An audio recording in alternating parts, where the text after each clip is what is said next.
Oh my gosh. Hmm.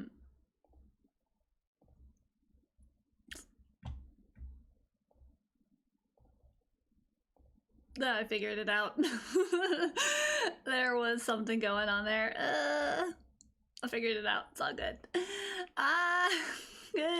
Good evening. Hello. What's good? How are you doing, scholars? Hello, welcome. We got Nimby, Ali. Got some folks tuning in. Hi, happy Wednesday. Let us get this started. I tried to be as prepared as possible. Yeah. And I have some check-in questions right here. Yeah.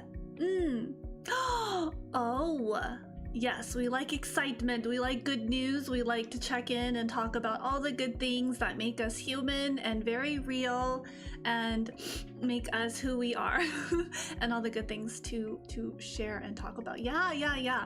That's very exciting. That sounds very positive. That's the tone that I'm getting. That's the vibe that I'm getting. So really excited. You know, I've been thinking this. I'm tangenting. I have like this whole like order of operation, but I'm throwing that out the window. I have been meaning to schedule some time to check in with the community. You know, how we had that in the past, a little bit more like not live on stream and doing some sort of activity that garners some sort of memes or something, but yeah, and to really check in with each scholar, you know, like as a group. We've done that in the garden before, and I think we should do that again. I'm gonna try to squeeze that in within some time. I look at my calendar, my planner thingy, because there's so much going on, y'all. But it'll be really good, so I can check in, get a what's like a pulse on the community. Once again, I think that's really important to see how we're all doing, see what kind of resources we can share, whether it's just being present, whether it's just feeling like we're part of a actual community, like, oh my gosh, I think that's really important. That's always been my kind of goal and hope in terms of what's the grand scheme of things. What are you trying to do, Poe? I want to try to create a good, positive, wholesome community of individuals that want to improve their circumstances, learn, if anything. If you're already like, I'm good, don't want to change, like maybe there's something we can learn together.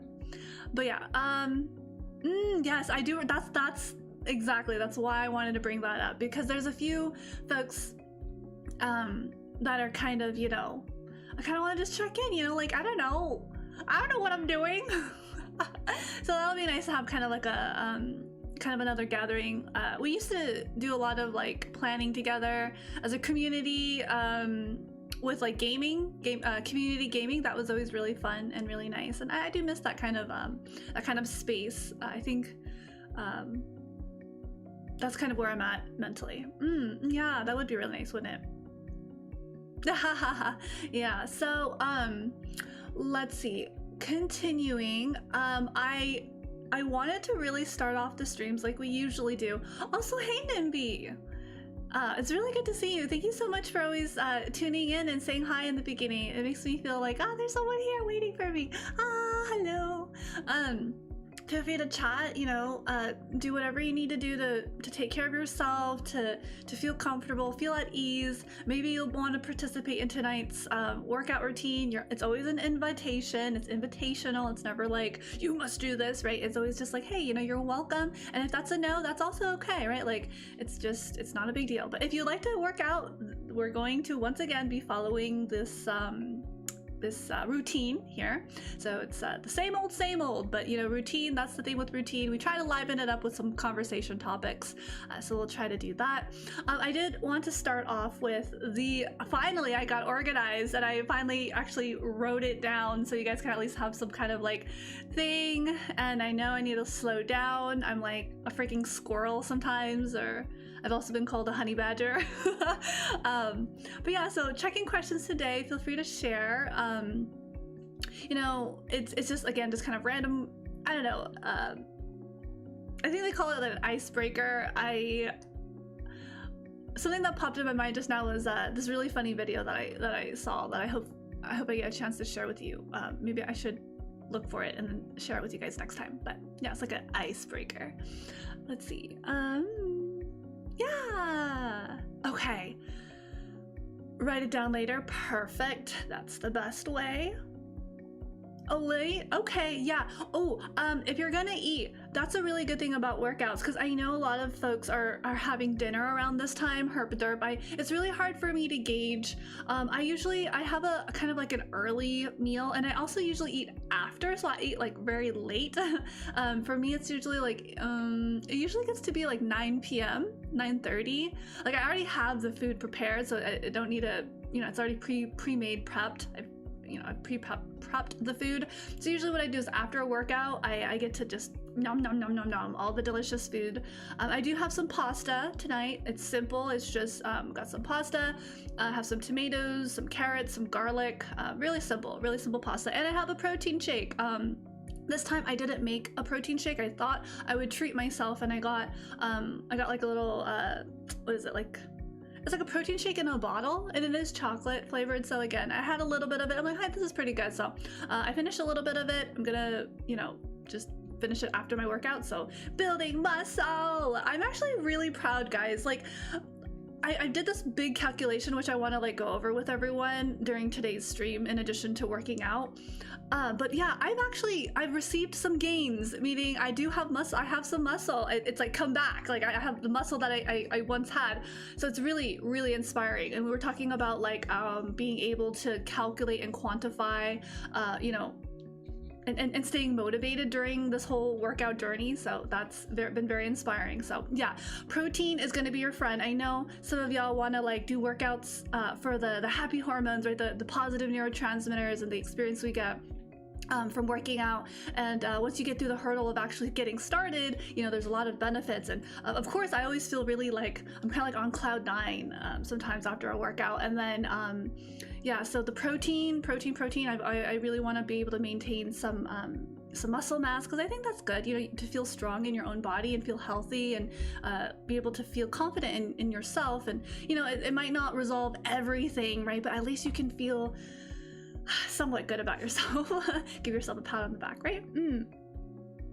Yeah.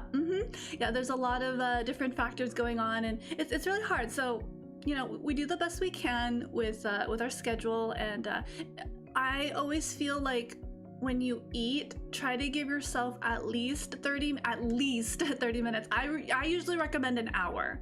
After you eat, you know, so the food settles down, and then do light workout. Of course, you're always welcome. Everyone is welcome to stretch. I have experienced tremendous benefits from stretching, and I can't, like, it sounds really silly. Like, I totally get it. If I were to tell myself, oh, you should stretch, Po, like 2-3 years ago, I'd be like, nah, I'm good. You know, so I totally get that mentality, like, nah, I'm good. But if you find yourself working or standing a lot, and you're doing the same repetitive movements over and over again, to do some stretches that like breaks you out of that repetitive pattern, it does something to my brain. And so yeah, for sure, it just warms up the muscle. It keeps you nimble. It keeps you nice and, like, you know, loosey-goosey. Also, I wanted to say a warm welcome and hello to Panda. I do see you. I saw what you were typing. Let me just read. Okay. Oh, you're commuting. Got it. Oh, arigatou gozaimasu. Ganbatte. Hi. Ii desu ne. Oh yeah, Culinary Wars. You ate at Gomtang Guy's restaurant? There's an out. Oh, no way. What? That's so cool. What? Hold on. Which chef was that? Gomtang Guy. Let me see. Let's go. Oh. Okay. He is he's the one who he has a package of noodles. Oh shoot, I'm the type of person who is not good with names, so I have to see the face. Oh, but so cool. That is very cool. Yeah, but yeah, so food is good. So that's one of today's check-in questions. If you're out and about commuting, as some people are, please be safe, be aware of your surroundings, and yeah, so today's check-in questions, let's get started finally. I didn't decide whether I wanted to stretch and talk about today's check-in questions, or if I wanted to talk about today's check-in questions first and then stretch. I think I'll stretch while we chat a little bit, whoever is willing to share and chat today. So today's questions I came up with just kind of on the fly, so we'll get started. I'm gonna go ahead and stretch, so I'm gonna like bring my arms across my shoulders, do some little neck rolls, that kind of thing, and I'm gonna ask y'all, what is your favorite food? I am very curious what your favorite food is, and maybe why. For me, the longest time my answer was lasagna. I do love pasta, tomatoes, like tomato sauce, marinara sauce. It's delicious. Sometimes I do go out of my way to like on the occasion drink tomato juice, but there's this brand that I recently found. Oh shoot, I forgot. It's like Mr. or Mrs. T. It's like a brand. I don't know, it's so good. And spicy tomato sauce spicy tomato juice is really, it kicks, but it's not spicy. I don't know what kind of spice they use, but it's really delicious, and it's just kind of a treat. I don't actually drink tomato juice a lot, but it is like, I feel like the only time I really drink tomato juice is if it's available, like if it's an option, like at like an airport, or like in an airplane, they ask you, oh, would you like apple juice, orange juice, or tomato juice? And I'm like, oh, I can always get apple juice and tomato juice, or apple juice and orange juice, but I don't get tomato juice very often, so I usually just kind of get some tomato juice. And it's interesting because marinara sauce is like basically tomato juice, right? But it's just more saucy. It's just a little thick. It's almost like soup. That's another thing. Tomato bisque. One day I was just roaming around and I found this restaurant, and I'm like, I've never had a bisque, like tomato bisque. So I tried their tomato bisque. I fell in love. I was like, why have I not known about tomato bisque? So that's also one of my favorite things. So I think it's just really delicious. Vegetable lasagna. I love a good veggie lasagna, like hands down, like zucchini, with some cheese, tomatoes, basil. Oh my god, layer that with some pasta. That's just, mushrooms. Oh my gosh, and like herbs. Oh, I am like yummy, so hungry for that, like a vegetable, like a veggie lasagna. Broccoli, oh my gosh, cauliflower. Oh, nah, was not expecting to talk about my favorite food. I don't know why, but here we go. So that's my favorite food. I do love other types of food, obviously. It's just, I feel like my go-to is just lasagna. I don't know. It was almost just like a joke, but then I'm like, wait, no, I actually do really like lasagna. So yeah, I love veggies, I like veggies. I do eat meat. For FYI, I do eat meat. I am trying to reduce my consumption of meat, but that's not like, it's not crazy. Like if there's meat, I'll, but on the occasion where I can choose like a vegetarian option, I am very, very curious. So, quick story. While we're stretching still, I should stretch my thigh, the back. Oof, forgot to do that. There is this temple in Japan, and they serve a vegetarian diet, like a vegetarian meal that is basically the same food that the monks eat at this temple. And I'm like, oh my god, they're eating so good. I don't know how you can turn like a vegetable into something so tasty. Like, I don't know. I think what it is also the texture. They don't overcook it, and they cook it just enough so it's like there's like a point, right? Like they obviously have the science, and they know like there's a certain boiling point. You don't want to overcook it. You don't want it to break down too much, and you want it to retain its like flavor. And then you can also add certain like seasonings to kind of enhance its flavor as well, and I think that's just great. It's amazing. So I did go to this temple that only served this vegetarian meal, and I'm like, oh my god, this is so cool. And it was actually considered a Michelin restaurant. Yeah, this Buddhist like temple food. I think one of the chefs might have worked at a Michelin, or like this place is considered, has like a Michelin star. I don't know. I have to double check. That's been like 2 years. But I just remember it was so good, and I was full. Yeah, I didn't feel hungry. Like I still felt very content with the portion. And of course there was rice, right? So you get your carbs to fill you up and feel full. But and it's also beautiful the way they display the food, and there's like this like psychology, and if you've ever, taking culinary classes, I do recommend, by the way. I think there's a lot to be learned and about nutrition and diet to help with so much of your life. And that is a timer. I don't know if you guys can hear it, but so that was our 5-minute warm-up. But I think we'll get through today's check-in questions, just because while I'm just kind of stretching a little bit more. So yeah,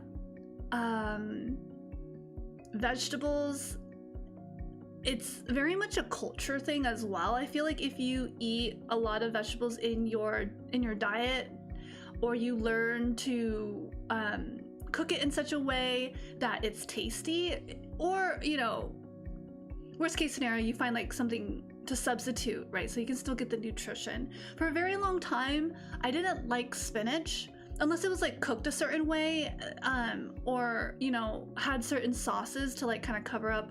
But then like I realized, why don't I like spinach? I think it's because I didn't eat it a lot. I think growing up I ate a lot of broccoli. I loved broccoli, and like corn, potatoes, snow peas, beans, those kind of like green beans, those kinds of things. So I'm used to like that.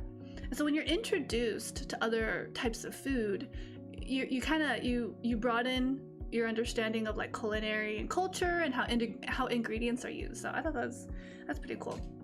Yeah, so in terms of like a delicious meal, I did have a burrito this week. Yeah, I was feeling like I want to try some Mexican food. Yum yum, delicious. Yeah, so I went to this like taqueria, this like local taqueria, and I was like, oh, here we go. And I'm not very well versed in Spanish, but I do appreciate their food, and I think their culture is very rich and has a lot of history that I just have not tapped into.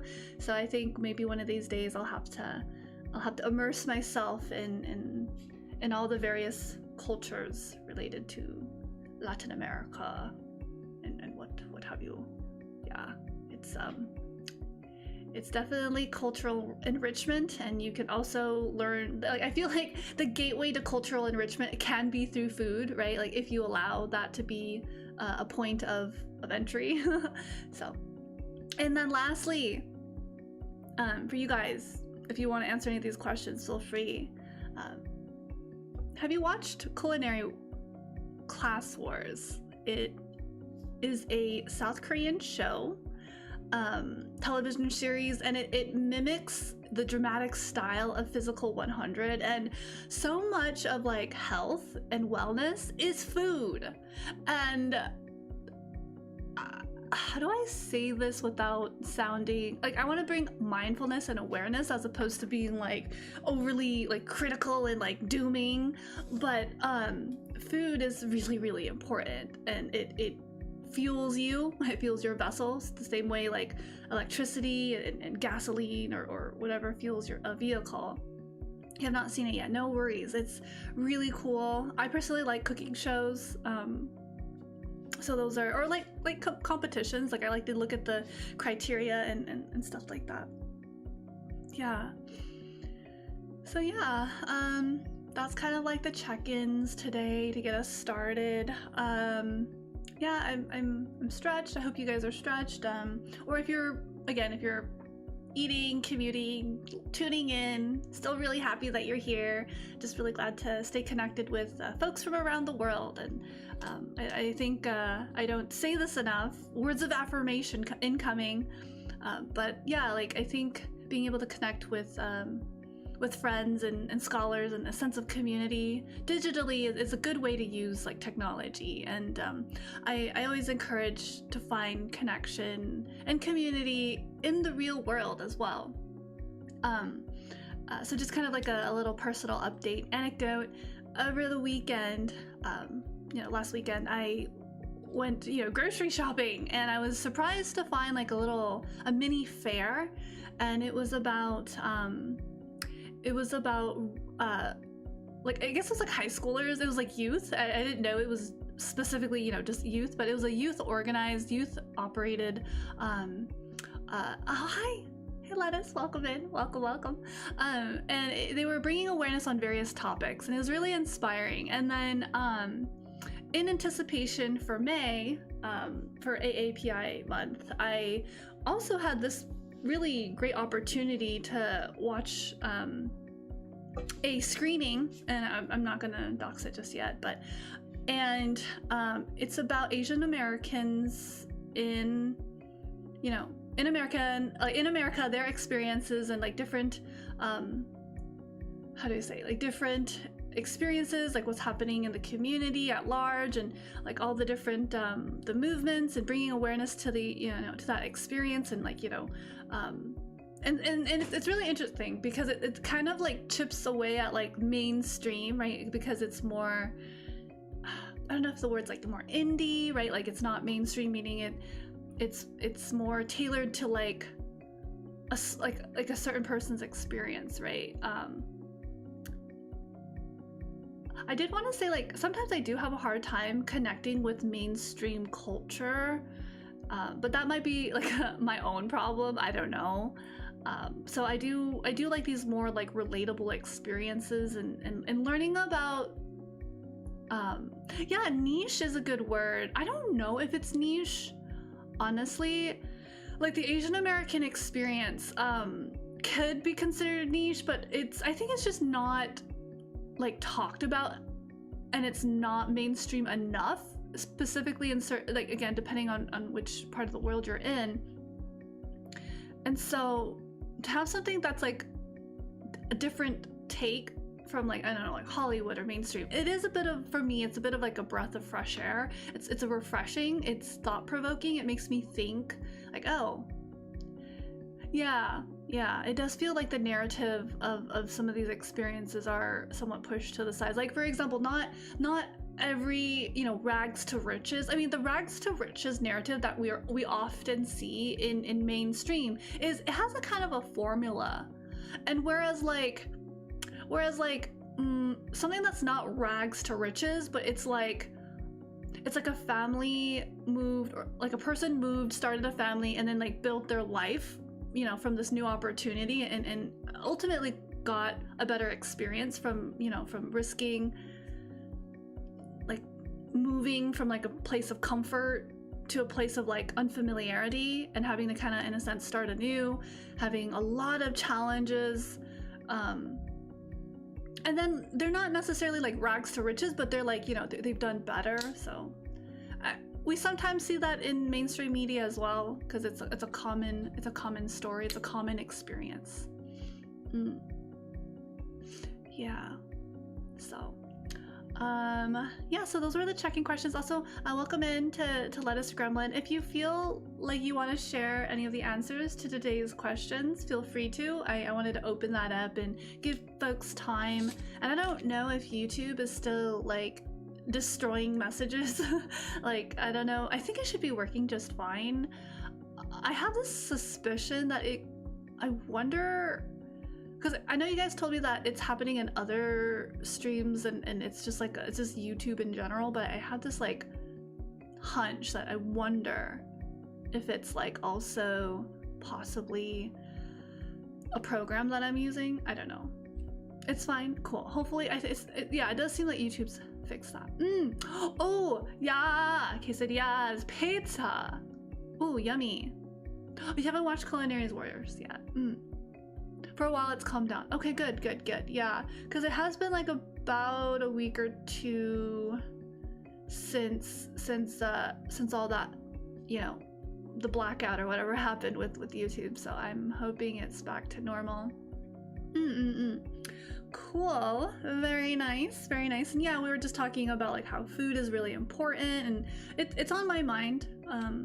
it's on my mind because I've watched Culinary Wars, and then also just before stream, about 2 hours, I ate some food. You know, got some protein, got some chicken, some pasta, protein shake. You know, I really want to keep gaining, keep maintaining. You know, I think I think there's this unspoken understanding, or like there's this what is it? Not stereotype. There's this understanding that's kind of somewhat lacking, that like mental health is like, or like fitness in general is just like oh, you do the thing and then you're gonna get instant results. And sometimes that's not the case. And in a culture that promotes, like in the mass media that promotes instant gratification, and even watching like a movie that lasts 2 hours, that is still kind of fast for like when we see like the main character go through this like journey and arc in 2 hours to get like a ultimate change, right? Like their gratification. But for me anyways, in real life, it's mostly like a lifetime,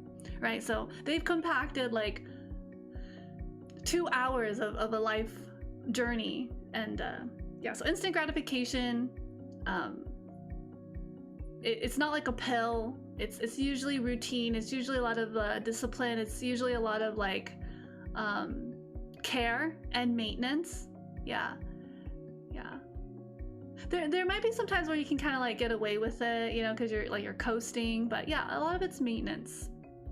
Your health, your happiness, your well-being, it's all a maintenance. Your relationships, friendships, with friends, family, colleagues, coworkers, romantic or otherwise, you know, it's all maintenance. It really is. So there's going to be ups and downs, and yeah, it would be nice to be able to see more of that kind of narrative be emphasized, that it's not just all rainbows and butterflies and gumdrops and whatever that little saying goes. You've had a message eaten. Oh, interesting. Huh. Well, yeah, I hope the glitch just doesn't can stop glitching. But yeah, for sure. Yeah, lots of things, just checking in. Still the water issue seems to still be a problem. Yeah, resources, and that's another thing, like environment can greatly impact our sense of well-being, right? Like if you don't have access to fresh water, clean water, you know, good like food that's like clean and not rotting and moldy or you know, like stale, you know, fresh foods, and becoming too reliant is something that's actually been on my mind a lot lately, believe it or not. Yeah, it's definitely progress. It's like a work in progress, right? Yeah, it's definitely a work in progress. And so in the meantime, what do we do to maintain ourselves in all of that? There is a question I want to ask, but I'll ask that another time. I'm not going to ask that right now. Okay, so we shall continue. I'm going to get on the bike and cycle. So for those of you who will join later, that's cool. For those of you who want to join now, feel free to stretch, you know, do some yoga poses, look up some yoga poses. That's all good. You know, feel free to, I'll just keep the check-in questions like up here in case anyone wants to answer them. But yeah, I think the resource situation is very frustrating, to say the least. Oh, okay, so it's not a work in progress. It's just neglect. Okay, I think, yeah, mislabeling is also a problem. No, that's just neglect. Okay, yeah.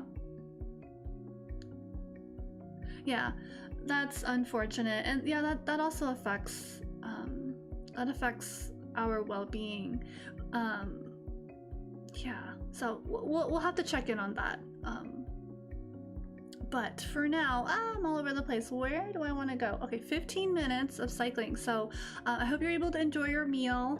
I hope you're able to, you know, feel full but not too bloated, and you know, take it easy if you do want to join, or you know, just again stretching. Not gonna do anything too crazy after eating. Like I said, if you're eating dinner or consuming, again, I personally like to wait at least like minimum, because I know myself, it also depends what you eat and how much you eat, but yeah, at least 30 minutes to an hour wait before like after you eat. I just don't want, I don't want anyone to like feel nauseous, but I don't know, some people don't have that problem and they just, they do whatever. Yeah. That's unfortunate. That is very irresponsible and very, very frustrating from a like a person who's, you know, like I'm imagining like as the person who's like living in that situation. Yeah, for sure. Let's go ahead and I'm gonna bring out where they go. Wee, haha. Oh, why do they get so tiny? Why you become so tiny? Why so tiny? I know. We're gonna do the thing where I hop on the bike. Erp. What are we gonna do? I always do that. I always do the wrong one. Here we go. Okay, we're gonna run. We're running. We're gonna do some cardio. That's what we're gonna do. So here we go. Erp. La da da da. Just still setting up a little bit. I do hope that one day, if I continue doing this stuff, like working out, exercising, it would be really fun to have better tracking. Like that would be amazing. It is quite an investment. Like, let's be so for real. It is an investment. Like it's an expensive hobby. Gosh darn it. It is though. Okay, so I'm gonna try to carry us into some kind of space. There's gonna be talking somewhere around here. Okay. I think what I'm gonna do is while I fulfill the 15 minutes of cardio, I do have a list of things I want to talk about. And it's mostly updates, and I think what'll happen is I'll give the updates like now, and then I will reinforce / reiterate, aka repeat myself at the end of the stream, just to kind of like give some, give a recap of some of the updates. So can you guys believe, oh actually I forgot, oh shoot, I already started. Okay, so after 15 minutes I'm gonna show you guys. That's what I forgot. I knew I forgot something. Oh, the scuff is hitting in different ways, in different angles. Okay, so I made a little thing that tallied up. It's like a little visual that tallies up all of my current progress. And you know, it's a metrics thing. So if people like numbers or they like to like keep score or log things, it can be very, what's the word? It's very reaffirming. It's very encouraging. It's very motivating to see, wow, I did all this. But yeah, can you believe, so because I've been streaming once a week, it's like once every Wednesday, once a day, like, or no, once a week, yeah, once a week, one day a week. Numbers go up, happy. So yeah, I was able to calculate and track. It's going on, we're on the 10th day of our workout, so it's been like, you know, stretched out, like, you know, we're kind of reviewing the progress I've made. And also, hey, Life Type, welcome. You're late, no worries. Late is better than never. Yeah, welcome in. We are doing some cardio. I am cycling, but Gym Buddy Poe here is running as if they're on a treadmill. So yeah, 15 minutes. If you like, again, this is always invitational. You're welcome to stretch. You're welcome to kind of like relax, maybe look into some like yoga poses to, you know, kind of decompress your spine from the stress of, you know, whatever work that you do all day, whether it's sitting in a chair, standing, heavy lifting, all that kind of stuff. What is it? I don't think stretching it out matters. Wait, for what? For what? Stretching out what? Oh, okay, you're talking about the, right, yeah, no, okay, now I totally get what you're saying. Oh my gosh, I'm sorry, yeah, I was just talking about stretching, but yeah. The redeems, you're talking about the redeems. Yeah, no, that's wild, dude. My sense of time is really weird right now. Like, time is so weird. Like, oh my gosh, in conversations when I talk about like my experience in things, or like what I know, how long it's been, it's really, really weird. Yeah, the redeems, for sure. Yep, so I've tried to bring everyone up to speed, especially new viewers and new people in the community, or just viewers and lurkers in general, just to keep them up to speed, keep things transparent, you know. This is where I'm human is probably emphasized the most, and it is what it is, obviously, right? Like I can't change the fact that this is just how I'm operating at this pace, and doing the best I can to be present.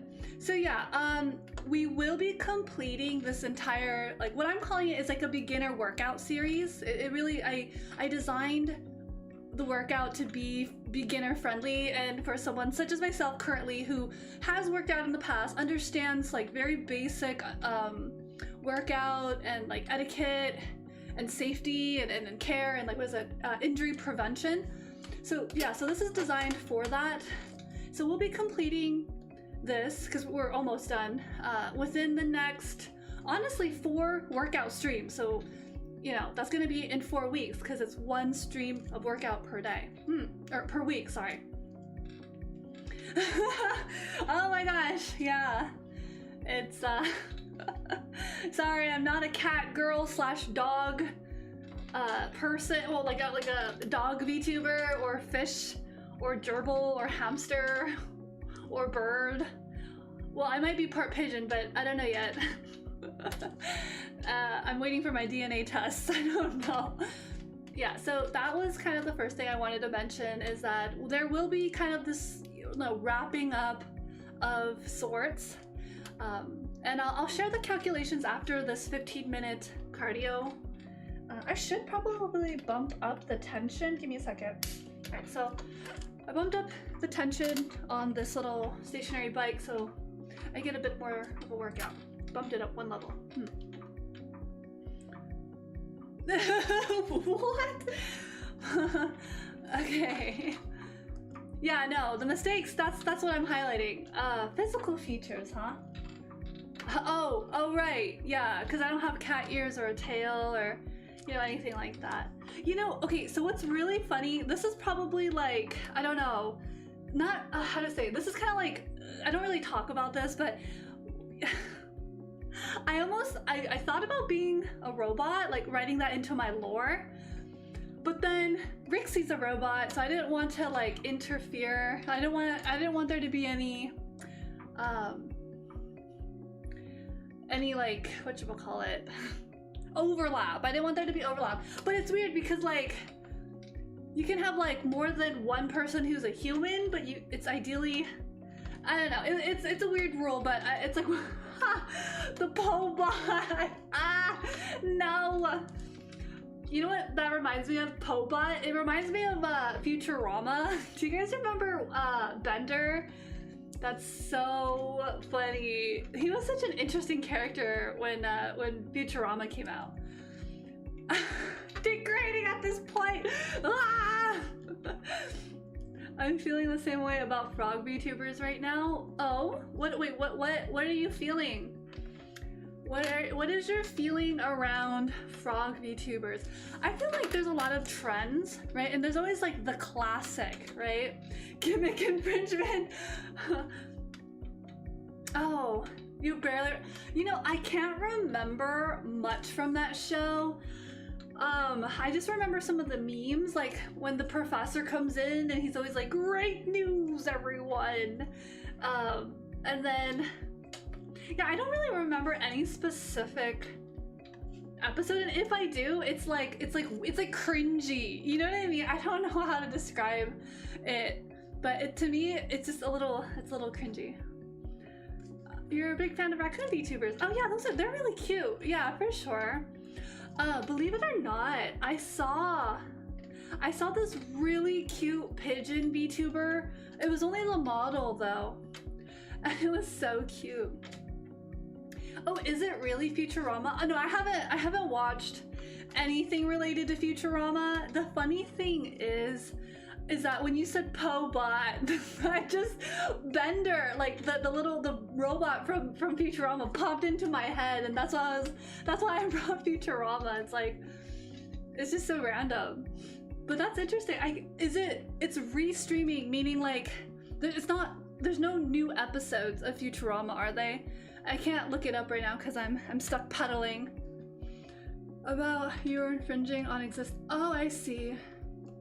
Oh yeah, no, I get what you mean. Thank you so much for clarifying. Thank you, Annie, for taking that time to clarify for me. Yeah, no, exactly, right? Like you're like, oh, it's already out there. You know, I can't be special. No. One more than once? I don't remember. Yeah, like I said, I can't remember any episodes. I think there was like that devil robot. I think I do. If that's the episode you're talking about, Lettuce. It's like where, yeah, like Bender meets like all these other robots, and yeah, it's like hell or something. Bender's the what? Yeah, of course. Bender's like he's like the opposite, right? Like very, very crude, very what's the word? Abrasive. I think that's a good word to describe Bender, and yet oddly, he stands out. That's the thing. He stands out as a character, as a trope, as a personality almost. And I didn't know there were new episodes. That's crazy. I didn't know. What? Hulu?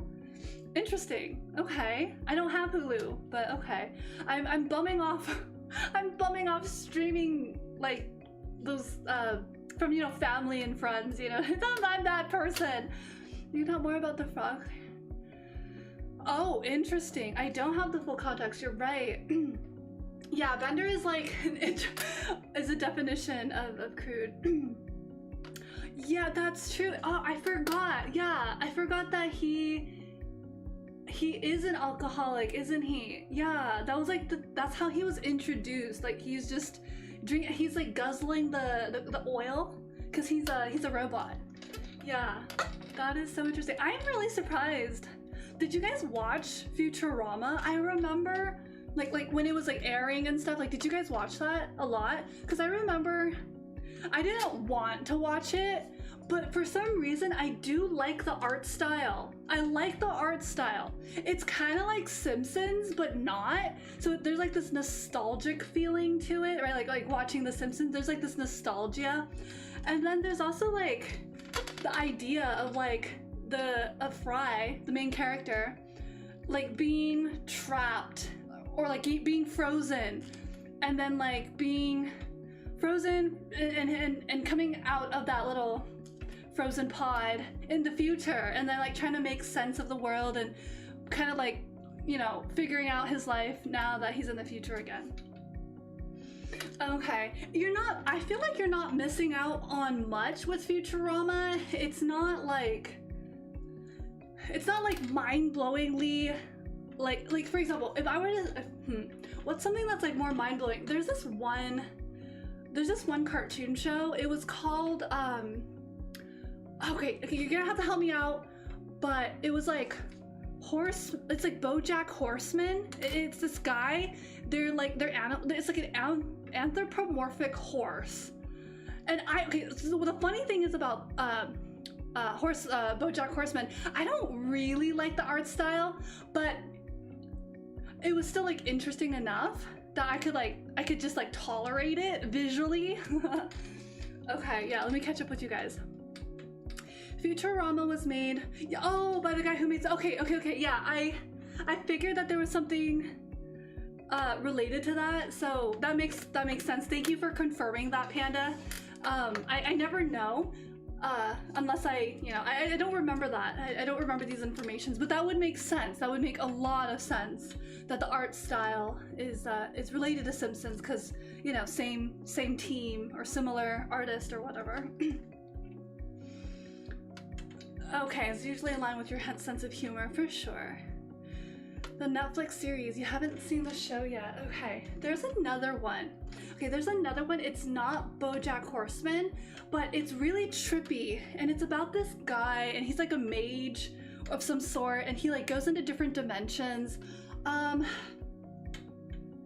don't remember if it's called Midnight Diner, but hold on, I have like 2 minutes left of pedaling, and I am getting a nice little, a nice warm-up. Let Let me just check my heart rate really quick to make sure I'm not slacking. I want to make sure my heart rate is working. But it should be, yeah. And so it's nice because I'm getting a little, yeah, so it's 130. My heart rate is 130 beats per minute. So I am getting a bit of a workout, so that's good. Okay, I don't want to slack. Sometimes I forget I'm pedaling. Okay, while I'm thinking of that show, so it's like this character, and he's this dude, and I think he lives in a bus or some kind of like RV, and inside it's like his, it's like where he can, it's like actually like a machine. Oh shoot, I have to look it up. I don't remember if it's Midnight Diner or if I'm mistaking Midnight Diner with a different Japanese show, which is also really interesting. No, I think I'm mixing it up. Midnight Diner is this Japanese guy who has like a shop of food, and like it's a restaurant, sorry, and he makes food specifically for people. Yeah, never mind, it's not Midnight Diner. What's it called? Oh my god. Yeah, okay, so that's a mind-blowing show for like a cartoon, whereas like I feel like Futurama doesn't have that level of depth and like philosophy. This other show, oh my god, I'm gonna lose my mind. I'm gonna look it up in like a minute. Oh my gosh. And basically there was like one where he's talking about existence and life, and like it gets really philosophical, and he like takes you on this like journey, and then it's like really visually abstract. It's been described, this cartoon has been described as if you're like watching, it's like as if you're like tripping on a drug, like one of those hallucinogens. Obviously I've never tripped on a drug, so I don't know what that's like, but apparently like if you've had that experience, folks have described it as like that kind of experience. I'm like, oh, that's interesting. No, Emily, that's not it. That's not what I meant. I'm saying, so this chef will cook you anything that you want. I don't believe there's a menu. So he'll cook you something that you request as long as he has ingredients for it. Okay. All right, my torture is done. I can go back to my computer. I'm gonna look at this up because it's driving me crazy. Because I was trying to compare,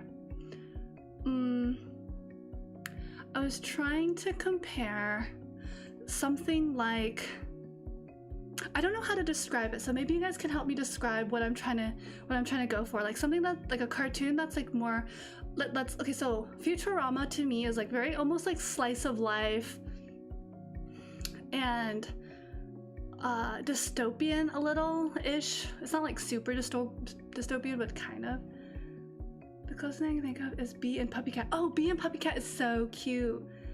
No, so yeah, it was around the time I watched those two shows around the same time. I watched Midnight Diner around the same time as I watched this cartoon show, so I think my brain did this thing where I associated them, even though that's not the case. Okay, so let me look this up. Oh my gosh. Cartoon where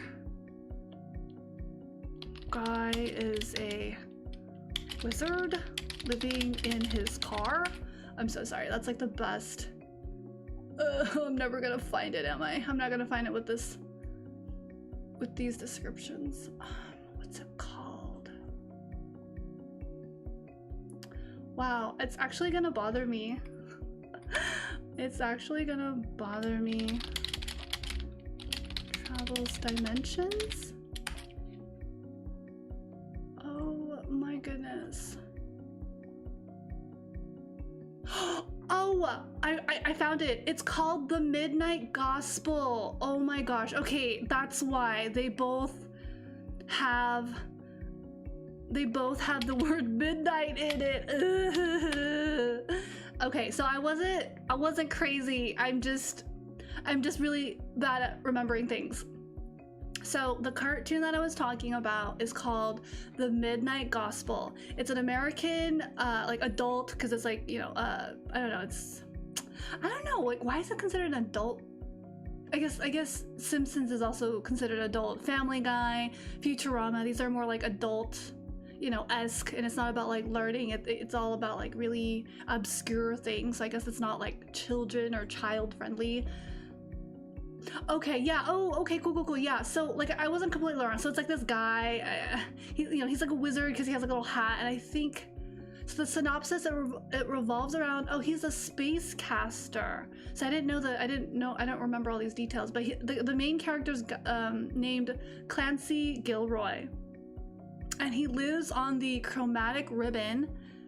Wow, this is already really trippy. The description's already super trippy. It's a membranous tape-like planet situated in the middle of a colorful void where simulation farmers use powerful bioorganic computers to simulate a variety of universes from which they harvest natural resources and new technology. Each episode revolves around Clancy's travels through planets within the simulator. Right, yeah. I think in every episode he's like trying to gather resources, but along the way he like meets different characters and the dialogue. I just remember it was just super interesting, and it just was really thought-provoking, and I'm like, yo, how is this the cartoon? Like, I was like, is this for kids? But obviously not, so but yeah. I feel like Midnight Gospel is more like interesting, abstract, thought-provoking, whereas like, I don't know, Futurama is just kind of like, it's just more like slice of life.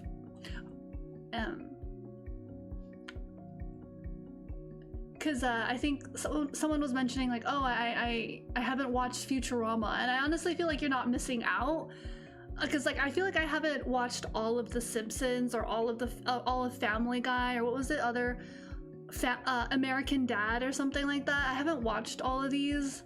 There's a lot of media that I haven't consumed, and it's like, I don't know, I don't like this fear of missing out culture, so I don't know, maybe there's some like nuggets of memes and like, you know, some highlights, but I feel like you're not missing out. Someone from Adventure Time contributed to the writing. Oh, that would make sense. And that's another thing. That's why it felt so familiar. Midnight Gospel feels really familiar, and now I know why, because yeah, like I really liked Adventure Time, and that's another thing. I never finished Adventure Time either, but I know I really liked the characters and how abstract it was, but it's also like very simple and relatable, right? Like this kid, you know, Finn, and his best friend, his dog. Wait, is it Finn is the main character? Sorry. What's the dog's name again? I forgot. Jake. Yeah, so Finn is the boy, and then Jake is the dog, the doggy. Really? Oh yeah. I thought it was really interesting, and it was so creative. I feel like some of the characters are so interesting. Oh man, now, oh gosh, how am I gonna watch all of Adventure Time? You would not put Family Guy anywhere near the quality level of those other shows. That's what I'm saying. Like, it's just different. Okay, so granted, it'd be interesting to like do like a tier, like rating some of these old cartoon shows, these adult cartoon shows. Like, yeah, technically, I feel like Futurama has a little bit more depth than Family Guy. Yeah, I could say that, because with Futurama, I feel like there's a bit of like emotional depth, because like, I don't know, for me, I kind of felt like, I think something that like made me want to watch Futurama was I wanted to know what happens to the main character, Fry. Like, does he go back to his timeline or what? But it just became like this adventure after, like, one adventure after the next, and it's very slice of life. So I was like, So I never really got that closure. I guess he just adapts. I guess the message is that he adapts to whatever time period he's in. Many of your friends in your generation love Adventure Time. That's okay. Yeah. So I remember the turning point of when the art style changed. I think for me it was that one show about imaginary friends. What was it called? It has like a Foster's Home for Imaginary Friends. That was when I felt like the cartoon style started to change into this more like blobby, fluid, like, you know how like Finn's arms are always like noodles, you know, like this, like it has a very distinct style. And so I felt like with was it Foster's Home for Imaginary Friends, I feel like with that cartoon show is like when that genre of style began, which I thought was really interesting. The answer is money. Why so many of these shows are still continuing? Huh. Yeah, I wonder how they're getting so much funding for it. Like, is it merchandise? Is it really that popular? I guess, I don't know. I have questions.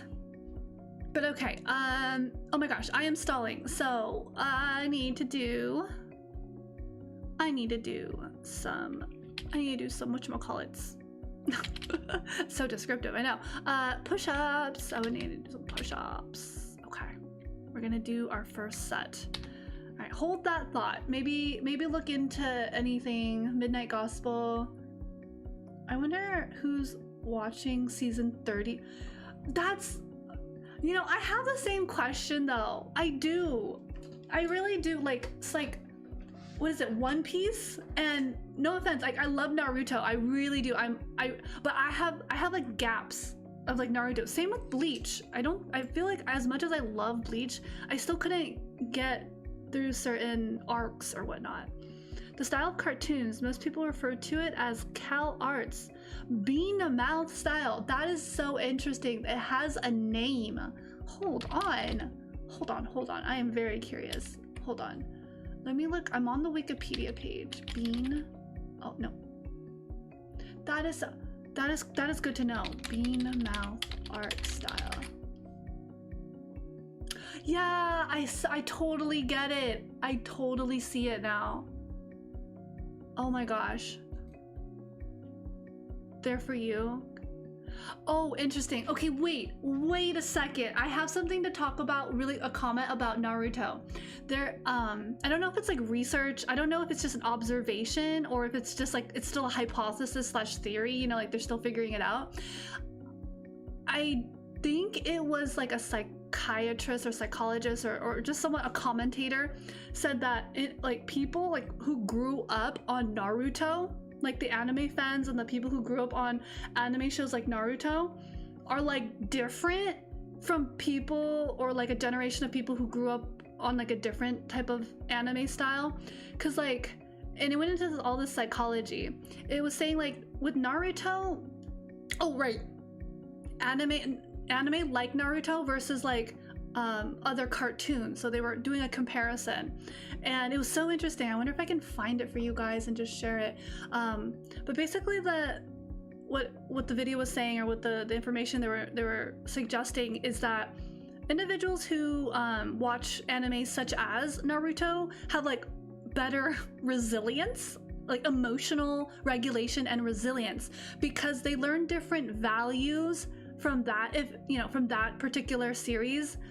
Because with Naruto, they learn that you can like grow and change because they follow the main character, right? If this is what you grew up with and your values are shaped by the media, if the values are shaped by the media you consume, then the idea is that if you watch an anime like Naruto, you learn to emotionally regulate a little bit better, and like you can withstand or be more resilient to hardship because you see your hero like going through really traumatic and tragic, you know, arcs, and then like they come out because they persisted. So there's like a persistence thing. Of course, this is not like, oh yeah, this is a fact. It's more of like just an observation. I'm like, that is so interesting.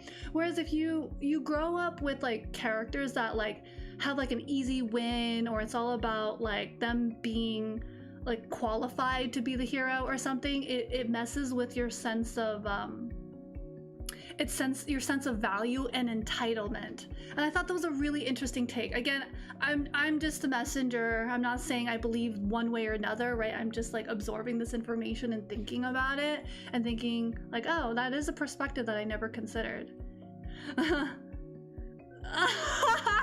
Oh my god, I can't believe you said that. I was really worried. I saw the little /J and I'm like, I was mentally preparing myself for what your joke was, but I was not expecting to read good old boy. What the? Oh, that's so funny.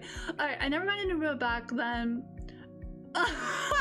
That is so true. Ninjas. Yes. Yeah, no, and that's the thing about Naruto. That's what makes it so interesting. You are probably team Sasuke, and you are like Sasuke and Sakura. Like Sakura, when she's teamed up with Naruto, she's like annoyed of him. She's like, you're a terrible ninja, you're so obnoxious, you're so loud, and blah blah blah blah blah.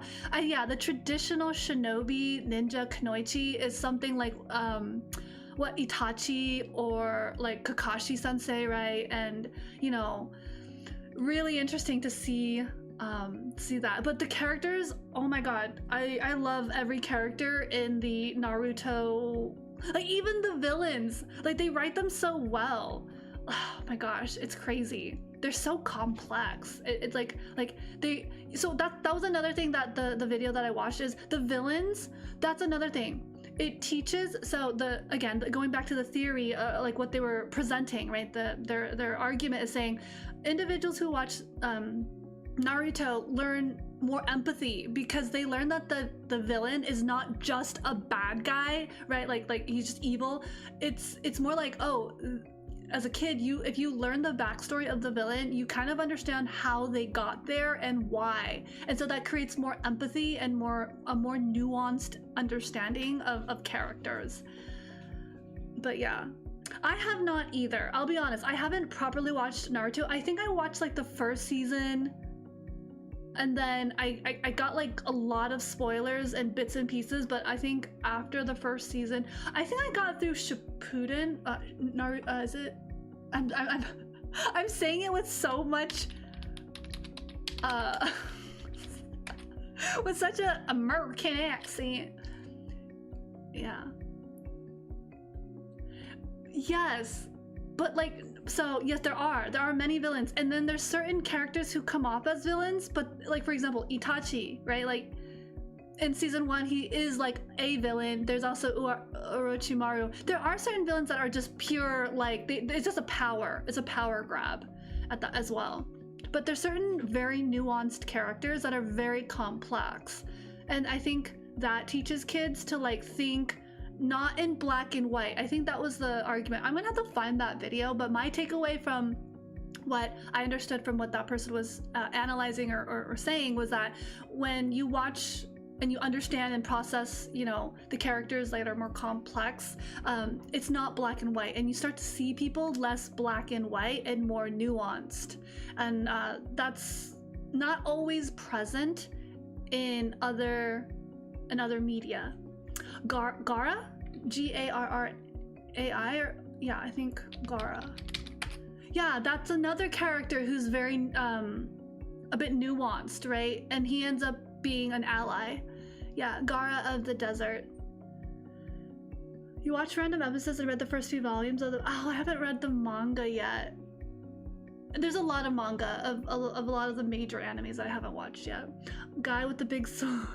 The guy with the big sword, Sand Ninja, Snake Man. Yeah, Pain is that was so, it's madness, like how Pain is like, he really reminds me of Naruto though. I don't know if it's like his hair is spiky and orange, but like, and they were orphans, right? And they had to like really fend for themselves, and it's a different philosophy and view of the world as well.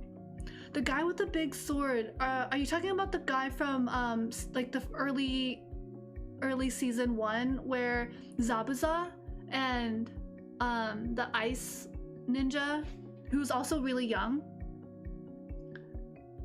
Psycho Man. I haven't watched Metal Gear, but I'll let you guys duke it out. I'm gonna do really quick some 10 push-ups, so yeah, let me set up for that really quick.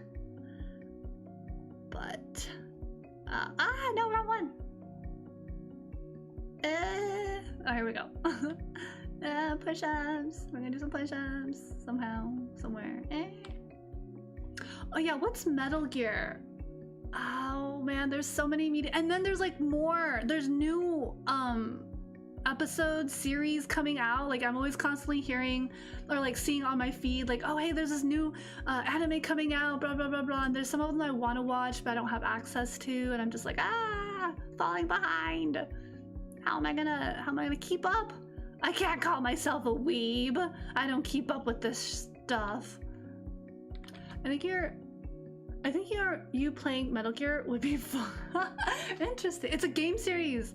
Oh wait, Metal Gear, is that the one with the character named Snake? It's that guy with the eye patch? Is that, am I thinking about the right? Yeah, I think that's him. Okay. Yeah, I looked it up. I'm double checking. Okay. Huh, I've heard some pretty good things about it. There's another VTuber who really likes this game series or franchise for like 2 years but never had the opportunity. Oh, Metal Gear is about a stealth game series. Oh, yeah, that's the meme where he's like in a box and he's like moving under a box.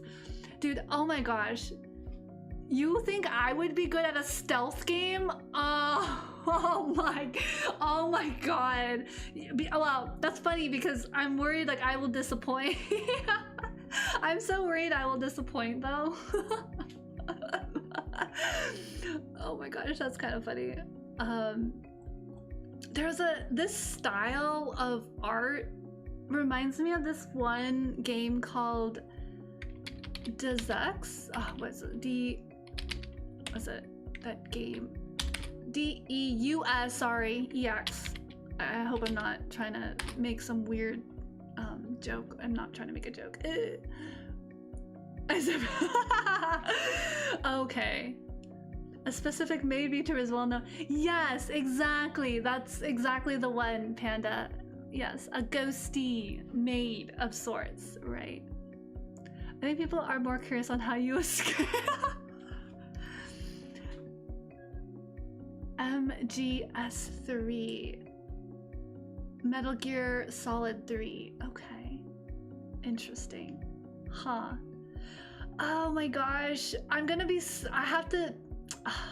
want to tell you guys something, but it makes me like, I know this about myself and I don't particularly like that I'm this way, but I am sometimes very particular about the aesthetic of a game, which is weird because like I'll still try a game such as like what is that? Arena Breakout. Arena Breakout is borderline on that type of aesthetic where I don't really like, but the UI, UX, like the user experience and the interface is actually pretty good in my experience. And so I'm like, huh, this is, I can still tolerate this. What's another game? There's just certain games that I don't know why, that just put me off. You know, like when you're just not vibing with it or whatever. Essential gaming experience. I don't know if I would kill my way out. I think what you'll hear is a lot of screaming and crying and be like, get out of my way, and I'm just like swinging a machete and like just trying to like claw my way out, and then I fail miserably. That sounds about how things would go for me in that kind of situation. It's old but has its charm. Yeah, some of the older games have their charms.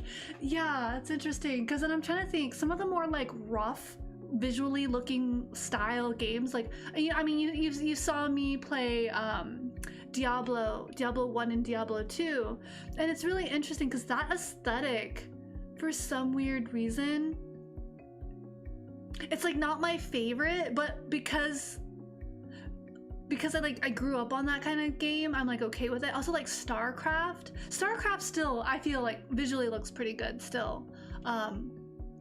Like the details of all the little characters and the units is pretty interesting. Panic and you know me so well though, but like you that is to be expected. Do I even need to like prove that that's how I would play though? Like that's just how it would be. Or like, you know, it would just be me freaking out 90% of the time, and if not, thinking I'm like gonna get away with something and then like ultimately failing. That's just like my biggest fear, is like I would just fail, and it would probably be very frustrating. That is my fear. Yeah, well, I guess it could be proven, right? Like I would just have to prove that that is how, and then on the off chance that I actually somehow make it out, that would be hilarious. But okay, as I contemplate my career in gaming, let me go ahead and knock out some push-ups. Here we go. All right, I'm gonna do some 10 push-ups. I'm gonna do some first set of push-ups. Do some push-ups. I'm gonna do all the push-ups. What am I saying? I'm gonna do some push-ups. I'm gonna like it. I've been stalling because you guys know I don't like push-ups, but they're good because I'm actually gaining muscle. I'm gaining little biceps, yo. I got some biceps now. Let's go. I got some muscle. All right, here we go. I'm gonna do 10 really quick. And then we can contemplate Metal Gear. Right, here we go.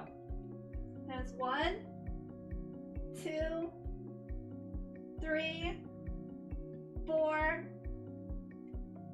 5. These are kind of a challenge. Halfway there. 5.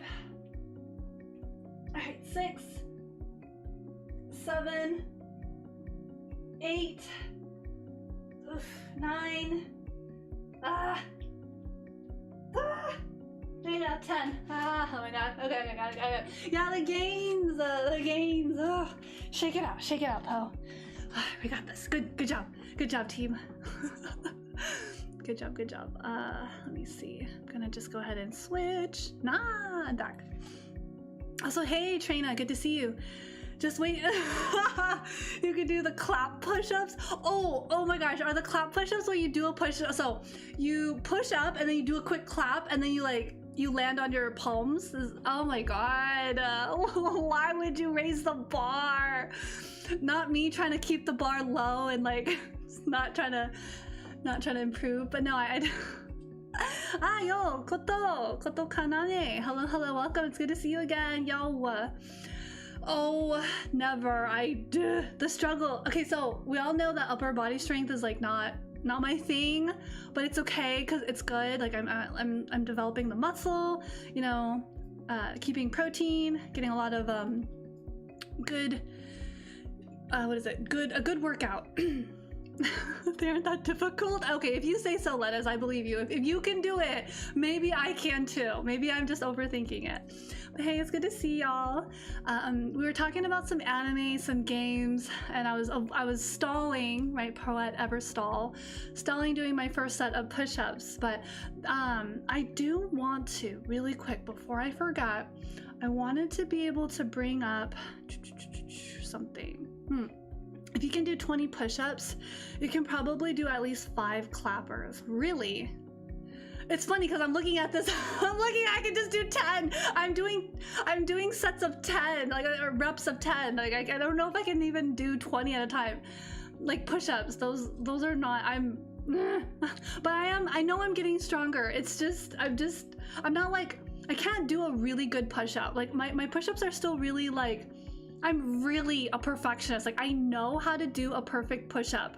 Like it's like a 90-degree bend and then you just like, it's like a really good like form, right? But no, I'm struggling. Like my bend in my elbow is not 90 degrees. Then I'm just like, I have to deal with it. So I just like, I push up and I just count that as 1. So like in my head, I'm like, I know that's not 90 degrees.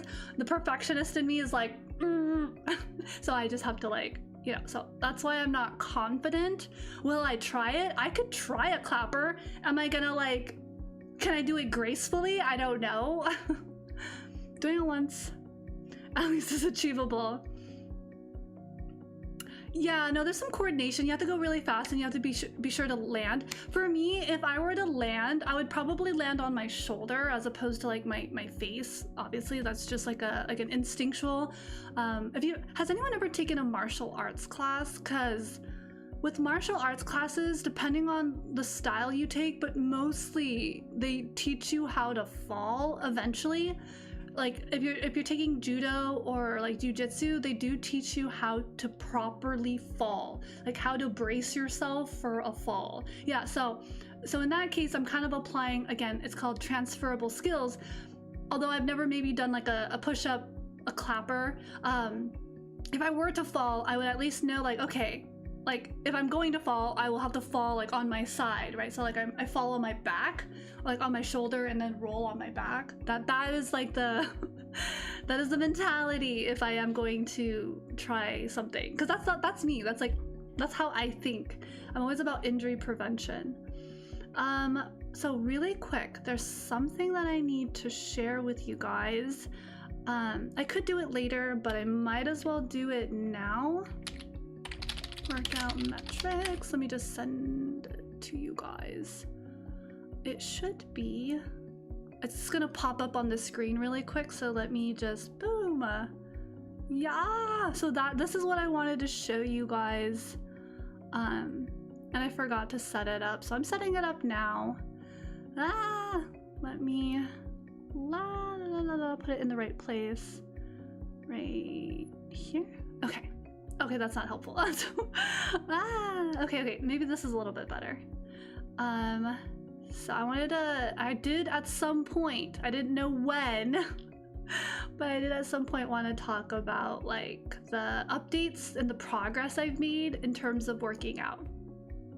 So I can do that now or I can do that later, but I will just leave this up here for now and replace the check-in questions, because that was earlier. So you guys can, I guess, take a look at it, and this is where we're at so far.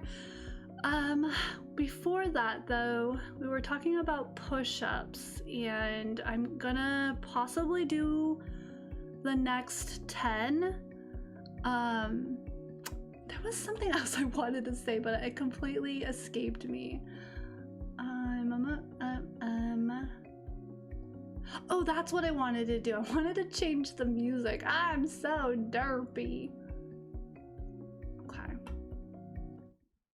All right, we got this. I think. Hold on. I got this. Got some technical difficulties, but they will be resolved. They're not resolved. This must sound so weird hearing me.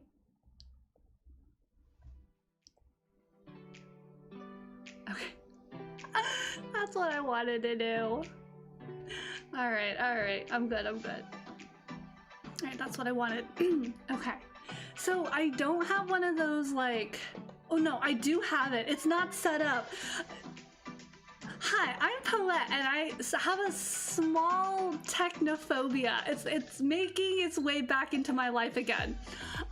Yeah, so I should set that up so that I can do the audio a little bit better. I really should set that up, shouldn't I? That should be a motivating. That should be like motivating me. But yeah, a little bit of technophobia. It's not good, especially since technology is only getting like ramping up. So yeah. The scuff, the horror.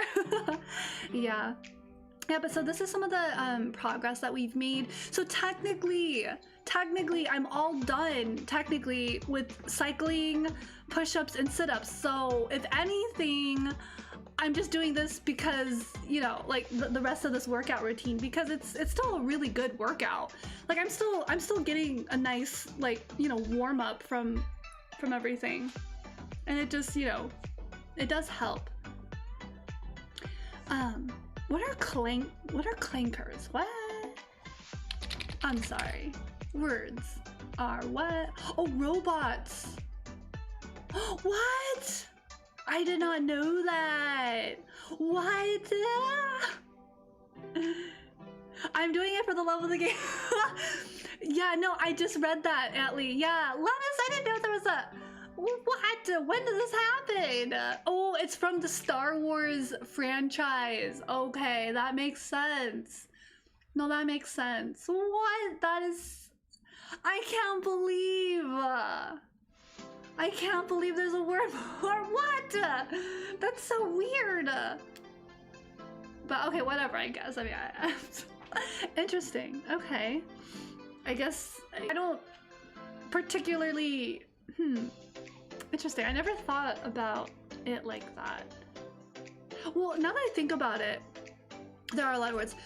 Now that I think about it, wasn't there some city that was like setting the self-driving vehicles? Like it was either like a bus or like a car that they were testing to implement into that city, and they were like setting it on fire. They took bats and they were like hitting it and trying to break it. And then the car or the vehicle, whatever, if it was like a electric bus or whatever, was like trying to figure out what to do, so it just stopped because there's like pedestrians in front of it, so it's programmed not to like hit people or adults. But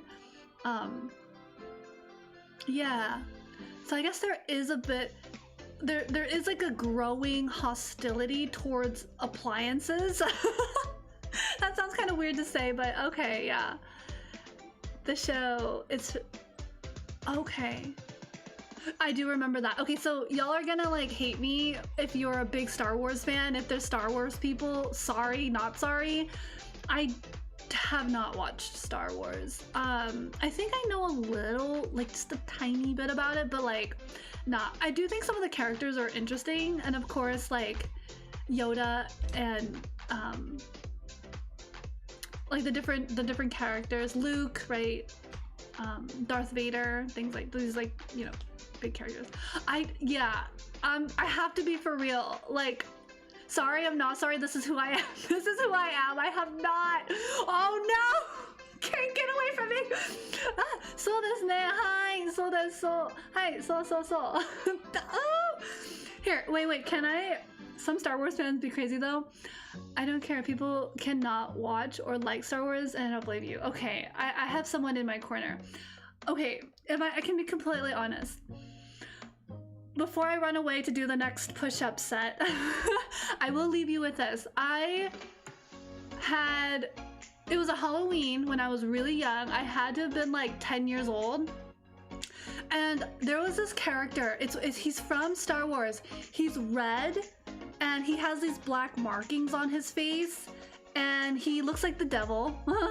And I think he has like a lightsaber that's red as well. I don't know who that is, but so there was a Halloween costume, and it was a box, and it was that character. Yes, thank you, Darth something, but yeah, Darth Maul. So hold on, let me just look up Darth Maul so I see their face, because I'm a face person.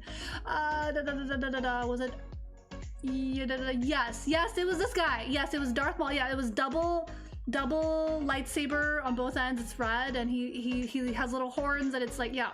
So that was a Halloween costume, and it was like a really nice one, right? Like it looks like a collectible, so it wasn't a cheap one. But so it was like and it always sat on the sorry, this is the story. Was an ironing board. So we kept an ironing board open at all times. Did we use it? No. Sometimes we didn't use it. Sometimes we used it almost like a table. We would put like our keys or coat, you know, like growing up. So that Halloween costume was always there. And no, here's the thing. It was always in the basement. Like, so when we go down to the basement, there's the stairs, right? And so that the ironing board was like right in front of the stairs, like a few feet away, and then the box is just there. So I remember as a kid, like going down as if I would need to go downstairs to the basement, and then Darth Maul is like staring at me in the box, and I'm like, nope, and I would just go back up. I was like, I don't really need to go down there. I forgot what I needed to do. I don't know. I'll just do something else. It seems like this is not. No, I will stop. So I don't. So yeah, I don't particularly care about Star Wars. Maybe this is like a core memory. Maybe because of that. Maybe because of that, I don't have a particular interest for Star Wars.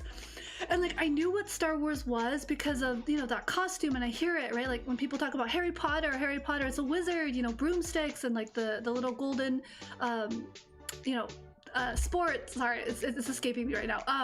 Potions, and you know, the different characters, Ron Weasley and Hermione and Dumbledore, and you know, so like you kind of get like a sense. But then like Star Wars, I'm like, oh, okay, so there's Luke, and he has like, you know, there's Darth Vader, and then there's the princess, and then there's, you know, like the resistance, and like there's troops, and it's like very militaristic, and it's like space and war and political and all that. And I'm like, okay, so I kind of get the gist of it. But then like Darth Maul, man, Darth Maul on that ironing board, I just can't. Like you can't. You can't make me. I refuse. No. People take it way too seriously. Oh, I hate it. So, okay, this is my take. I think the reason why I don't feel like connected to certain communities of like media, like so a movie or like a franchise, is because I don't think I have the capacity to take it that seriously. I don't know if it's like obsession, like I lack something in my brain that makes me like super obsessed or something. I don't know. I like things a lot, but I can't always go out of my way.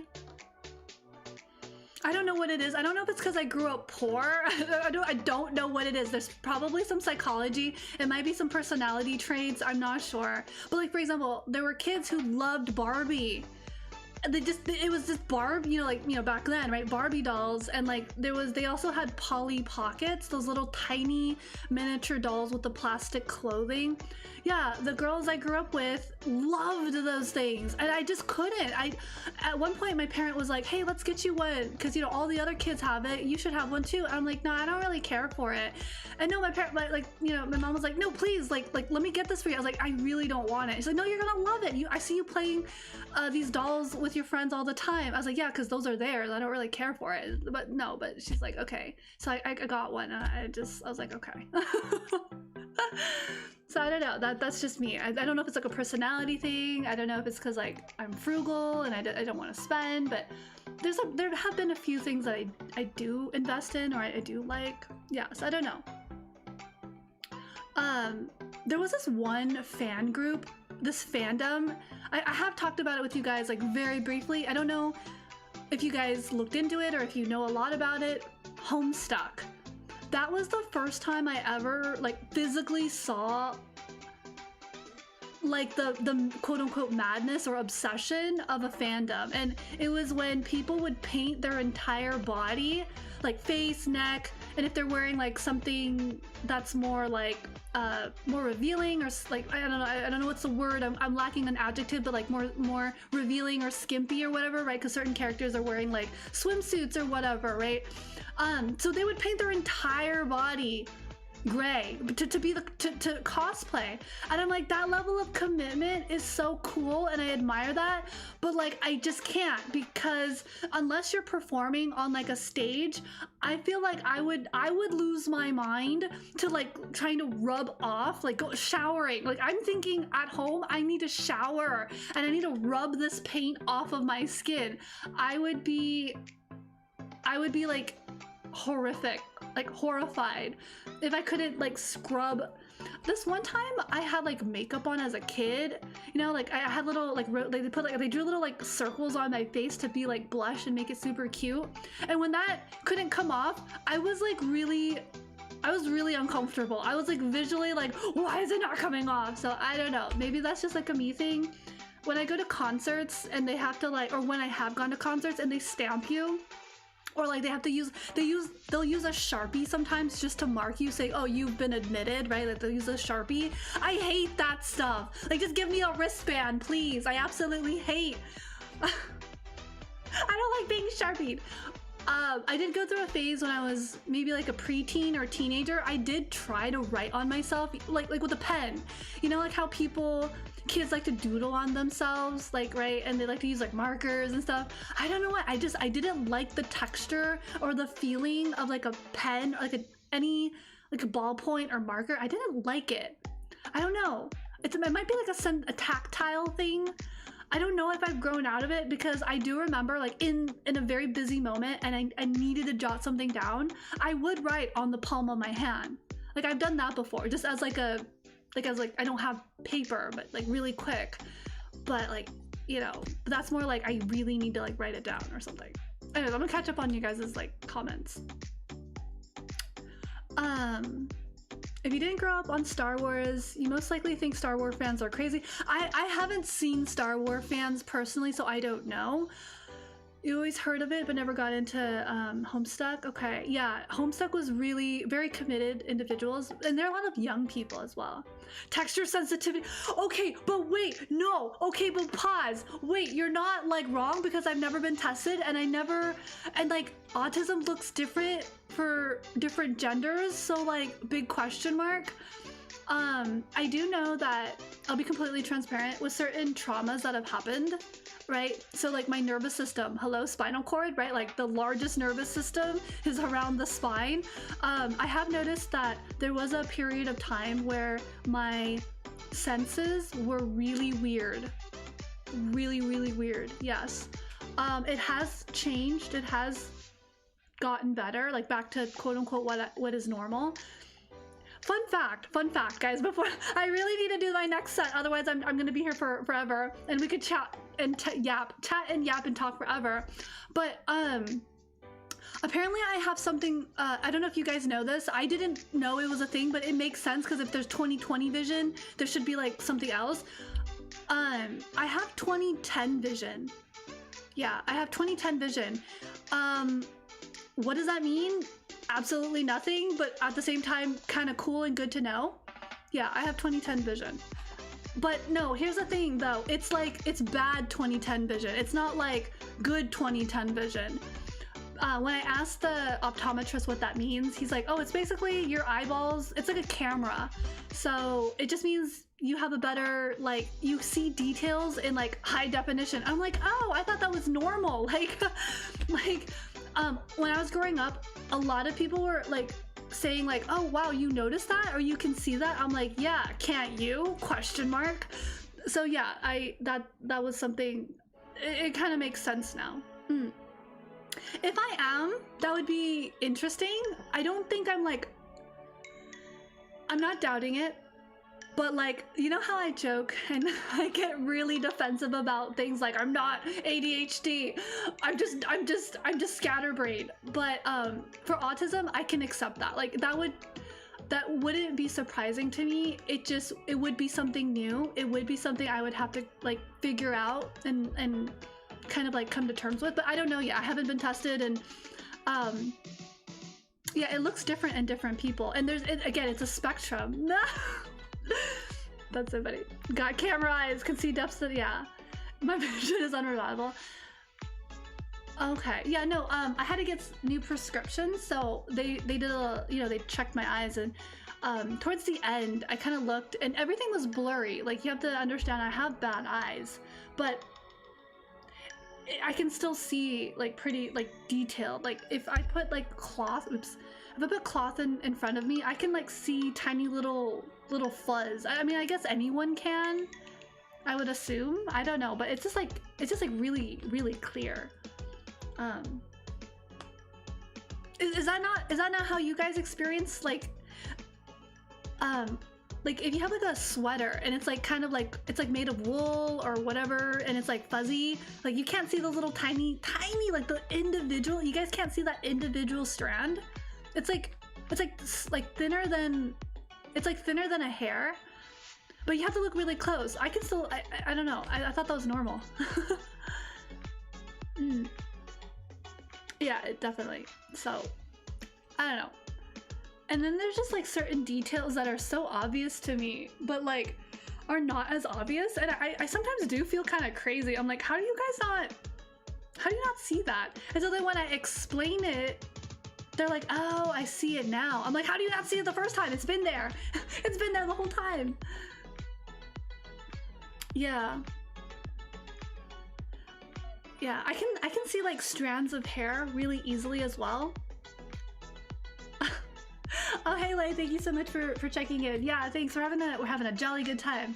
Okay, yapping is so for real though. I need to do push-ups. I'm stalling because I don't like the upper body strength, but it's good. It's good to do upper body strength because yes, we're gonna get stronger. That's how it works. All right, let me go ahead and do another set. We're gonna do some push-ups. Second set, I believe. feel free to join me if you guys want to knock out some push-ups. Do however many you want to do, or stretch. I mean, you know, something really easy. Here we go. I am gonna do 10 push-ups because I'm not good at push-ups. And when you're not good at something, that means you need to keep practicing to get better. And here we are. Oh boy. Here we go. I'm gonna try to do 10. All right, here we go. 1, 2. All right, 3. I'm adjusting. I'm doing them a certain way. So that's 3, 4, 5, 6, 7, 8. That was a bad one, but that's still 9. Okay, that was 10. Ugh. I did a bit of like a child's pose really quick. Oof. I will do 60 push-ups. Okay. Good for you.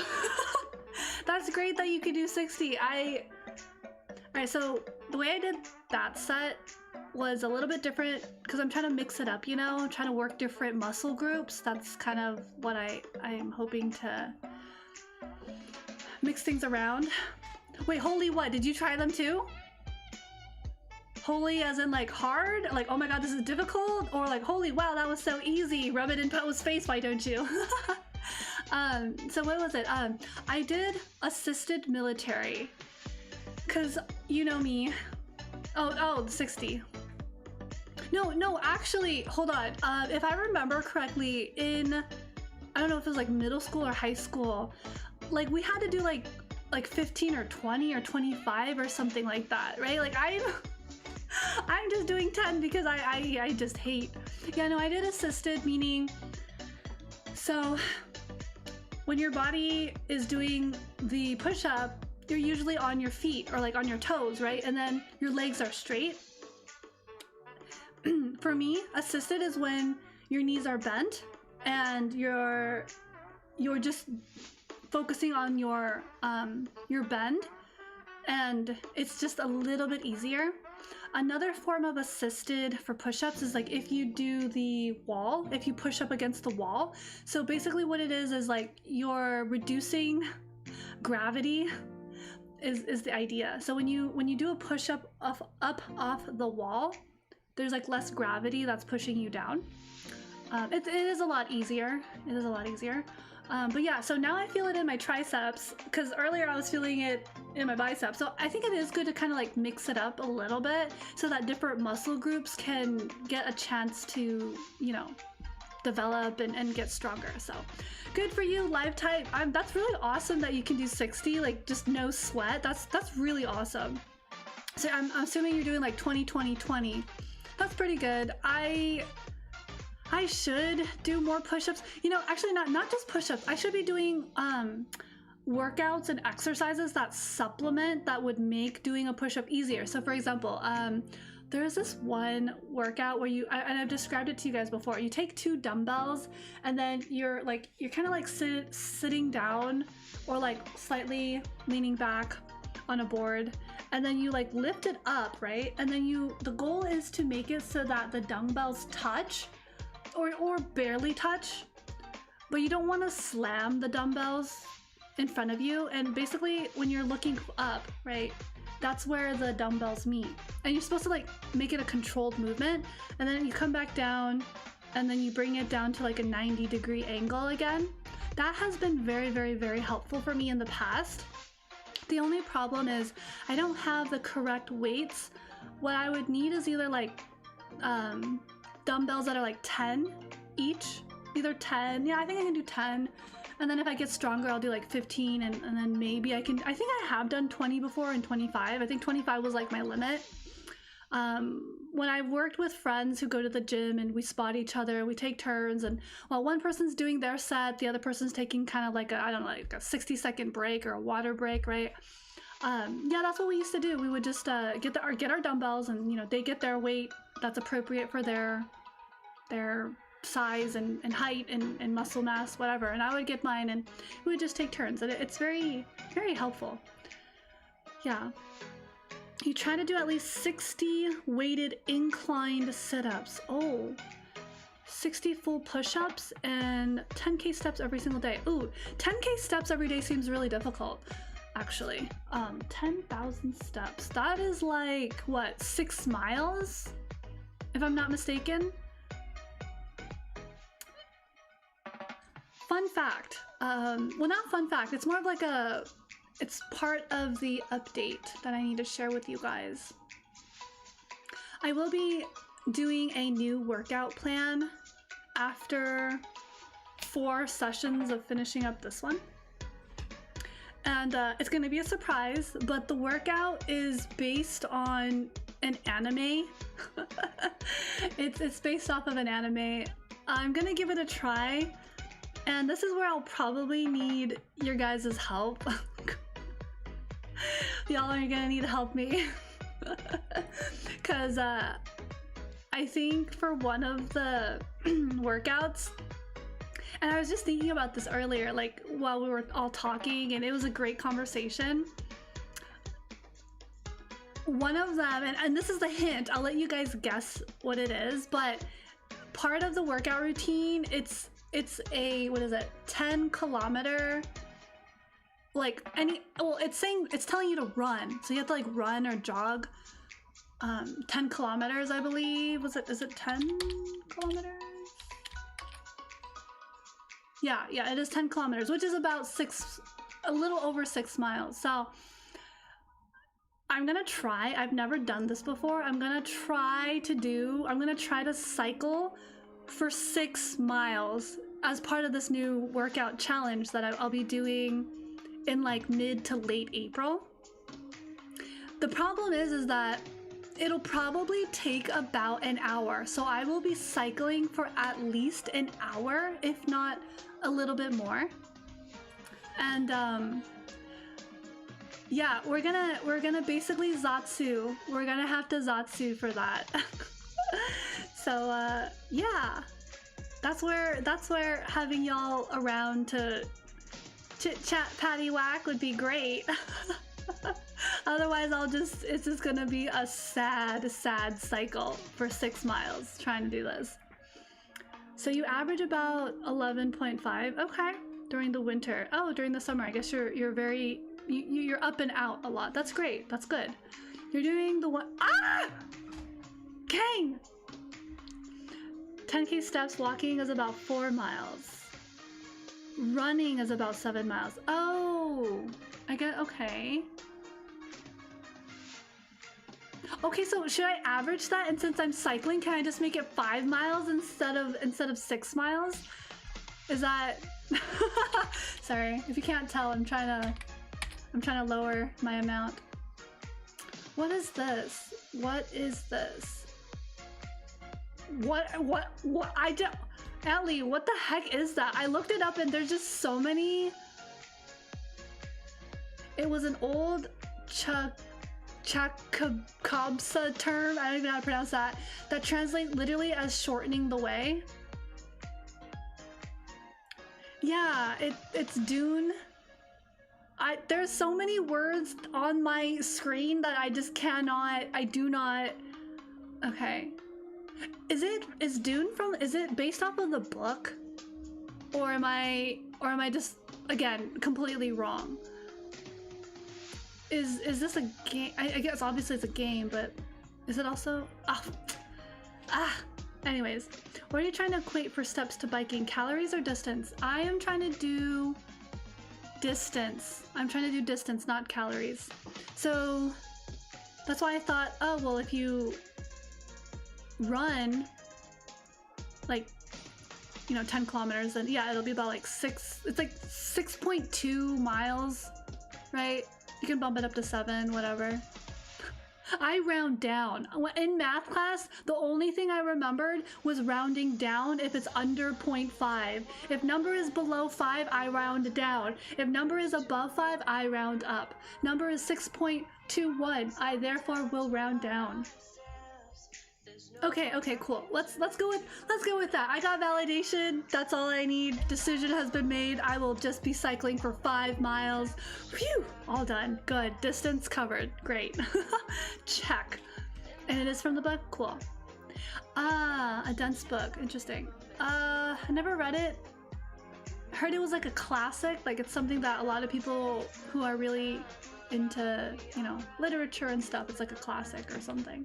So, all right, okay, I'm yapping. Here we go. Next set. Are we ready on that downbeat? All right, there's no escaping. There's no escaping the gains. It got a movie and a game. I do remember seeing, well, not like a trailer or like a movie poster for Dune, and I think, yeah, I thought it was a game, but I don't know what that's about.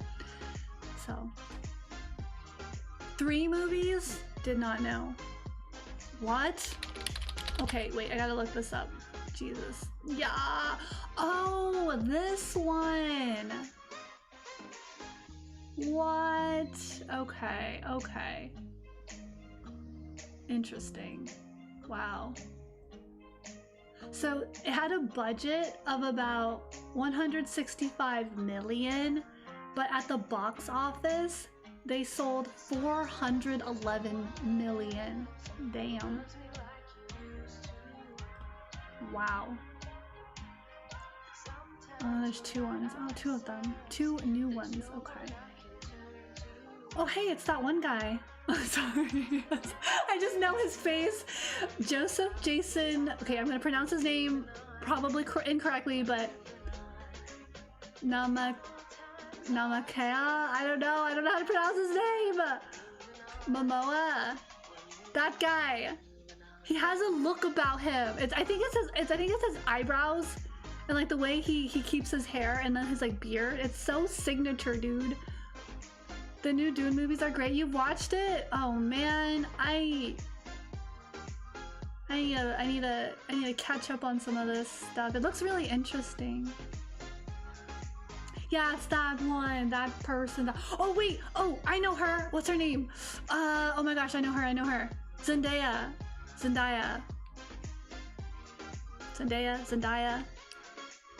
Potato, tomato. Literally, when I was eating my pasta earlier, like, you know, I was trying some of my pasta.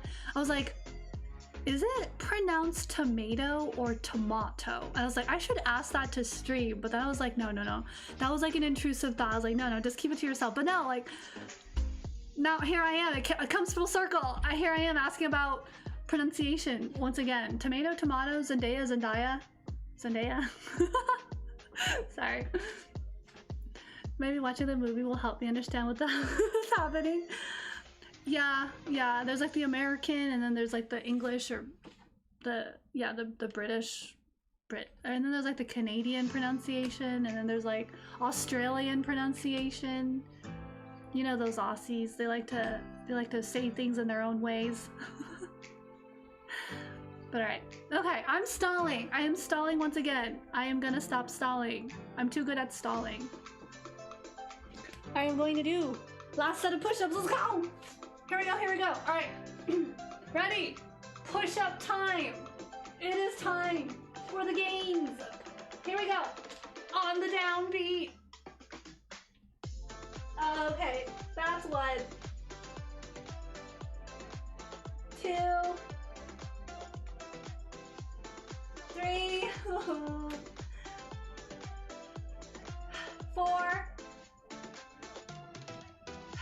5. 6. 7. Total concentration right now. All right, 8. 2 more. 9. Y'all, I'm getting gassed. Oh my goodness. All right, that was 10. Whew. I'm getting gassed, y'all. I need to get some water. Water break. Goodness.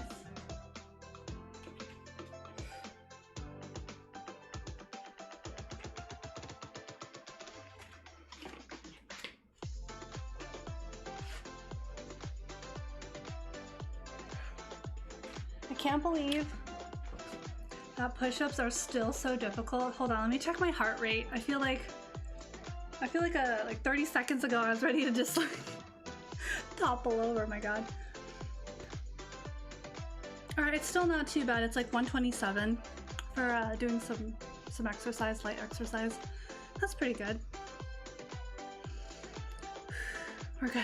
We're good. We're good.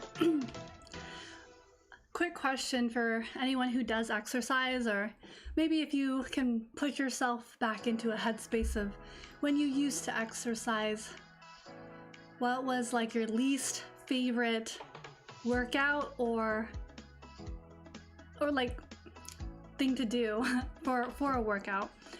I mean, the joke is like, oh, leg day, right? No one cares about leg day. They want to look buff, upper body buffness, but wall sits, interesting. How do I keep track of my heart rate? So Lettuce, I have a watch that has this little feature on it that lets me check my heart. So I just check on my watch. I do want to get a heart monitor, and there's this one where, if I remember correctly, the one that I'm thinking is like you strap it around your rib cage, and it's like it'll sit like just on your sternum, like just slightly below like where your diaphragm is. And so you strap that on when you work out, and then it can track, and then I'd have to like set it up so that you guys could see my heart rate, put it on the little screen, and y'all can see when I'm having a heart attack now. But that is something I wanted to do, but I'm not sure if we'll get there, because again, these are all fancy trinkets and investments, and maybe I can toss it on my throne. I don't know, just as like a, I don't know, because I'm having a hard time investing in like, do I want to do this? Am I going to be committing? Like, all that stuff. So we'll see. I might just toss it on my throne one of these blue moons. I don't know. I don't remember how much it is. It's like, it can vary. So we'll see. I don't know. It's just more for like funsies and just something to keep track of. Like, oh yeah, Poette really is working out. Because I don't have the full body tracking. So you guys just gotta, it's like you just have to take my word for it that I'm just struggling. Yeah, no, the struggle is real with push-ups, but I do like anything related to core. So surprisingly, I do really like to do squats, especially weighted squats. Those have been like my favorite. I do like sit-ups, or it can be harsh on the back for sure. So yeah, we believe Poe is really struggling. Oh my gosh, but that's another thing. I don't know how I feel. So there's this, have you guys ever been to one of those, it's like new, it's like not an, I don't know how to call it, but it's like, so they put you in a room and you would like pay, excuse me, you would pay for like an hour or whatever the time limit is, or like a specific game. It's almost like an arcade, but you're in this room. They put like this little headgear on you so that it tracks your like precise location. And then all in this little room, right? Like it's like a little room in a projector. And then it has like a sensor that's, because you're wearing this little hat thing that's like a little antenna. And so all these little sensors and cameras in the room will track where you're at. What is it called? But basically, I was like kind of self-conscious about wearing this little antenna on my head. I can't imagine how like the level of like conscious, like self-consciousness, I'm like, oh my god, it's like, it's on my elbow, it's on my hip, it's on my ankle, it's on my knee. I was like, I'm just being it's almost like VR AR, like where you can put on a VR headset in a room. Have you guys, it's like, it varies. There's slight variations based on where you go and like what company, but like it's similar to like a laser tag, but it's not. It's like using like a headset and it's like tracking your movement as well. Star Trek? Oh no. Is it holodeck? I don't think it's mocap. No. Oh my gosh, holodeck is from Star Trek. I didn't know that was a thing. What? It kind of looks like it though. Like honestly, no. It's like a VR room. Have you? Is it not? It's like a virtual reality room where you have like a headset, and then some places like the walls are interactive because like the projector beams a light on the wall, and so that becomes like there's like I don't know, the walls or whatever have like a sensor, and so when you like tap it, it registers the pressure, so you don't have to hit it very hard. There's another like company that does this like VR room thing where you have like a headset and then you have like the controllers. I think that's pretty standard and traditional. Yeah, I think they're trying to make it. I've noticed them. I've noticed these popping up a little bit more after the pandemic because I think they're trying to get people, you know, going out and doing things again. That's holodeck in real life. Is it really? Oh my gosh, but I didn't know that that was really a thing. Yeah, no, it's basically a VR room. That's what it is. Like that's the best way I can say it. It's like there's certain places that have it. Like I think, like I don't know which major cities have this, but it's just basically VR. It's like it's a type of VR room is all. I know they have it in like Europe. It's like gaining a lot of traction in Europe. I think certain places like in Asia might have it as well. And they just give you either like a VR set or like a thing that it looks like a little antenna to like track your location in the room, so that when you play the game, it knows where you're at in relation to the game and in the room. Yeah. Sci-fi sets are hundreds of years. Yeah, no, this is like kind of primitive, not gonna lie, but it's pretty new. Oh right, it's I think they call it immersive reality. So it's not just VR, it's almost like augmented reality, honestly.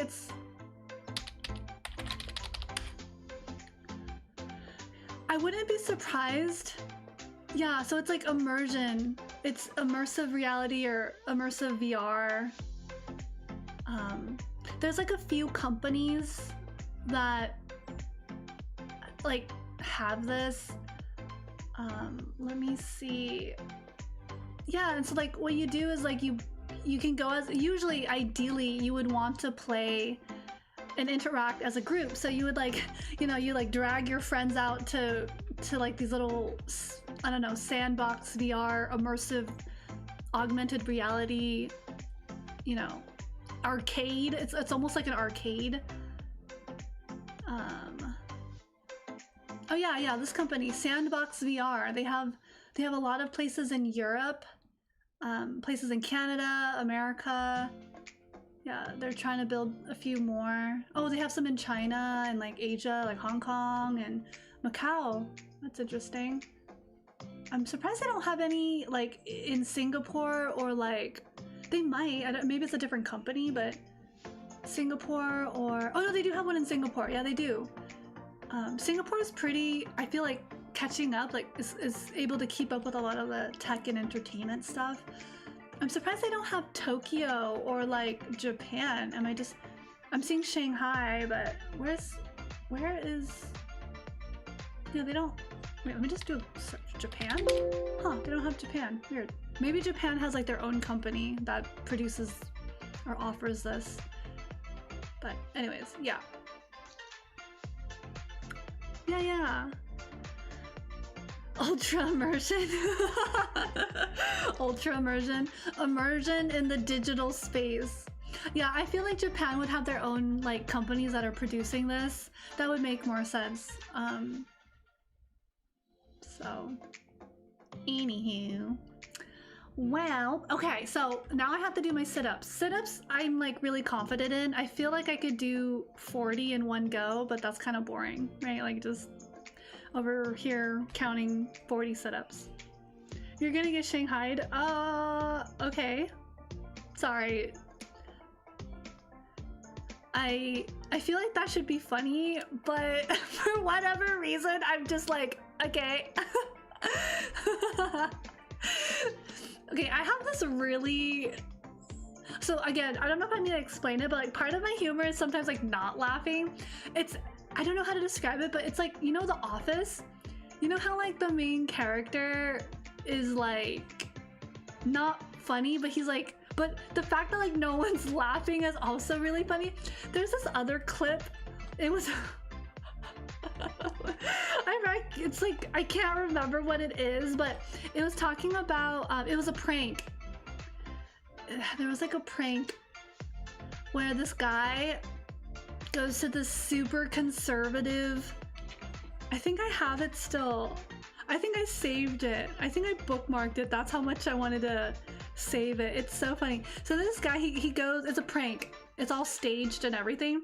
And he goes to like a super, super conservative like city or like some town, and he hosts like an important meeting, like a town meeting to get like everyone's feedback. It's so freaking funny, but it's sad because like I don't know if like the people actually thought it was real or not, like the actual townspeople, and so that's what makes it like, it makes it funny because like the reactions are so like, but it's also kind of sad because it's like they're frustrated, but it also like reveals their, obviously their mindset and their stance and their political affinity. And like at one point this guy was like, so the guy was like, oh, I'm not saying you guys are racist, and then one of the guys, the townspeople, are like, no, I am racist.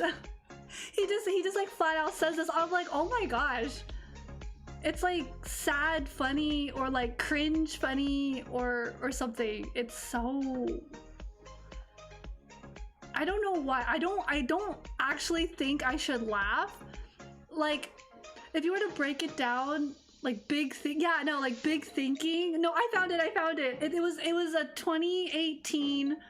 I think you guys might have heard this before, because I don't personally keep up or know these things, but and forgive me if I mispronounce the name. It's Sacha Baron Cohen pranked a town hall meeting, convincing a community of racists that the world's largest mosque was going to be built in their town.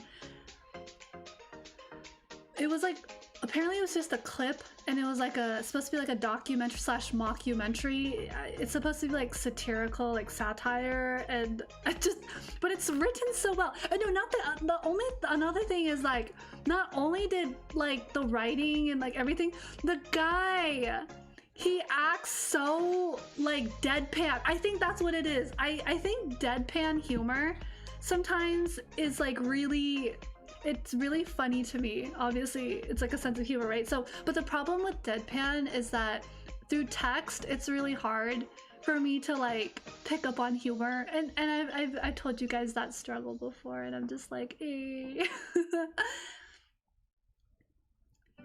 I have been watching some like comedy skits lately just on my downtime, and it's really nice. It's a good reminder to kind of like, you know, remember to have a sense of humor that's not harmful. But some of the humor that I'm comedians I'm looking or watching are actually very interesting. They're very thought-provoking, but it's like, I think it's their delivery, and it's the fact that they're trying to talk about something that should be like common knowledge, but the fact that it's not, it's almost like, it's almost funny how painful it is. And there's probably some psychology about like pain and humor. Like if you can't, I don't know, I don't want to say something overgeneralized and be toxic and be like, oh, well, if you can't cry about it, laugh about it. I don't want to say that either, but sometimes it's like when I'm super frustrated, I will just sometimes just like laugh at the absurdity. That's another thing, absurd humor. If something is just so absurd, it's like, this can't be real, right? And you just have to like, there's like a moment of like disbelief. And I guess sometimes that's funny too, but not all the time. For me, it's like a hit, it's like a 50-50. Anyways, yeah, deadpan. Yeah, that's the thing about deadpan though. It's kind of, I can't hear your tone, I can't hear the delivery, and that's like the bulk of humor, right? Oh yeah, no, I actually, my only exposure to this person was this clip. I actually didn't know that he does other things and other content. I just saw him in this context and I'm like, oh my goodness, that is really intense. It's weird because it's like he uses humor, but he like reveals the truth. Like for example, I know he's acting because it's a prank, but the fact that the people in the audience or who he's talking to or who are being filmed, I don't know, was it staged or not? That was my other question. Like, don't the townspeople think it's weird that there's like a camera crew? Like, wouldn't they know that they're being staged? Question mark. Or maybe they think it's for the news, so they don't really care. That was a question I had.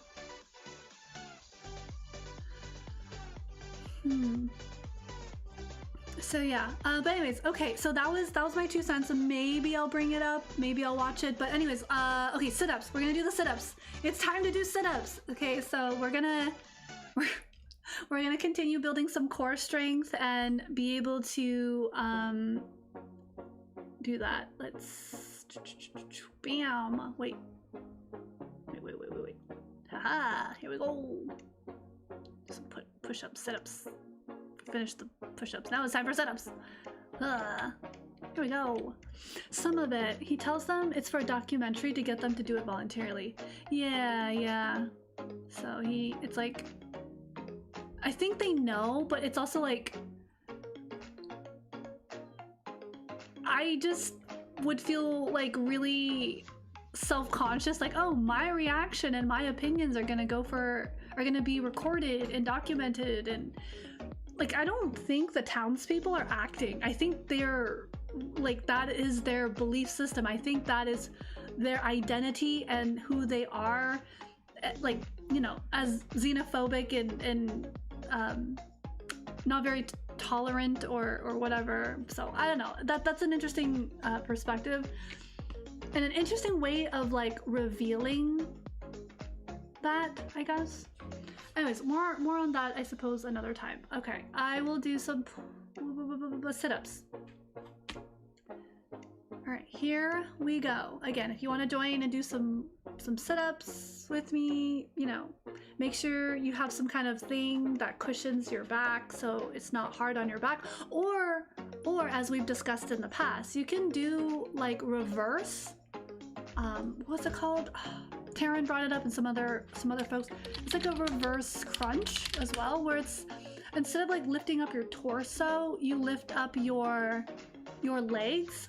So your back is on the ground, you lift up your legs and you engage the core, right? So you're not compensating, and then you lift your legs straight up, and then it's supposed to engage your core and your feet are in the air, and then you put it back down, and it's a very controlled movement. So you don't want to use like momentum, like you're just swinging around.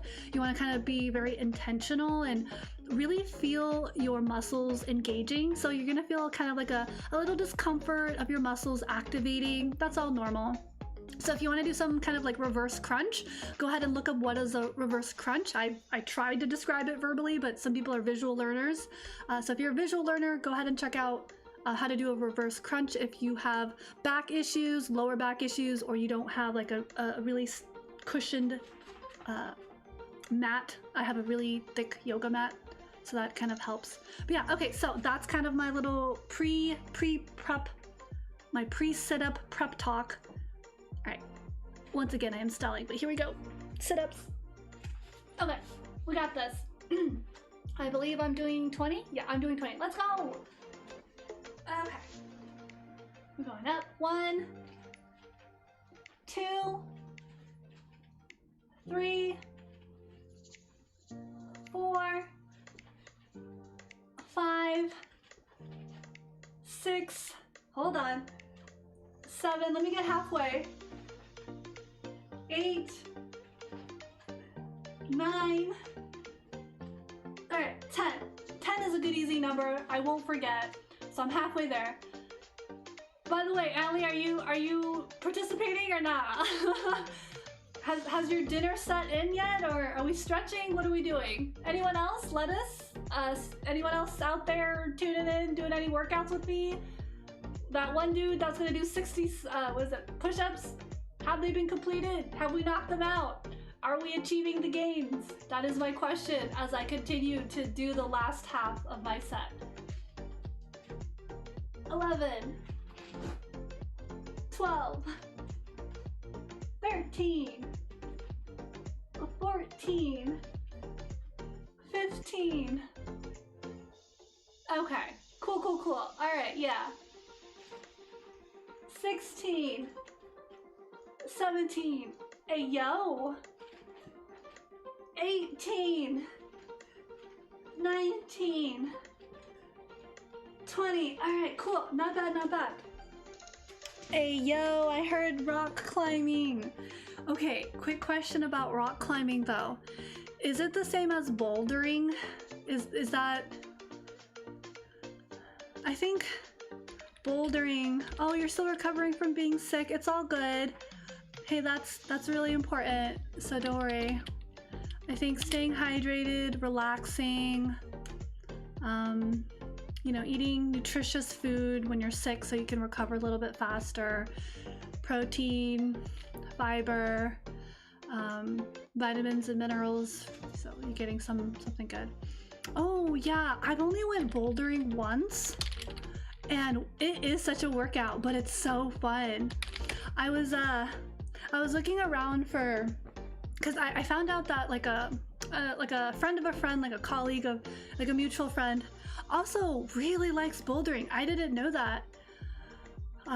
Yeah, I only went bouldering once and I was like, wow, that's so cool. I think the only thing that's preventing me from going more regularly is I do feel, because as you know, hobbies can be, you know, in this economy, it's not that I don't have time, you know, I just have to schedule it, right? Like I just block out time management. That's why I have a planner. So that's not a time issue. It's more of like a, it's like a commitment thing, right? And also like a financial thing for me, but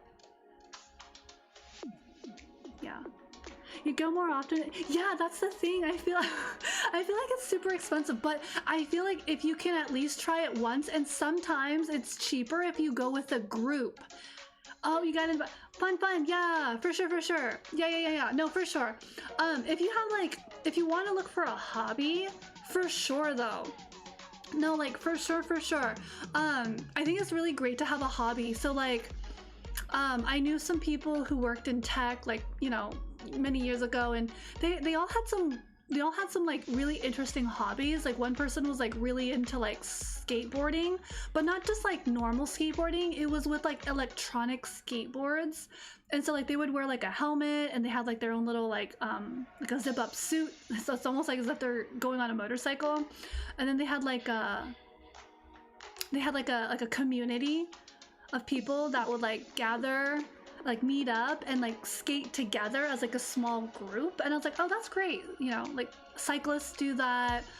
You know, if people want to play basketball or any kind of sport, they also have like a small group of like, hey, let's go.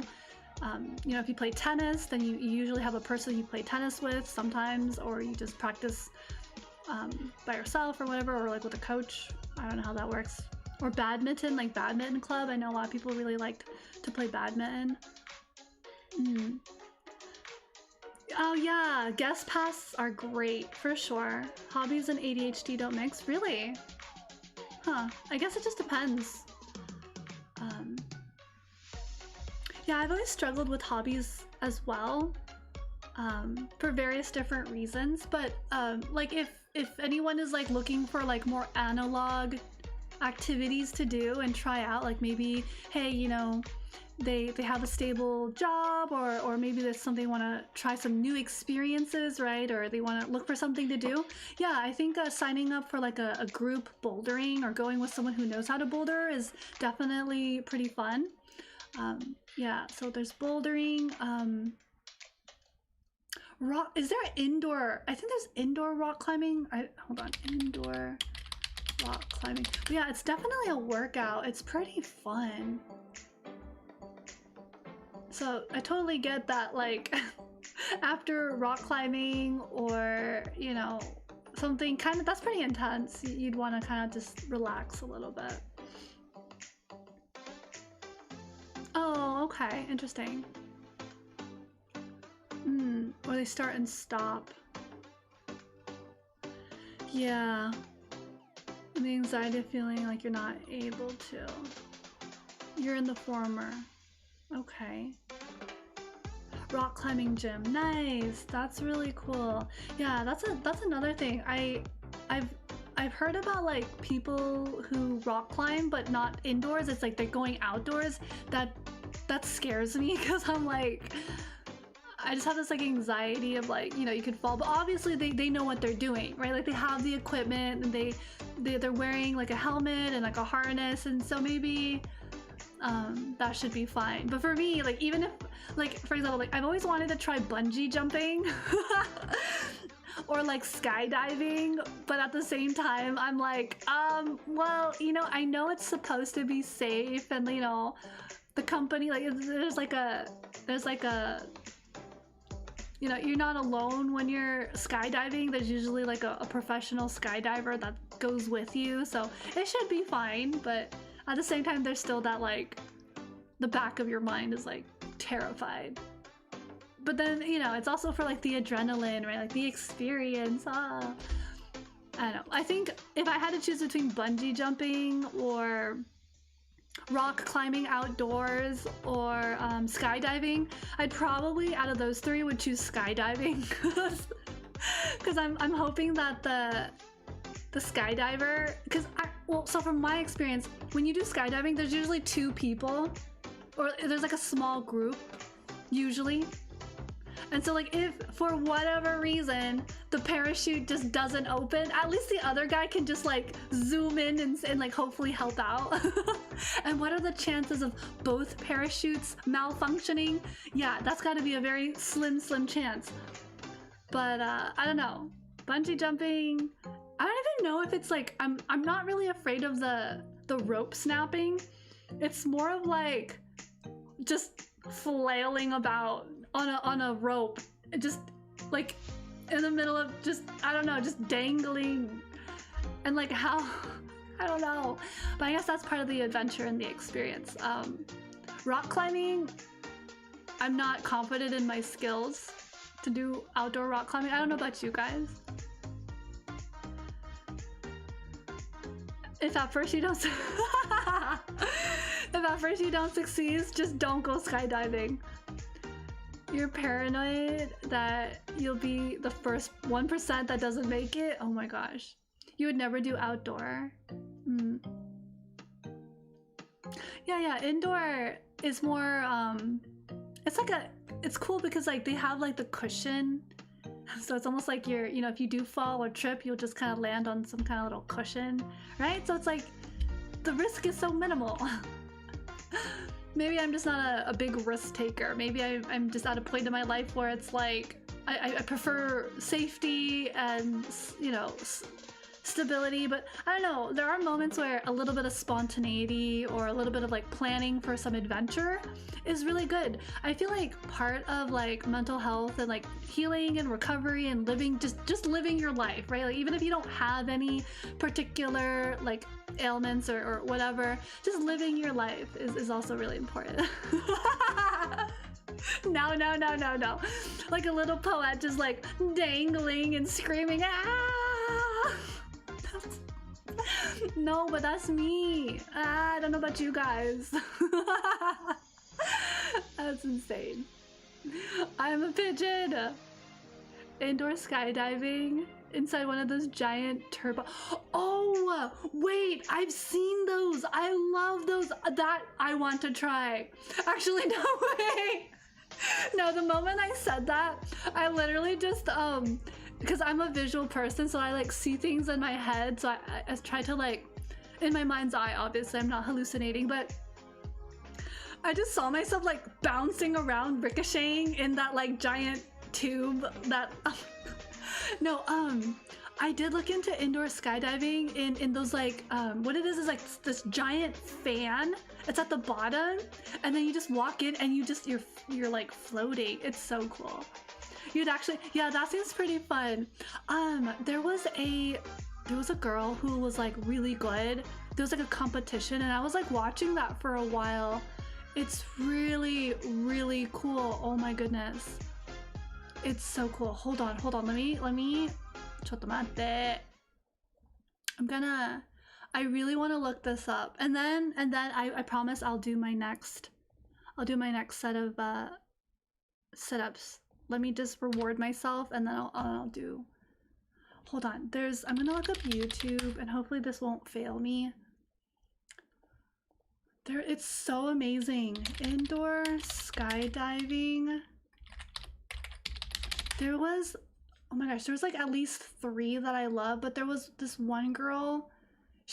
I think she's from Singapore. I don't remember if she was from Singapore or not. Oh, yes, Kyra Poe. She even has Poe. This was the winning solo freestyle. Oh my god, it's so good. So it's literally a performance, and they choose the music, they practice it, they do the routine. It's so freaking cool. Hold on. I really want to share this with you guys because we're talking about this and it's so good. It's so good. Hold on. I'm gonna try to set this up for you guys.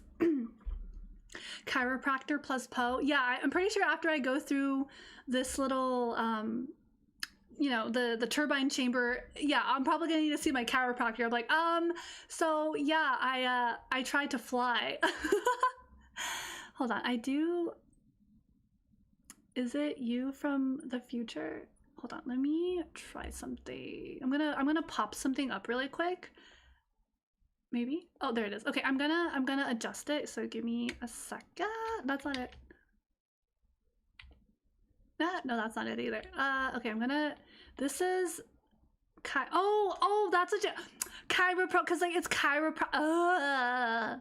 You're so funny. Okay, I can't with you. Go away. No, yeah, so she's amazing. She's really young, and she like works with her sister, and I think she also like teaches people to do the indoor skydiving in her like town as well. It's so good. All right, I'm gonna make sure that the sound is on. I'm gonna segue. This is me like being distracted and being aware that I'm being distracted, but this is so cool. And I just want to share this with you guys really quickly. Where am I? Okay, I guess I'll just start it. It should be fine. Is Kai dancing or is he cheering? Okay. Who knows? So this is She's such a Krya. wonderful person, isn't she? She's just an absolute pleasure to be around. Here we go. Here we go. I'm so excited. Okay, I might need to like interrupt it so that YouTube doesn't like, you know, block or ban me. Here she goes, there she goes. She's so cool. Oh my god, she's so cool. Look at her floating. She's floating. I know I did not raise a wrist. Goosebumps. I did not capture it. It came, it went, it comes quick. I was there and then I quit. I know I did not raise a wrist. Audio jungle. I did not capture it. It came, it went. So cool. She's so cool when she does the walking. Like there's some other people who do it, but she does it like so gracefully. Like I saw another guy do it. Oh.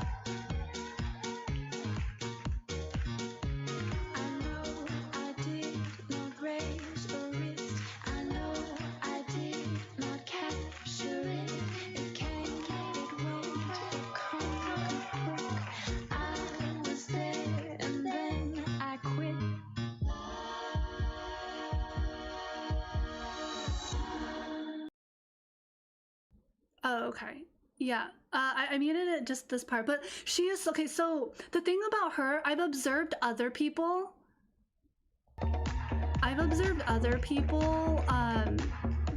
like doing similar like things that she's doing.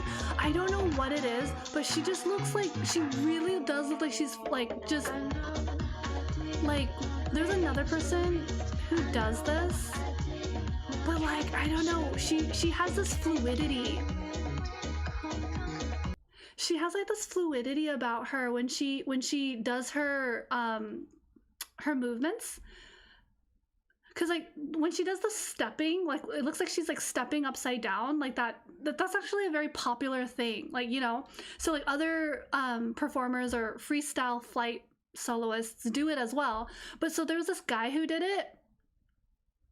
And it looked really like harsh. Whereas like when she does it, it's like she makes it look like she's flowing into the next thing. It's just so smooth. It's so interesting. I thought that was so cool. And yeah, so whoop, aha, there you go. So skydiving, indoor skydiving activities to do. And yeah, I did kind of do the thing where I messed with the audio. I did want, yeah, if you guys get a chance to watch the video with the sound, it's so cool, like especially with the music. So I did want you guys to hear a little bit of the music because it's like this really like light, upbeat, modern, and it just matches so well. I watched some of her other things. I did watch some of the other contestants and other people perform just to get like a sense of like other people, but this was the one I believe that this performance or this solo freestyle won some competition or something, and she's really cool.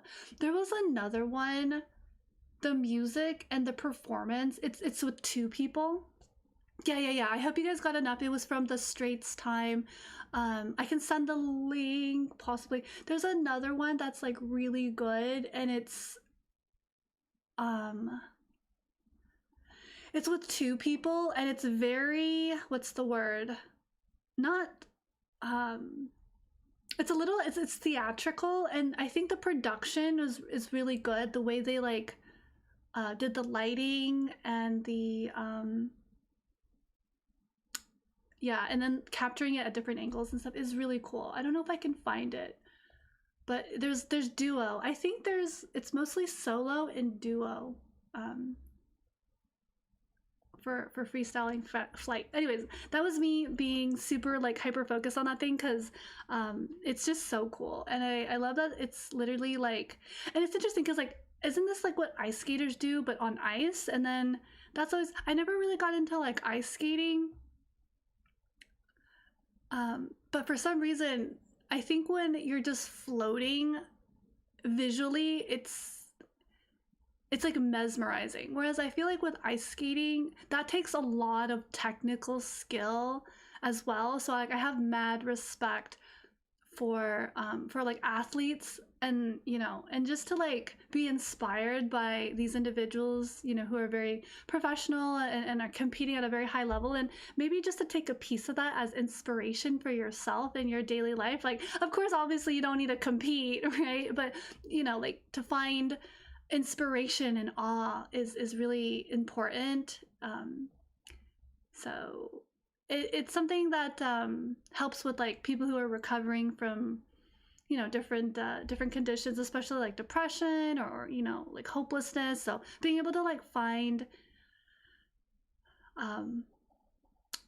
things and activities that can kind of help you rekindle curiosity, you know, excitement, joy, wonder. There's this thing where like if you look into nature, you get this feeling of like overwhelming awe.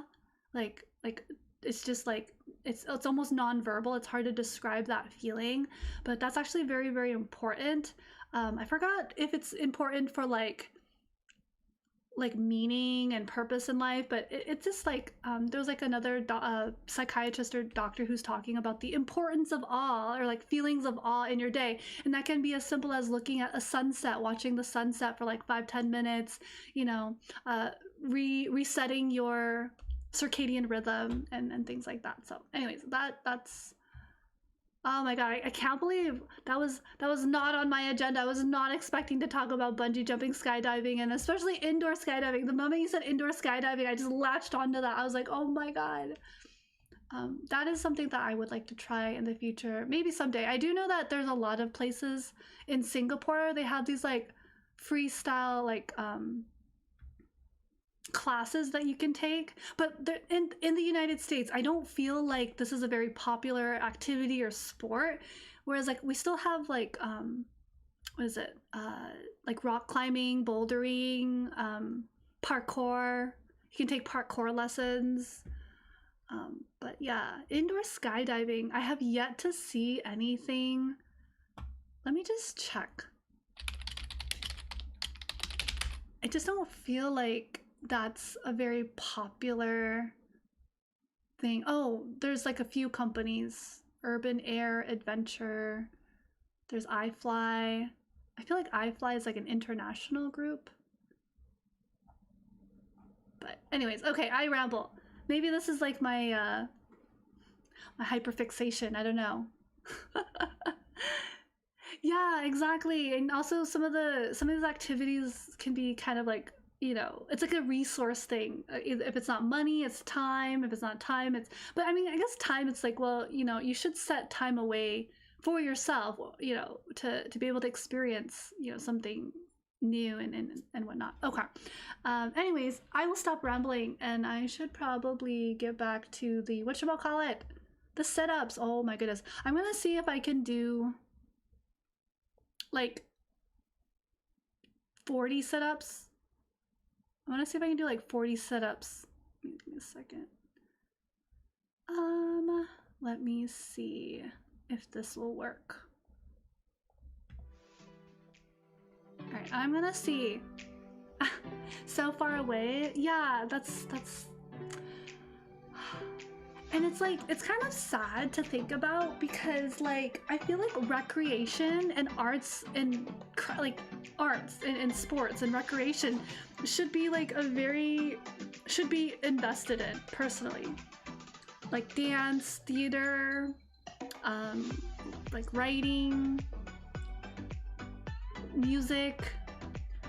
It should be something that's invested in more, but it's a little sad. All right, sounds good. Thanks for being here, King. Have a wonderful rest of your night. Take care.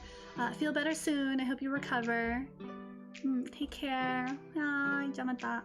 Okay, I am going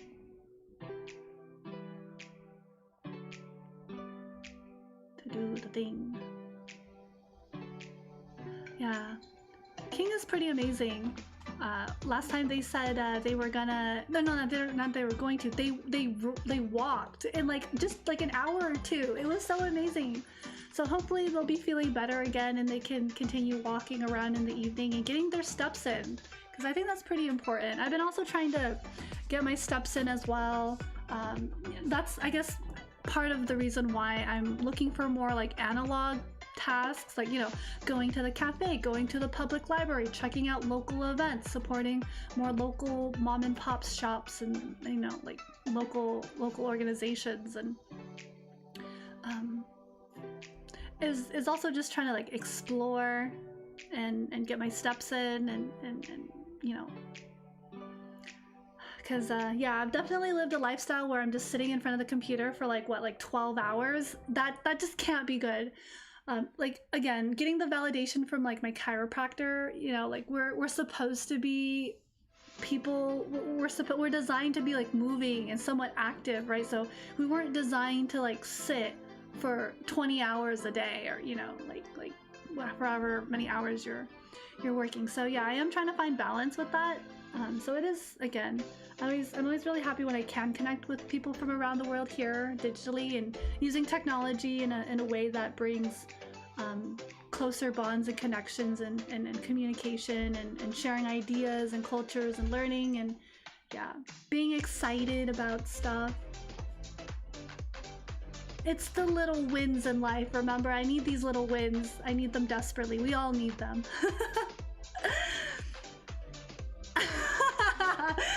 Good thing I'm laying down.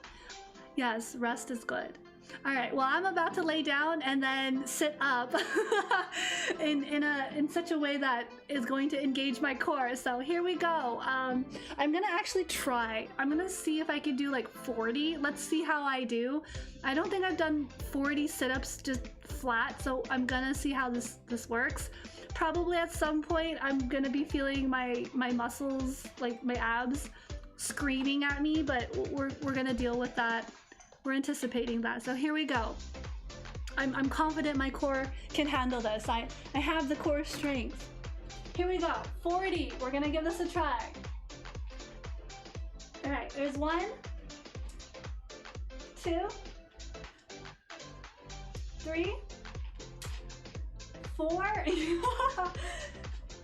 5, Hall of Pain, 6, 7, 8, 9,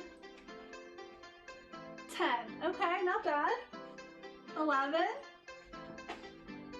12, 13, 14, 15, 16, 17, 18, 19, 20. Okay, I'm gonna do something quick. 21, 22, 23,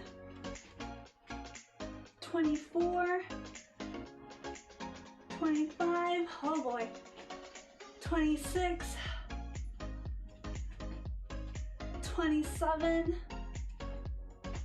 28, 29, 30. Oh boy. Okay, give me a second. Let me catch my breath. So I'm noticing that I'm not going all the way down, which is not ideal, so I should probably do the last 10 with more care for the form. So I'm gonna try to go all the way down before coming back up. Here we go. 10 more. 30. We're trying to do 40. Yeah, 10 more. 31. Up. 32. 33. Okay, we're down. All the way up. 34. All the way down. 35. 36. 37. 38. 39. Okay, that's 40. Oh. All right, not bad, not bad. Oh my gosh. All right, good. Oh boy, good stuff. So it got a little bit tricky because those last 10, I kind of slowed down. I think what tends to happen is when I do certain exercises, if I just do them without thinking, if the form is sloppy, I'm not getting the most out of it. So I rather kind of take my time, just an extra, 30 seconds to like be aware instead of like zoning out. But I guess it's normal. It's normal to zone out. You're doing something repetitive, right? Not much thinking needs to happen, but yeah, no, those last 10, once I slowed down and like went all the way down to come back up, it got a little harder. There's more. I was less relying on the momentum of just swinging, back and forth, and really like being intentional and deliberate and like making sure that it's my core that I'm engaging.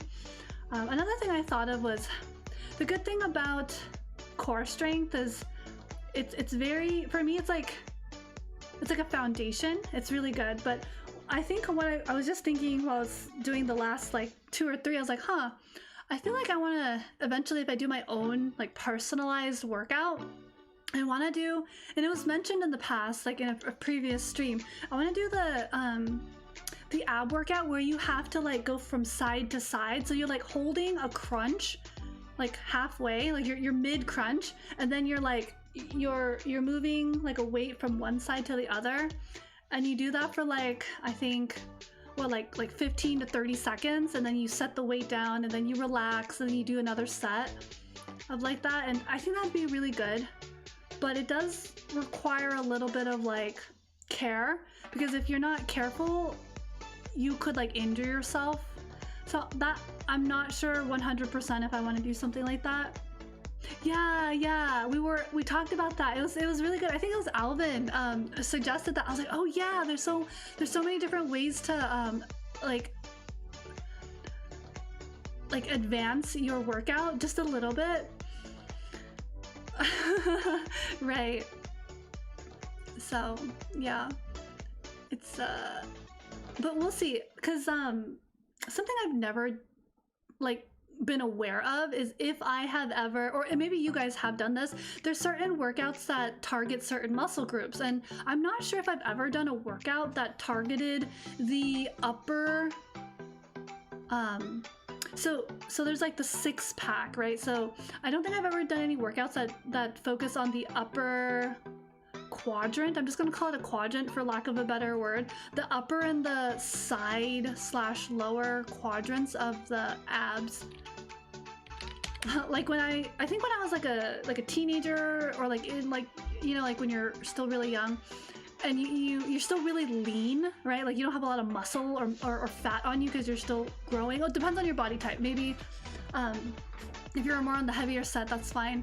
But you know, I was always that like really like skinny like teenager, kind of like, I don't know what you call that, but so it actually had problems gaining weight. It might have been like a genetic thing. It's not like I was malnourished. It's just like it's a disposition. So I had a very fast or high metabolism, so I couldn't keep weight for a while. I think it started slowing down in college, and then I was actually really happy. I was gaining weight. I was like, whoa, this has never happened before. But then I wasn't careful because I still thought I had a fast metabolism. So I gained like more weight than I wanted to. So then I was like, oh, okay. So then exercise and healthy lifestyle and diet again helped. It's just more about health as opposed to like a certain beauty standard. It's more like how comfortable you feel when you look at yourself. And there's so many different ways to go about addressing that. And if you're proactive and you actively work on it, right, there's the mindset portion, and then there's like the physical changes. So the mindset portion is a lot of like how you see yourself, how you talk to yourself, how you perceive yourself, how you even value yourself, like what's that standard? For example, for people who value themselves only if they can provide or accomplish or do things, they're very like, they need to do stuff. Sometimes in that case you kind of have to like sit back, take a step back, and assess the qualities and traits that you can offer, as opposed to like the object or results you produce. So there's that, the mental part, and then the physical part is like, okay, well, you know, I wanna tone, you know, like I like my weight, I like how I look, I would just like to be more toned or refined. That's fine, right? Like that's not all about weight loss, right? If you like your weight, you know, and you want to tone, then go, you know, toning is excellent. If you want to lose a little bit of weight and then tone, or if you just want to lose a little bit of weight, that's fine too, right? But I don't, there's a lot of people who are like body positive that I've learned from, and it's really amazing, like their self-confidence, where that comes from. And they don't have the perfect body, and it's not about like having the perfect body. It's one, it is a mentality thing, how you see yourself, and then second, I think health is really important. So when I was thinking about the abs and why I tangented is I did want to try like a workout I've never done before. Categorization. Yeah, bulking. That's also a common goal. I knew someone who used to like go to the gym, and he was like a pretty like a big dude, but then like I don't know, something changed and he wanted to like tone and slim, and then he eventually pursued was it bodybuilding? It's like that's a little bit more aesthetic as opposed to functional, but that was just something that he liked to do, and I was like, oh, that's cool, good for you, like, right, that's cool. But when I met him, he was just very like normal, but then like later on they went into that, so I was like, oh, so it's like a different mindset. And if I remember correctly, in Physical 100, the Korean fitness competition show, you get all types of like body types and different athletes, and there were a few bodybuilders, so their muscles were more I mean, it's still muscle, like that's still gonna hurt, but like it was more visual, like more for aesthetic, and it's probably still perform, like it can be functional, but it's like less functional. Whereas I've noticed that like, yeah, so they would bulk up for the purpose of like looking or having a certain physique. So yeah, just stuff to know, right? Like if you think about body image and self-esteem and looking at it from this type of lens, it's better than, yeah, the dysphoria. Like I guess what I'm trying to prevent is body dysphoria by having this dialogue. But again, body dysphoria isn't just like your body, it's also just how you see it. So you could have a perfectly normal body, right? And you could skew it in different ways. So that's still something I'm investigating, because I don't believe I have body dysphoria. I will say I have a slight bias that I'm trying to change and be aware of. And the bias is like looking or being skinny. I think to counter that kind of mental narrative that I have in my head, I think it's more important to say to myself, it's not about skinny, it's about health, right? It's about health. Like, just because you're skinny doesn't mean you're healthy. So I'd rather be like normal and like healthy than like super skinny just to fit like a beauty standard. So yeah, I was actually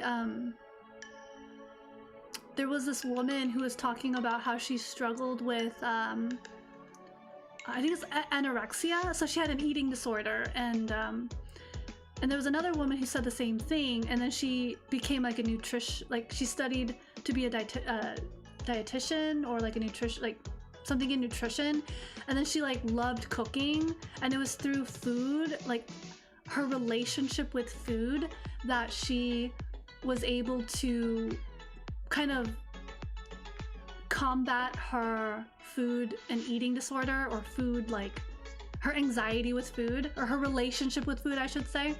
So that was really inspiring and powerful. And I guess what I'm trying to like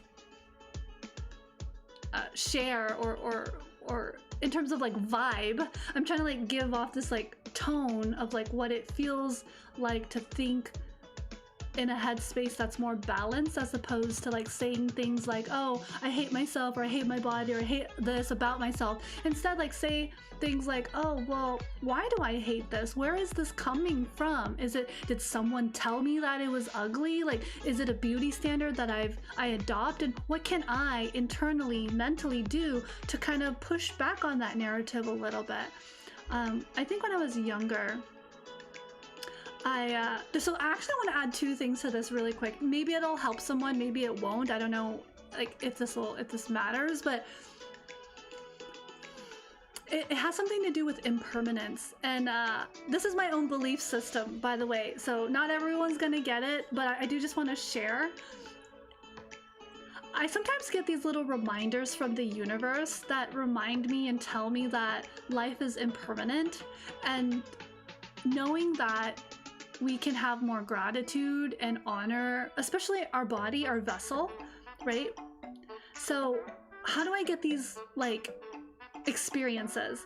So when I had a cat, I didn't have very many like blemishes or scars, but when I had my cat, and you know how cats can be, they're temperamental, and she actually left significant scars.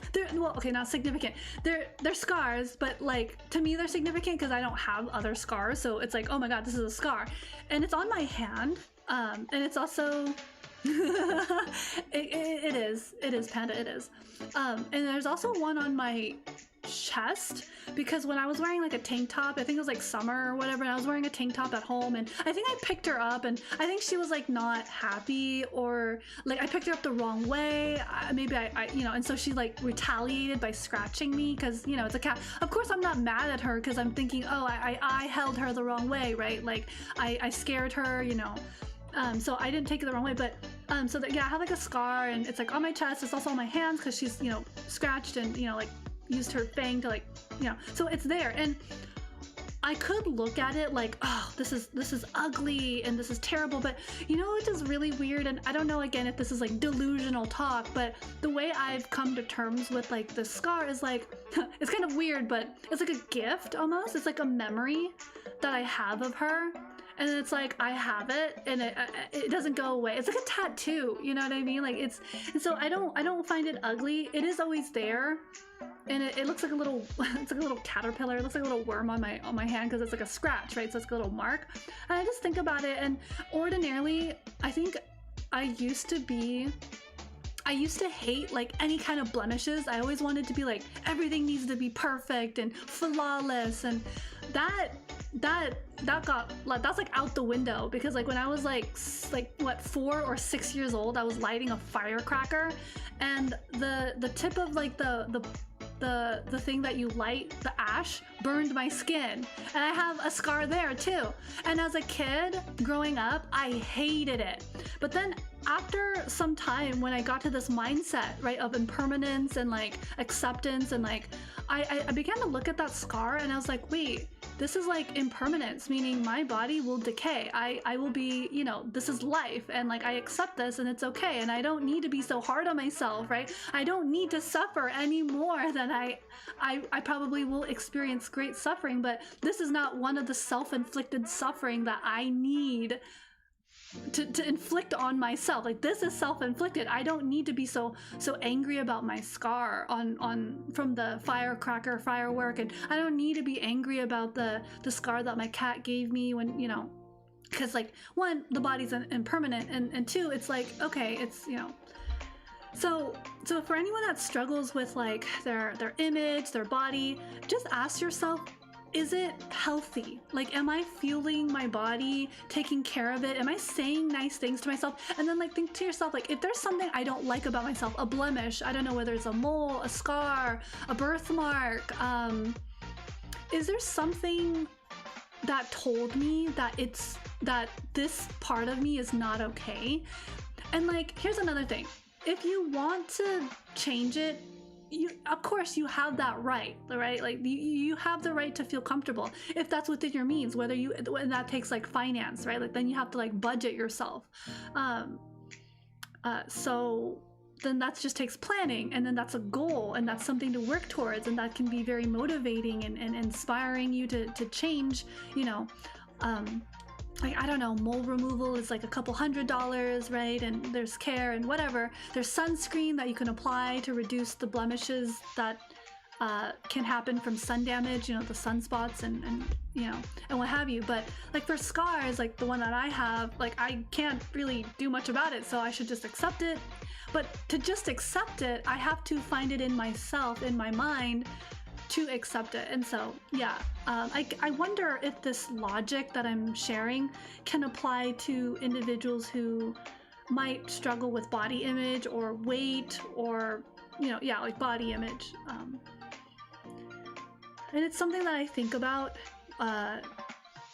because I know I said that, like, oh, I lost some weight from working out and actually having gone outside and been more actively walking, and I've lost some weight. And to me, that's the weight is not about looking or being skinny. It's more about like, oh, I'm healthy. I'm being more healthy. And part of that is like, you know, I can visually see it. Again, maybe that's just a long-winded talk, but yeah, that's like combining impermanence, self-acceptance, challenging negative narratives that we have to identify where we got that narrative, right? There's another, on the flip side, like on the other side of the coin, is complacency. So I looked into like health as you age. So I'm thinking like 40, 50s, and 60s, right? Because I mean, as much as we want to pretend the fountain of youth exists, we also have to be very realistic. And I think that's going to help with mental health, is accepting the aging process. I think there's something that can be, what am I trying to say? I think part of like mental health is acceptance. And when we don't accept, and when we're in denial about the aging process, for example, then we can cause ourselves a lot of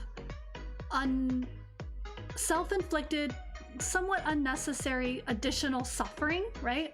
So while I don't want to be complacent and be like, oh, everything's fine and I don't need to work on myself and oh, I can be overweight, you know, but yeah, there's this Asian woman, and this is part of the research that I was doing for AAPI, and hopefully I can curate her content for you guys. She's a much older woman, like old, like grandmother old, but she talks a lot about beauty, aging, how she accepts herself, how she dresses to feel, and this goes back to image and self-image. It's not about dressing your age or acting your age. It's about what makes you feel good, happy, healthy, and you're not hurting anyone, right? So like for this older Asian woman to dress a little bit more in bold colors, why does she need to dress her age? What, like the color purple is now has an age limit? You know what I mean? Like neon pink has an age limit. So sometimes she gets like really mean comments about like dressing her age, but like her pushback is that she dresses in a way that's not provocative. It's just different for people in her age group. But she says that she dresses this way because it makes her happy. She's not hurting anyone. But again, I can see how people would think, oh, this is not expected of someone your age. So she'll wear something that's like a shirt that's like, it goes on one shoulder, but then it's not on the other shoulder, and so it crosses over and down into the armpit.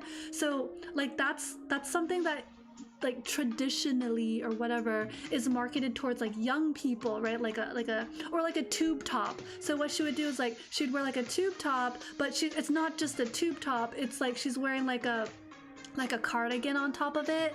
But like, you know, there's not a lot of like 60, 70-year-old women who necessarily still wear a tube top. So she was getting a lot of like negative feedback for that, you know? So she's like, it's not about the tube top. It's about like my self-expression and like my, you know, but she's very fashionable. It's very classy. It's very fashion forward. So I personally, again, don't see the problem, but I think she's tapping into like ageism, like prejudice towards a certain age group to act and be and look a certain way. And, you know, so I learned a lot, and I think it's really important for me to adopt some of this mindset like now, because again, in like 20 years, right, 20, 30 years, I'll probably be in a position where I'm gonna be grappling with the aging process. And I don't know, maybe you guys will be as well, but in a different way. Like, so 18-year-olds to like,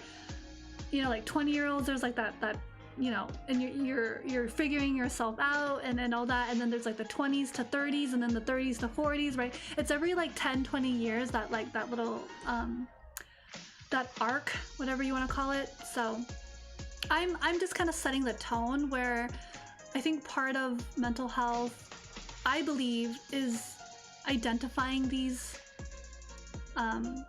points of distress or points of concern, and being able to find ways to process maybe grief. There's probably some grief about like, oh, I'm no longer 15 or I'm no longer 21, you know, like, and being able to come to terms. There's a lot of really interesting perspectives that I've just never thought of, and I've just picked it up from listening to other people's thoughts, sharing ideas, right, having these discussions, and I'm like, this is really, I need this. Like, I don't know if you guys need to hear it or would like to hear it, but I would like to share it, and maybe it's something that can help you. Maybe it's like, it's helped me anyways.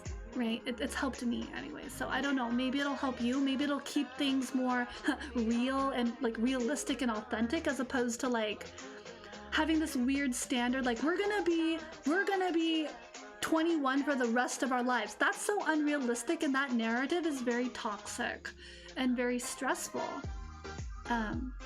Yeah. Okay, great. I'm glad to hear that. I hope that's helpful. It's not easy, right? These can be difficult topics because it can hit home for some, and I'm not trying to say like everything I'm saying is law. It's more like this is on the table. It's like a buffet, right? Yeah, I know, right? It's so weird. And I have like I'm slowly like creating my own opinions, like because I'm engaging with these topics, and I'm like learning from different perspectives and slowly kind of coming to my own synthesis of this information. And so I would like to just like share and say like, hey, you know, like what do you guys think, right? Like, and I think that's really important to have that dialogue, whereas we don't see that a lot in society. And that's why it's so important to have like media literacy and like critical thinking skills, because if we offload our critical thinking to either a robot or someone else, right, like a leader, then that's dangerous too. Because like if the leader says, oh, you have to believe this, you have to follow every order, don't question it, that's when we get into a really dangerous situation, which we're seeing it right now, right? When people follow orders, like without questioning moral ethics or values, like asking yourself, do I align with the values of these actions? No, therefore I won't do this, I will do something else. I'm gonna, you know. But unfortunately, there are different value systems there and such. Random bit as we're letting that sit. Another thing it's a bit random, but but you're kind of right? Because they're programmed. Here's the thing that's the biggest, like, so 2011 was what? Oh my god. 15 years ago. Holy moly. Okay, no. Wait, that reminds me of another thing. Sorry, lots of thoughts. I have this thing, I don't know what it's called because it's not diagnosed, but I literally can have like multiple thoughts at the same time, and it's crazy. It's no joke. It's the best way to describe it, is my brain is like a browser with like 10 tabs. It really is. Like I'm juggling, so I have to like task switch. So in 2011, I looked into Nick Bostrom's book, Superintelligence. It's a quite technical book, even though he didn't want it to be too technical. He wanted it to be more accessible, but it is still quite technical. I have the book. I attended one of his like talks, like public talks, and I had him sign the book, and it was pretty cool. But so yeah, back in 2011, I was actually really curious about like the trajectory of AI. I had no idea. I could not foresee it was going to be like this. I do though. I have a ton of open tabs, but they're organized. Okay, so where was I going? Sorry, multiple. So superintelligence is where the AI, the machine learning, can think for itself, and it no longer needs like a command, and so that's very unpredictable. It's like giving someone a weapon, like, I don't know, a shotgun, a gun, a machete, and not knowing if they're gonna use it as a tool or as a weapon. Like, I could give someone a hammer, and a hammer can be used properly, or it can be misused and crack things that should not be cracked, right? It could break things that should not be broken. So that's, you know, that's kind of where we're at. No one asks the question like, oh, who made the weapon of mass destruction, right? No one asks who made this technology. It's just, we're just dealing with the consequences. So I think it's some of the things that I've been thinking about is like going back and asking questions of like, well, who's producing? And that's where the critical thinking is happening, the questioning, right? The investigation, and like, thank goodness there's people in the world who truly do care about these topics. And I'm not doing the work, but I'm trying to be informed. I'm trying to at least start discussions, even if I'm not outwardly investigating, and at least I'm sharing the findings and asking for dialogue on this. That's my contribution, or how I feel I can contribute. So good thing is that the Situps have been done. I'll go ahead and update that. All right, so yeah, so we talked about like body image, my general sense, the grounding, kind of giving you that I don't know, there's a word, there's a in Cantonese and in other languages there's a word for it, but I don't know what the word is in English. No, I know what the word is in English, but it doesn't capture what I'm trying to say. So the word in English is truth, but if you look at the world, that's not what I'm trying to say. I'm not trying to say truth. I'm trying to say something else. It's almost like I'm trying to say essence. But then like people will misunderstand what I'm saying when I'm saying what the fuck is essence? Like what is that? What? And so there's not a word that I can use in the English language, but in Cantonese it's called like delay.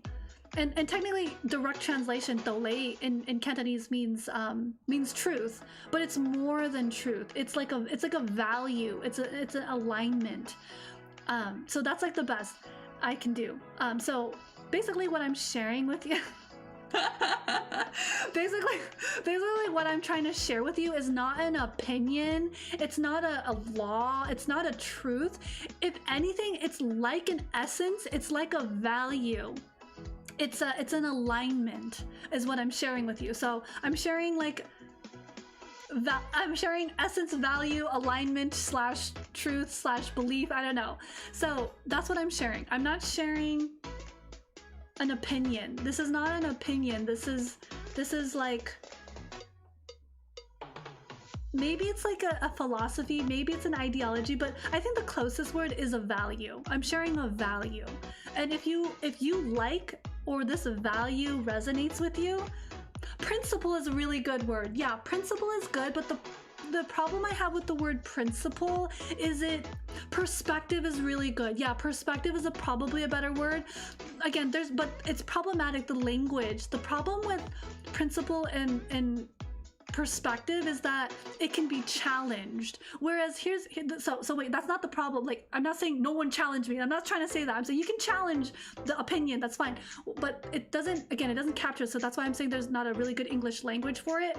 So for example, this is getting kind of like into like this weird language semantics kind of realm, but you don't challenge thank you. You don't challenge the wind. You don't challenge gravity. You work with it. You either, like, you, in a way, now this sounds kind of weird because, like, you have to obey. You have to submit. That's also not what I mean. I think the best word out of all of it really is a value. And a value is a perspective, and it can be like a principle. Yeah, so I guess you guys aren't wrong. But, yeah, so we'll go with that. Principle, perspective, value, yeah, but it's something you have to kind of believe and align with, but you shouldn't be, I think the difference between what I'm trying to say is that a belief is sometimes you can just follow it blindly as long as you have faith, but what I'm asking with this value is critical thinking, and to ask yourself, does this make sense? Is this something I like? Is this something I align with? Does this ultimately lead me to like XYZ? Does this lead me to like groundedness as opposed to like feeling lost and confused? Basically, does this value, does this principle, does this perspective offer me clarity? If what I'm saying is like, oh, this is a bunch of mumbo jumbo, or, you know, this is too hippie talk, or like this is too you know, pseudo-y something, or too cult mentality, it shouldn't feel like that. Then you've missed it. If it feels like, if what I'm saying sounds like a cult, or like a law or a principle that sounds like something from a cult, then that's not it. That's why I'm worried about using the word principle, because, you know, a principle can be also skewed, whereas a value, yeah, this is a semantic thing for me, and the translation isn't very good, and the meaning is not as nuanced and complicated. But I tried. You sent, oh yes, perfect. I was waiting for that. I actually checked it earlier and I was low key. I was like, oh, did he forget? But oh, I'm so glad that you did. Thank you. I did look for it. Thank you. Thank you. Let me just refresh the page. Yeah, I don't see it. I'm scared now. Did you send it to the right one? Uh-oh. Why do you have a different opinion than me? Yeah, I think values is more aligned. Hello, welcome Alvin. My own strength after I left the gym is slowly coming back. That's great. That's good to hear. I think principles are, because it's something, at least the way I view it, is something you really think about as to what you care about. Okay. Oh no. I hope you copied and pasted it. Sad. Very sad. It's a semantic thing. It's a semantic thing. You know how like certain cultures have like one word or phrase, but it means like this whole thing? Yeah.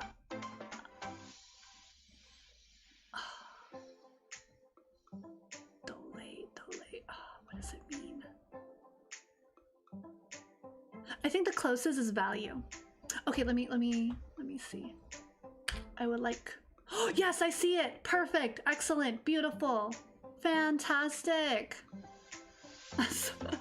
Let's go. Ah, oh, what a wholesome message. Thank you. You know what? I actually did look into Socrates, and there was a method where, so I don't know if this was the particular one, I'll have to double check, but the one that I saw from Socrates was about the questioning. So something that Socrates did, one of his methods was like, when you present information through questions, and funny enough, I do that, but I think sometimes when I ask questions to gauge everyone's like critical thinking and ask for opinions, because I am genuinely curious, sometimes what it can look like, it makes me look kind of like I don't know the answer, but like I have an idea of the answer, but I'm also like, I want to like hold space for like what I know and then what other people say and know and how they present it. And I know I talk really fast sometimes, or I move along really fast, but I'll try to like slow down, give people time to like really contemplate and be able to write. And if not all at once in the moment, because you know we are put on the spot, we can just kind of take a few days to like think, like a week, and then we can come back to it, revisit it, and like write something that's more thoughtful. I think that is part of the writing process that I do appreciate. And I think maybe that's why like fast messages, like, you know, instant messaging like so quickly can lose a lot of depth. But I don't know. Sometimes people can think really fast and be able to communicate very, very well. So I appreciate people like that. I hope I can improve and be more articulate someday. Right, exactly. Sure, right, yeah, exactly. You can do kind of whatever. Low key though, yeah, as long as it doesn't get me canceled or, well, I mean, anything, cancel culture is crazy, but yeah, so it depends on the community as well. So I really do appreciate having these types of like thoughtful, like inquiry.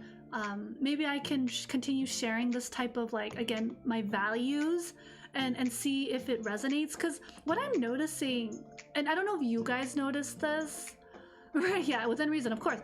I don't know if you guys noticed this, but I'm noticing that like a lot of, I'm gonna say it very generally, like meaning no thought. Let me just like say it. Let me just say it, and I know that it's not like super polished and refined, but I'm just gonna say it very generally, and I know that I'm saying it in a very like almost like stereotyping, like very, very general. And that's, the world is like very chaotic, and I'm sensing there's a lot of like madness and a lot of like skeletons are coming out of the out of the closet kind of thing. Like we cannot deny it. And although we have tried to like escape and look away and pretend we didn't know and pretend everything's okay, the sooner we acknowledge that it's not okay and attempt the problem solving process, then thank you. I have found my people. I have found my people. But like the sooner we kind of stop being like in denial first and then skewing the quote unquote reality or truth, the faster the better we can kind of come to a sense of like understanding and acknowledgement, right? Like the previous stream, where we can like, okay, we can problem solve now because one, we've identified a problem. But for me, I can only do so much, and I'm figuring that out. And what I can do is at least share values that I believe are more aligned to what people want. Like, how do I say this? So okay, so pretend. Okay, so this is overgeneralization. Okay, so there's the greatest evil of all kind, and then there's people trying to do things about it in different ways. And one part is like bringing in this like wholesome energy of like grounding and like, hey, what you're feeling, the anger, the frustration, the confusion, the fear, the anxiety, the uncertainty, that is a normal response to what's happening. Like, you should be frustrated. If you're not, maybe you just live under a rock. You know what I mean? Like, and so the truth is like, the value is that we value as a collective not this insanity. We value this. And if you align with this value, then what you're feeling as a response to the evils makes sense, right? So I understand how crazy that sounds, but I'm sitting with it. It makes sense in my head. I trust that someone can understand what I'm saying. Definitely, most things aren't new. Whether yes, exactly. Yeah, same. No, that's also the crazy thing. You guys know I live under a rock as well. I should not be talking. No, that's not right either. I'm allowed to talk about this as well. But I usually don't, because it usually doesn't get so bad that I would have to talk about it. But the fact that it has affected my nervous system, and if it's affecting me, I can only imagine how it's affecting others within my generation and obviously the people. So how I've looked at like a lot of the chaos, hi Lay, how I've looked at some of the chaos is like, we're all playing a video game, right? And like, you know, we're all different classes, and some are healers, some are like the scouts, they're just looking ahead and being the messenger, right? And some are like the bruisers, some are the tanks, some are the battle mages, and some are like the fighters, right? Like the front liners, let's say, and some are like the jesters and the critics and the naysayer. You know, you have like this wide spectrum of classes of roles of people, how they participate. And actually everyone is participating in this, you know, collective, I don't know what you want to call this collective experience. And yeah, so I'm in my little corner trying to be able to cast my little spells and provide healing, provide like care, and also be a person who can advocate for myself and others. And I think that's really important, advocacy. And so the moment if you hear, or from like what I'm experiencing, like if someone like says you shouldn't advocate for X, Y, and Z, first ask yourself like, well, what are they advocating for? And then who benefits from silence? Like, there's a lot going on there, lots of layers. I don't know how I got here, but I brought us here, so I'm just gonna have to sit with it. You relate, okay. Yeah, cool. Yeah, for sure. But yeah, and then rewriting the story so that it fits like a certain like structure that can be sold to the masses, right? Because everyone wants an interesting story. No one wants a boring story, so it has to be like packaged in a certain way.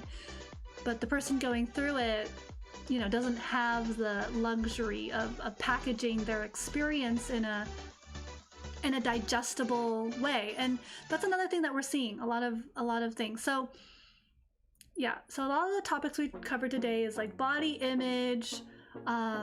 Where are you getting those ideas from? Like, is it yourself? In which case, how can we challenge? And then it trickles down, because then it also trickles down into your value system. What do you value, right? Do you value escaping problems and hoping they go away? Do you value observing problems, problem solving in your own time? Do you value problem solving with the community, getting different ideas? Do you value arguing in order to express your emotions and challenge ideas? There's different styles, and this just happens to be my style of exploring ideas and trying to do my part by holding a space for dialogue regarding, you know, various topics. The big ones, it's just kind of the structure and the trajectory of society and how we can take care of ourselves. So ultimately, at the end of the day, my goal is to not only do like the physical part, right? Like obviously I'm doing like the physical to stay healthy from the science, right? Like we know that people need to do exercise and you know, back in the day, in the caveman days, when, you know, people had to like go hunting and that's where they got their exercise. Now that we've designed a system where we're seated, we're sitting down, rooted in a chair, we're no longer getting the exercise that we usually get from, you know, the old way of doing things. And so what do? We create a problem to create a solution to solve the problem that we made. That's kind of the situation we're in with society. Again, this is not to say it's good or bad. It's just an observation, right? It's supposed to be somewhat neutral. If you color it like, oh, this is bad or this is good, that's your own current development. All I'm stating is like, this is what I've observed. So for example, if I was a farmer and I go and I have to like move the soil and dig things up and use like hard manual labor, I'm getting a lot of great exercise, right? And I'm also producing food and nutrition for myself, my family, my community, and other people. But then if I'm like sitting at a desk all day, I don't get that physical activity, you know, from the manual labor. So then I have to buy a gym membership to get the exercise that I need, that I've lost from the lifestyle. So I think it's just really interesting to observe. So like, why, it's kind of funny, like I was thinking about this, I've been thinking a lot lately, and I thought, man, what if I like moved to like a countryside, started my own little like garden and farm, and, you know, like learned about agriculture and how to like make my own food, and I don't have to rely on groceries. I mean, maybe I could like rely on maybe like 50% of groceries and then grow my own produce and then share it with like whomever. But, you know, I was like, is that the solution to this mess, to this hyper dependence to the system? Gosh darn it, the system. Yeah, I don't know. I've been thinking like that sometimes. Yeah, the farmer, my potatoes failed. They've stopped growing. They are not growing. They're in the bucket, but they're not edible. I feel so bad. I have like a hit or miss with my green thumb. Like I can grow some things. Like I've grown like cherry tomatoes and it's great. You know, and it's weird because like, here's another thing. I have even thought about like, okay, if shit hits the fan, like, and I don't want to like, and I can't, you know, and I thought, should I buy one of those indoor growing, like it's like you grow your own produce, but the problem is that you're dependent on the seeds they sell you. So I don't like that idea either. So basically what it is like this like it's like an aquaponic, you know? So it's like they use lights, and then you can grow like vegetables, basils, herbs, you know, like fruits and whatnot, strawberries, tomatoes, various different lettuce and cabbage and whatnot. You can grow it in a little thing, right? Yeah, hydroponic. Did I say hypoponic? Hydroponics, yeah. It's like an indoor hydroponic thing. Yeah, lettuce. Yeah. And so I also have the urge to be a hermit, and I have to challenge that narrative, and it's very important to band together and have like community. Oh, did I say aquaponics? I'm so sorry. Oh, did I say I meant hydroponics. Thank you.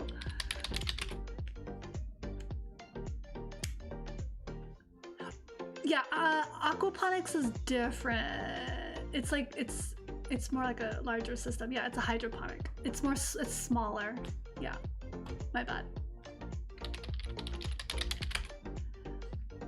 Yep, it's a hydroponic. It's like smaller, it's like indoor, and it's like a little garden. And I thought about these things, like to problem solve, but then ultimately I'm like, yeah, but you can't escape society, right? Like you can't escape people either. And like there was a point where I was observing my own emotions and my own thoughts. And again, this is just, I'm sharing my value, my process.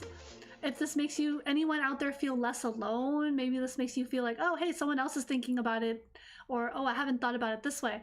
But basically I was thinking like, I could like feel myself becoming misanthropic, like slowly, but I caught myself and I was like, wait. You know, like just because there's like evil in the world, and I talk to myself like, you know, like self-talking, like reflecting and journaling and writing and thinking. I was like, just because like I don't like the state of like things and how, you know, it's become. Yeah. So I was like, but I think it's still okay to feel that way, like to have a moment of like, man, I hate, you know, feeling like this. Hold on, let me just catch up with what you guys said.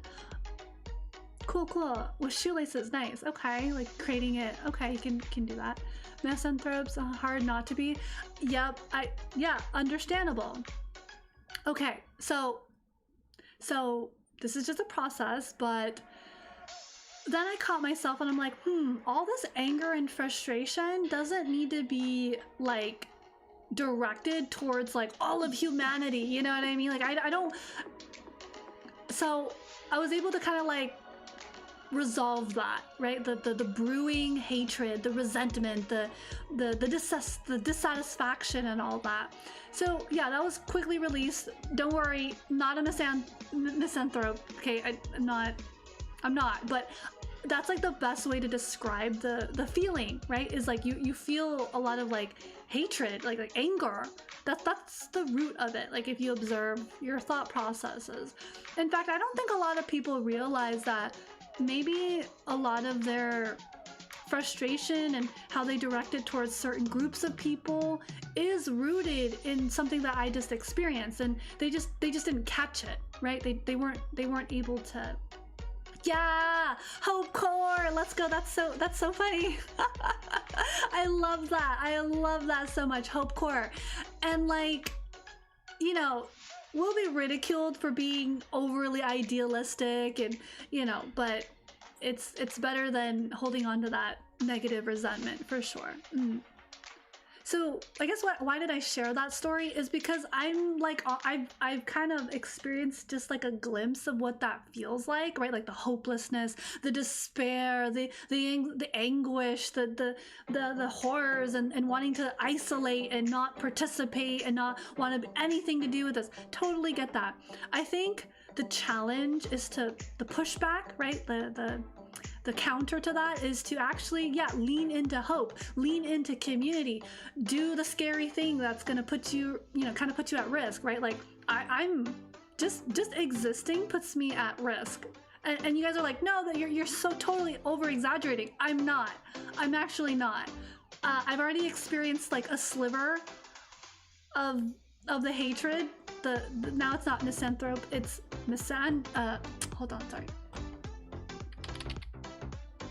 misogyny. Sorry, I had to think about how to. There's misanthrope and then there's misogyny, right?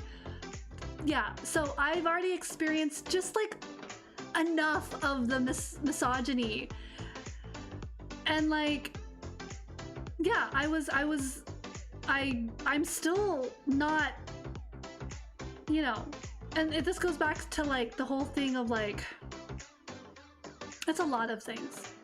First, you need to identify that one, you're misogynistic, and that's deeply rooted in your life experience, and by projecting that hatred towards someone like me who low-key, I'm not trying to be like, oh, I'm so innocent. No, I'm not trying to say that, but like in a way, I what's the word I'm trying to say? I'm not responsible for a person's lack of being able to process their emotions and trauma, and then have to have them inflict that onto me in a way that does kind of make me innocent, because like I didn't do anything. Maybe like my values trigger you, or like I don't know, maybe just my existence triggers you, but like that's kind of weird to me. Like it's like saying I hate a bird for the nature that it's a bird. I hate that it has feathers. Well, I mean, it's a bird. That, like, so you want it to be born without feathers? Like I don't know. Like I should have just been born with a different genetic disposition. Darn, I guess these too bad, huh? Right? Like what am I gonna do with myself, right? So a lot of the problems that we're seeing, it's I think Sarge mentioned it. It's like nothing's new under the sun, really, right? Like he just to like capture what did he say earlier? It was like maybe it wasn't Sarge, sorry, I don't know. There was someone who mentioned something about like, oh, there's you know, it's nothing new, you know, like we've seen this before, and it's just like, it's just the universe experiencing itself in multiple ways, right? So like what we experience in like a local, we're experiencing it like internationally and globally. It's all the same thing. It's nothing new. It's just we're avoiding it. And like I said, going back, the moment we can acknowledge, back to that slideshow, the moment we can acknowledge is when we can start. But sometimes it takes like taking care of our physical and then our mental, and then aligning our mental with our values, and that's what I'm here for. That's what I'm trying to align and reach out and create community, because it is very easy to isolate, to just keep to yourself, be a hermit. I tried that route. That solution worked for like a short time, but again, we are social creatures. We're not we just haven't figured out how to, you know, make it all work yet. Yeah, for sure. Yep, catching up to some of the chat. Nihil sub sol novum. There's truly nothing new under the sun. Yes. Dang. Oh my gosh, I don't know what's going on there. But okay. So that's just me being really long-winded. Let's just sit with that, because I know sometimes I go too fast, so I'm gonna try to slow down. Let's just kind of sit and process some of that while I do some planks for about a minute each.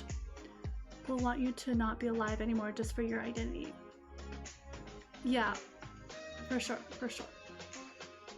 Huh, I don't know why, maybe there's like some censoring that's happening. It's because I said a particular word. Right, exactly. So, believe it or not, it's kind of weird. I'm like noticing it as well. Yeah, no, Atlee, that like anyone who's like trying to say, oh right, yeah, I get it. Yeah, that's such a bummer. So the fact that even we're not allowed to like talk about it in like the grand scheme of things, that's control, right?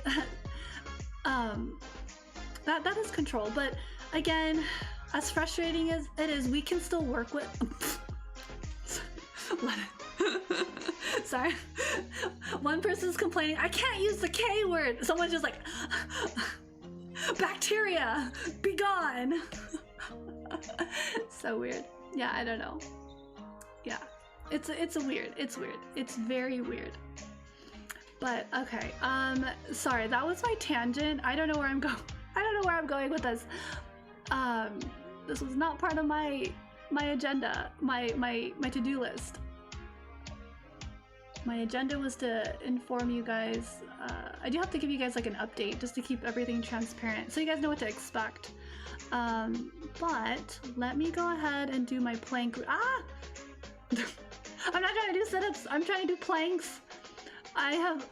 Talk about stalling, dude. I stalled so hard. Just can't even do planks. Come on, Poe. Do planks. Yeah! We're gonna do planks. Yes, we are. Eat. Planks are going to happen one way or another. Temperamental with his enforcements? Yeah, that, I really don't know what to do. Like, I don't know if I should,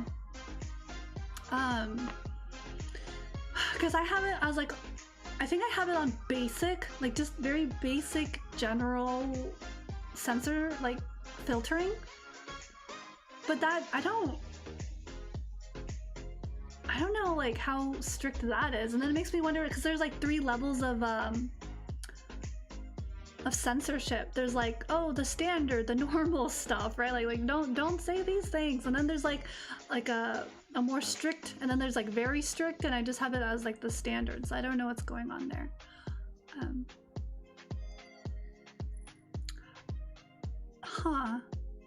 don't know. I'm not sure. It could be many different things. But let's go ahead and marinate on some of the topics, because that was a lot. I did put a lot on the plate. It has been on my mind. I do feel safe enough within my own community and space to talk about it. I do think it's important to just, you know, at least talk about it a little bit, because we're all existing, we're all experiencing the same thing. You know, it's like, are you seeing what I'm seeing? Yeah, dude, I'm totally seeing what you're seeing. This is crazy. So I think that's finding that community and being validated that your experience is a valid one. It's the correct response to the madness that we're experiencing. And you know, if that means, and I think another, really quick before I do my plank, one thing I feel like is the quote-unquote most radical thing you can do is actually take care of yourself and others, but not just that. Like, that's just like the start. Of course, there's a systematic thing. It's not. So another thing about psychology and healing, that a perspective, once again, this is a perspective. People are saying there's a lot of there's some thought in the psychology and healing and therapy. There's a thought going around that's like, oh, healing and therapy is like, traditionally, according to Western belief and standard, is that you need to do it alone. But actually, if you look at it, you're not alone. You have a quote-unquote care team. You have a network. You have, you know, you have a network, and you know, you have your doctor, you know, the pharmacy, blah blah blah blah, all that, right? All right, sounds good. Thank you, Panda. Oh wait, you can't see me waving. Ugh. All right, thank you, Panda. Ah, have a good night. Rest well. Good sleep hygiene. We like to see that. Lots of thought-provoking stuff. Really glad to see that you're here. Have a good rest of your night. Yes, I'm just gonna finish these planks and be on my way. Yeah, so yeah, the thought is healing is not individual, but it is the responsibility of the individual. Like, the accountability is solely on that person. But yeah. Yeah, I really do like that folks are getting to know each other, familiar names. It's starting to feel kind of more connected. It's more familiar, right? We're not just all strangers on the internet, although we are, but that really means something. If like people on the internet can come together and have civil discussions and get along and work out differences and like realign their values, and you know, and if people have to be, you know, let go, if people need to move on and find their own tribe, then for sure, like, you know, I totally respect that. I don't want to like anchor someone down. It's like, if you're not happy here or with the things that I say, of course don't suffer, don't make yourself miserable, right? Definitely find a space that you can, you know, thrive in. Chill small chats. Yeah, I do like the coziness of smaller spaces. It feels a little bit more personable, for sure. Okay, so I'm about to get personable with the yoga mat, and I'm gonna just hold a plank. Where's the clock? I can't escape it. They must be completed. I will complete. So it's gonna be 60 seconds of holding a plank, but what's gonna happen is I'm gonna have 5 seconds to, you know, set up and get ready. So let's go ahead and do that. If anyone at this point is still alert, cognitive, has the capacity to do stretches, find yoga poses, do a few push-ups, a few sit-ups, it's an invitation. You're more than welcome to join me. If you want to try to do some planks with me, go ahead. You're more than welcome. I'd love that. It would be great. If not, also cool. Just vibe, just chill. Here for the good times, and here to learn and grow together. So, all right, let's go ahead and get started. I'm gonna be a ninja, and I'm gonna click it, and then, okay, 4 seconds. I'm gonna get ready. Here we go. 2 and 1. We're holding the plank. All right, here we go. 60 seconds. We are engaging the core, relaxing our shoulders, and we're lowering that, stabilizing that tailbone. Oh my god, I need a vacuum, but that's okay. I'll do that later. All right, where are we at? Ooh, 30 seconds. 30 more seconds. Woo. Oh my goodness. When did planking get so difficult? Alright, almost there. Stay strong. You got this. I mean, I got this. Almost there. Remember to breathe.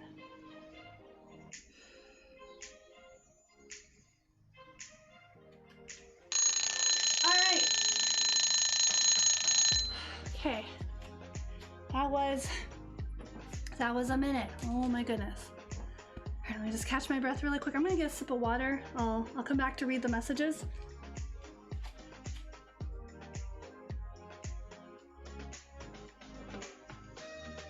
Okay. All right, good stuff. Good job, good job. Whew. All right, let's see. It just requires further to work things out to be able, but it can be difficult to find access to make that happen. Access. Okay, access. Yeah, access. That's more like, if it's not a resource, access is like time, space, emotional bandwidth. There's also the emotional bandwidth. I know, going off what Jamie is saying, if you don't have the emotional bandwidth for a conversation, that's okay.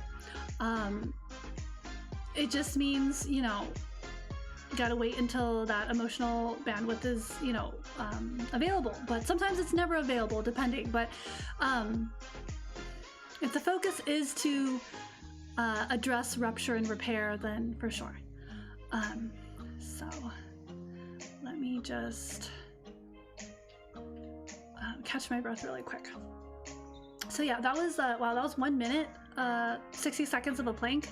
That one was pretty rough. I don't know why. I think it was because it's a minute. I think usually after about like 25 to 30 seconds, and then usually my plank is 40 seconds. So like it's just about, like, just as I'm struggling, I have to hold it for just like 10 more seconds and then I'm good, but like 20 more seconds feels like a long time. So I'm just kind of like processing the workout. I think that's really important. Building awareness. This is part of building awareness and sensitivity and body awareness. Just narrating the experience. Yeah, 60 seconds feels really different. I don't know why. Because you know, like the muscles working, the fatigue is like getting there, but then, yeah, that extra 20 seconds is surprisingly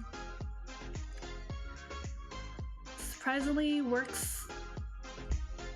I guess that means like you're getting stronger, you know, if you can hold it for a little bit longer. Okay, so let me go ahead and go back. Yeah, we're gonna do another plank, right? So shake that out. If you were doing a plank, if you were stretching, that's good. Something I've noticed. It was around Lunar New Year's. So I don't know if you guys celebrate Lunar New Year's. If you don't, that's fine. I don't do a big celebration. Sometimes it's just saying, you know, Happy Lunar New Year's, or, you know, checking out the local community, you know, to see if there's like a festival or, you know, anything going on in the neighborhood or town or whatever. Sometimes there's like free events. I think it's really nice to attend some free events, check it out. And yeah, so around Lunar New Year's, maybe like 2-3 weeks ago, I was visiting some family friends. Yeah. And they made me this little, okay, so the only way I can describe it is called like a bean bag, but it's not what you, like, I don't know what you guys think of stereotypically as a bean bag. I think when I think of a bean bag, I think of a chair, like a giant, literally like a giant bean bag, or one of those tiny little bean bags that are like used for hacky sacks. So I don't know if you guys know what hacky sacks are. It's like knitted or stitched, and then there's like little beads or beans inside, and then they sew it up, and then what you do is like you kick it around, or you try to kick it like a soccer, like not a soccer ball, but the thing you do with a soccer ball where you try to keep it in the air and you just kick it and you try to keep it in the air for how, like, as long as you can. Yeah, like a bean bag chair, right? Or like the giant one, right. So but it's not that. So what it is like, it was handmade. So she's like an auntie, right? You know, anyone who's like an older woman, like in Asian culture, they're basically an auntie. If they're not like your biological auntie, but they're like an auntie, a auntie, an auntie. So there was an auntie, and she said that her friend taught her or told her about this really great thing that helps relieve like tension and stress, and I'm like, oh, okay. And so it's so she sews, and so she took some fabric and she sewed it together like a little bag, and then she put a very particular type of bean. It's not like any kind of bean. It's like a very particular bean that's like, you can only, like, she says it's like, she gets it from China, or it's like it's only available in China or like Chinese market. So I don't know if other cultures have something similar, but basically she filled this little, it almost looks like a tiny pillow. So it's like rectangular, right? So it's like rectangular. It's as big as your lap. So if you were to just sit, it like fits on your lap, right? And so she filled it up with this very special bean, and then she sewed it up, and then she had one, and she showed me how to use it, and she microwaves it. And so what happens is when you microwave this, I don't know what you want to call this, because if I call it a bean bag, no one's gonna understand what that is, but it's like a, so it acts like a weighted blanket, but it's not a blanket, but it's weighted because of the beans. So it's like really helpful. So basically she microwaved it, and she showed me how it works. And so when you microwave it, the beans get warm, but they're not cooked. They're dried beans. And it emits this really nice smell. It smells like something earthy. Yeah, okay, yeah. So but some people might not like the smell, but to me it smells very fragrant. It smells like almost like an incense, but not sweet. Yeah, so what she did is what she does is like she puts it on her lap and it heats it. It's almost like a heating pad. It's almost like a heating pad, but not electric. And so what she did is she put it on her neck, like on the back of her, on her shoulders, and just kind of draped it. And I was like, huh, does that even feel good? So she let me try it, and I was like, oh my god, like all my tension and like I just like melt, like there was like this like melting feeling, like, oh, I'm like, you're like relaxed. And then actually when you smell, I personally like the smell of it. Like I said, it doesn't smell like sandalwood, because sandalwood has like almost like a sweet woodsy smell. It has a more like earthy, starchy smell, but it still smelled a little bit sweet. And I was like, wow, this is like, it's like almost like aromatherapy. So like people go and buy oils, right, and like incense or like sage, and they burn it for the nice aroma, and it's like very comforting and it relaxes and can calm you. But like these beans had this like really nice, like starchy, earthy, almost a little sweet flavor, and it was just so, it's like almost smelled like lavender, but because it was so calming. Because when I smell lavender, I have this like very calming effect. So when I smelled these beans, I was like, wow, it has a very like calming effect. And so I just like sat there and I was like, wow. And then when I removed this little like, again, I don't know what to call this, like heating pad made from beans, I was like really, I felt so much release in my like neck, and I just felt really like, wow, like almost energized and like relaxed and calm. And I was like, that's great. For whatever reason, she really insisted I take this one that she made and it's new. And so I was like, oh, okay, because it's really hard to say no to an Asian auntie sometimes. Sometimes you should just accept it, right, and be grateful. So that's what I did. I just accepted it and I was very grateful. And you know, sometimes I help her out with stuff, and I buy her like, you know, something, some snacks or some oranges or whatever, right? You know, so it's like it's a mutual exchange, okay? So what I've been doing is I've been using this bean like warmer thing, and I would microwave it, and the first night I used it, I fell asleep within like 5 minutes. I haven't had that type of experience in a very long time. Usually I kind of roll around in bed and I'll eventually kind of drift off to sleep, and but like when I had the bean bag and I had it warmed my stomach, it warmed my feet, I moved it around. I don't know, at one point I just like laid it on the back of my neck and I just fell asleep. I don't even know when I fell asleep, but like I fell asleep at like around 11 something, like 11:15, 11:20. I woke up and I felt so energized and so like well rested. I was like, oh my gosh, this bean, like warmed up bean bag is like amazing. So I've been using that. It helps on cold nights. I warm it up when I'm feeling extra cold, and I put it on my feet. It's weighted, so it's almost like a weighted blanket, but a little bit smaller. So yeah, sometimes I put it like on my chest, or like I hold it, or I put it like on my neck, and it adds like this weight that feels like it's hugging you, and it feels kind of comforting because it's warm as well. So yeah, it's like these little holistic remedies to care for yourself and give yourself comfort, and yeah, it's so nice. Exactly, right? Like if you have an Asian relative that's, you know, you have to be, you can't insult them, right? You can't say no. It's like, what, the gift's not good enough for you? No, you have to accept it graciously, right? You have to be grateful and be like, oh, thank you so much. I'll take good care of this, you know. And yeah, I think she saw that this really helped me. So she really insisted. She's like, oh, I'm making another one. I have 2 others. I'm like, oh my God, you have so many. So she's like, yeah, I really insist you please take this. So I was like, okay. Thank you so much, Auntie. Thank you.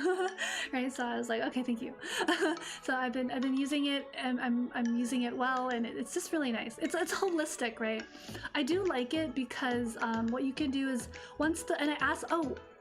I asked the auntie, I was like, what do I do if it like goes bad? And she's like, how would I know? And she's like, when the beans don't give off that really nice fragrant smell, it means the beans are no longer good. In which case, all you have to do is like open the little seal, the stitching, and then you just like, you can compost it. Essentially, you just compost it, put it back into the earth, the ground, whatever, and then you know, put in some new ones, and then you like sew it back up. You know, I think a zipper would be good. I think what I can do is maybe I can just like buy a zipper, and then like the next time or whenever the beans, you know, lose their nice aroma, you can just like, I can toss it out, open the stitch, toss out the, like compost the beans, and then like stitch in like a zipper. That would be more convenient. And then yeah, so I don't know, I think it's really nice. It has a very like nice what's the word I'm looking for? Organic? I don't know. It's like not synthetic, right? Because it's a bean, right? There, so it's, I mean, it's not gonna, I don't think it's gonna get moldy unless there's like too much moisture, but I think they're dried, so it's fine. And yeah, so like once it just loses that nice smell, it's just, there's gonna be no scent to it, and then you just, that's when you just dump it, or you compost it. So like, okay, cool. Not a big deal, right? And it doesn't really necessarily require electricity except the microwave. So I guess that's one way to take care of yourself. Does anyone use weighted blankets? Do you guys find any benefits from weighted blankets? I like the heated part. I don't even know if they make like weighted blankets that are heated. They probably do. I never looked into that, but yeah, weighted blankets provide a lot of comfort. And yeah, you use 2 blankets. Okay, you like your weighted blankets? Okay, yeah, I used to use like 2 blankets, kind of like a thin blanket and then like a bigger blanket, kind of. Yeah. So yeah, weighted blankets are great. And I don't know if there's like one that's a heated version where you plug it into the wall, and then, you know, you get the benefit of like the weight as well as the warmth. Or if you can just like double it, you know, you just have a weighted blanket and then on top of it is like a heated blanket, you know, double up. That's also an option, right? If you have the accessibility or this resource, then for sure. Oh, okay, one for texture and one for warmth. Yeah, for sure. Very good, yeah. So these are just kind of ways to provide comfort and take care of yourself, and you know, yeah, really good, really good. So I'm gonna go ahead. Oh, you know what? I was actually kind of doing a little bit of stretching, so I have kind of completed my stretching. Not sure if I want to do like a cycling. You have a cooling blanket that's not really weighted, but it's similar. Okay. It makes your body feel much better sleeping. Okay. A cooling blanket. I've never heard of a cooling blanket. Let me look at a cooling blanket, because I do know that when you go to sleep, it's ideal to have like a blanket that, or well, not a blanket, but like temperatures that are a little bit more cool. It's just feels nicer. Oh, interesting, a cooling blanket, huh? Oh, so it like helps regulate the temperature a little bit better if it gets too hot and stuff like that. That's cool, that's good. Very nice. So, yeah, I think we're good for now. It is getting a little late on the later side, so what I'll do is I think I will go over some announcements if you guys are okay with that. I want to, you know, offer some transparency, some plans, things to look forward to, right? Like some positive things to look forward to. I've been cooking. I've been working on a bunch of stuff. Let me go ahead and bloop, run this down. And okay, yeah. Your excuse to procrastinate? Oh no, I'm sorry, I can't be that excuse anymore. No more excuses. Yeah, so I'll try to wrap up within the next maybe like 10-15 minutes, hopefully. All right, let's go get some announcements. So as you guys know, this kind of like beginner series, this particular workout will be coming to a nice conclusion within the next, don't worry, it's not happening right away, within the next 4 streams. So that's about 4 weeks. What does that mean? It means 2 things. It means you can rewatch the VODs. You can take a screenshot. You can use this workout if you like it and continue using it, because I will still continue working out. However, the next workout, you gotta lock in for sure. However, the next workout I'm doing, I'm gonna say it's not beginner friendly, and I don't want anyone to get injured or get fatigued. So as I am doing the next workout, I invite others to continue doing this workout and modify it as they see fit. So if you feel like, hey, you're getting stronger and you can do 15, maybe 20 push-ups, please do. If you feel like you can do more sit-ups, or maybe on a day you're not really feeling it, you can do 10 sit-ups, or if you want to do more, you can do 25 to 30 sit-ups, you know what I mean? So you can modify it, so you can still stick to this kind of like routine. Again, I do like the stretching and the warm-up portion, and as well as the cool down.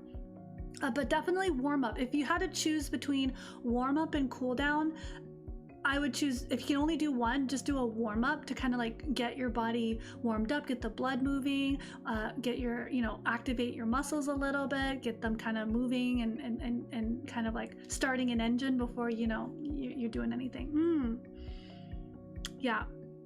Yeah, so this is a very basic, simple template. You can add and subtract as you need. If you want to replace planks, you're welcome to, but I think planks are really good isometric workouts, then you can always add more time. But again, I think 60 seconds is pretty good. Once you feel like it's really dull and boring and you don't want to do planks anymore, you can either there's alternatives. There's modified planks, so definitely look into like different types of planks.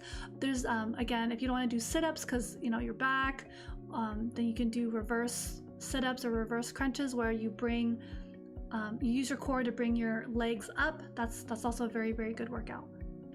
Yeah, for sure. If you have like an old workout you want to dust off, my old workout requires a lot of equipment that I don't have, so I have to kind of improvise and kind of create something a little bit new for myself.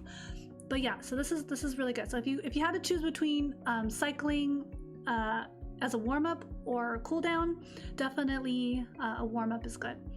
Stretching, I can't emphasize stretching enough. That is like one of my favorite things to do. Also, thank you. We got a person who has followed us. I'll just call you Troyer. If you're lurking and listening, thank you so much for the follow, Troyer. Yeah, I still need to work on my alerts. I'm troubleshooting, but it's gonna take me a while to try to figure that out. Okay, so yeah, so it's gonna be 4 more streams. It's gonna be spaced out once a week for the next 4 weeks, and then after that I will I have a lot of plans. I have at least 5 streams in April. Again, this is idealistic. This is if I don't get sick, and this is if like nothing crazy happens, right? So those are the 2 like things that would prevent me from being able to be present. But yeah, and then it'll be new workout. I have a few special streams planned in April. May is gonna be a really big month. For the first week of May, I will be out of town. And then there will be like 20 days left of May, and I'm hoping maybe like 15 out of 20 days. I'll see if I can try to, do more, but I know at least 15 days in May I will be streaming. So that's what, like, I have, it might be like 3 to 4 streams a week. I'm gonna try to do that. It's going to be a very informative month. I'm gonna do my best to present on different countries within the AAPI. So it was really hard for me to choose because I had a list of like at least 20 countries that I wanted to go over, but I had to like, I couldn't do all of them. Yeah, so it's gonna be really insightful. So hopefully you'll learn something new. Maybe there's probably gonna be something you already knew. Maybe there's some fun facts that you know that you can share with me in the community. That'd be super cool. So yeah, so that's some of the updates as we're wrapping up today's stream, depending on your time zone. Let's see. Yeah, so I'll be starting a new workout plan that I've already decided on. It is anime themed, yay. It is not for beginners, but I might need to modify it a little bit. Yeah, and so the workouts will continue every Wednesdays or whatever day this is for you, depending on your country.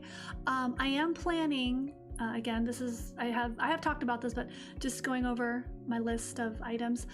I am planning on adding Japanese learning streams, and I don't know, I'm really excited. I remember, Lettuce, you're also studying Japanese. I don't know if you're studying it now for like this semester or if you have studied it in the past.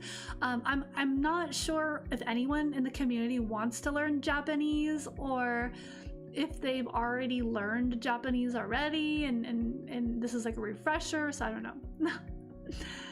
Yeah, no, I'm trying to, I've been thinking about trying to incorporate certain groups, like countries as well. Right? Hi! Nihongo! Hi, Nihongo! You know what? I learned the kanji for Nihongo and I really like it. So the third character, so the goal is, that's hiragana. But how I remembered the goal for kanji is first you start with 4 lines and they're stacked vertically, so it's like 1, 2, 3, 4, and at the bottom is like a little box, and then right next to it, because it's a full character, you write the kanji for the number 5, and then underneath the number 5 is another box, and then you put, that's like one character, and that means language, I believe. That means goal. So then Nihongo. Yeah, I was really surprised how I learned that. Just, I don't know. And then apparently it's an N3 level Japanese. So I was like, oh, okay, cool, I guess, right? Yeah. Oh, okay. Yeah, I randomly learned Nihongo, like the kanji, the last, kanji letter. Yeah, it's hiragana. Did I say something else? So actually, okay, so what Lettuce Gremlin wrote when they wrote yippee, and then they wrote the little box with the horizontal line in the middle, and then there's the vertical line, and then the horizontal line, and then 2 lines on the side, and then at the bottom of the vertical line is like a horizontal line. Oh, I see. Yeah, and then those 2 characters are technically kanji, and then the last character that represents goal is hiragana. Yeah. But to make it complete kanji, yeah. I just know that that's what that one means by pattern recognition. Yeah. Okay. Yeah. No worries. It's all good. Yeah. Yeah, no, I just learned it randomly. I don't know how.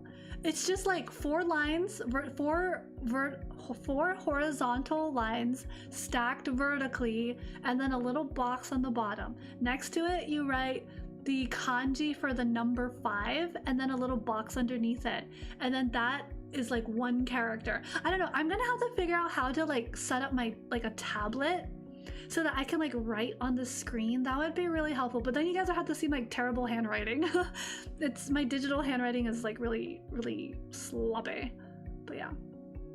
Hi, it's super good. Yeah, and I'm really terrified of learning kanji. But in this class that I'm taking, yeah, we have to learn some kanji, and I'm really nervous about lesson 4, 5, 6, and 7, so I'm really nervous. But yeah. No, it's a struggle. Trust, it's a struggle. Like I have to like tell myself stories to like remember it. But then not only that, it's also muscle memory. You just have to like it's also pattern recognition as well. So if you guys are excited about learning Japanese, that would be really awesome to have you guys. There is, if this provides any sort of like reassurance and benefit to anyone, language learning is like really good for the brain apparently. And I think it'll be good to, you know, be able to like sit down, learn, practice, or at least be exposed to like a new language and trying to learn it, especially since we have a deep appreciation for like Japanese arts and media. And I think, you know, having a deeper appreciation and love for a different language is also really good, and like kind of understanding the people and the culture that you know, are behind the media that we love and consume. I think that's really important. And again, this is a value. Not everyone will agree. There's plenty of people who, this is an ongoing discussion actually about how Asian culture and products are consumed, but and are trendy, but it's like sometimes if you're not careful or aware and mindful, you're losing a lot of the history and the people that go with the culture, and it becomes kind of like an object or an accessory. And like some would argue that's okay, and others in this dialogue or discussion are saying that's not okay. We should honor the people as well. So again, wherever you stand on the spectrum of discourse, that is your value and where you stand, right? That's just, it is. So you spent one day on calligraphy. Oh gosh, I haven't even done calligraphy. There's a very particular way to hold the brush, and yeah, it's not natural for how like I've learned to. Well, actually, it's not natural. It's just I've never learned it. How about that? Yeah. And that's great that you know 3 languages. That's super awesome, a trilingual. I've always wanted to be a polyglot, but I think my window of opportunity is gone, and it's okay, right? Like it's not the end of the world. Yeah, no wrist movement. As we continue wrapping up and discussing, I'm gonna stretch because I want to stretch my hamstrings a little bit, because this morning I woke up and there was like a tightness in the hamstring again, so I think I need to keep stretching, and it's part of my evening routine of stretching. Oh man, is it doing that again? Oh my gosh, why? I don't know why it's doing that. Sad face. I'm so sad. That's sad. Okay, so yeah, so we're gonna add Japanese language learning. I'm not sure when. At first I thought Fridays, like you know, every Fridays, but I'm not sure. So maybe Thursdays. I don't know. I have to like confirm. And then I'm also not sure like how to present it in a way that's like meaningful and like impactful for different learners, like different types of people who learn different ways. And I also should prepare kind of like some material that I can present and I can show it on the screen so you guys can see it. It doesn't like your jokes, Stanley. Oh my gosh. Including the word YouTube worked. That's interesting. Hatred. Oh my gosh, it worked. That's so weird. That's so weird. I like how you guys are trying to find loopholes. You guys are trying to find loopholes to beat the censorship or whatever this is. Okay. Yeah, so April and May. April, I'm just gonna say really quick off the top of my head.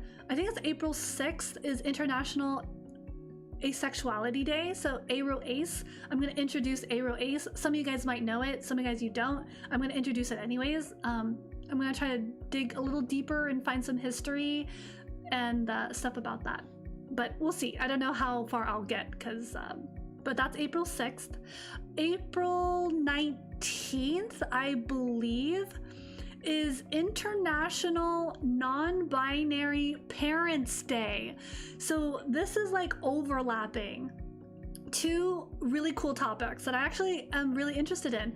I almost took a child development class like 2-3 years ago, just out of curiosity, just out of like just out of enrichment, like it's called like self-exploration, like where you're like trying to just learn for the sake of learning. I believe like you're not doing it for like a certificate or anything. It's just you're learning just to like explore interests and hobbies and learning topics. So yeah, the reason why I didn't end up taking that class was because it was full.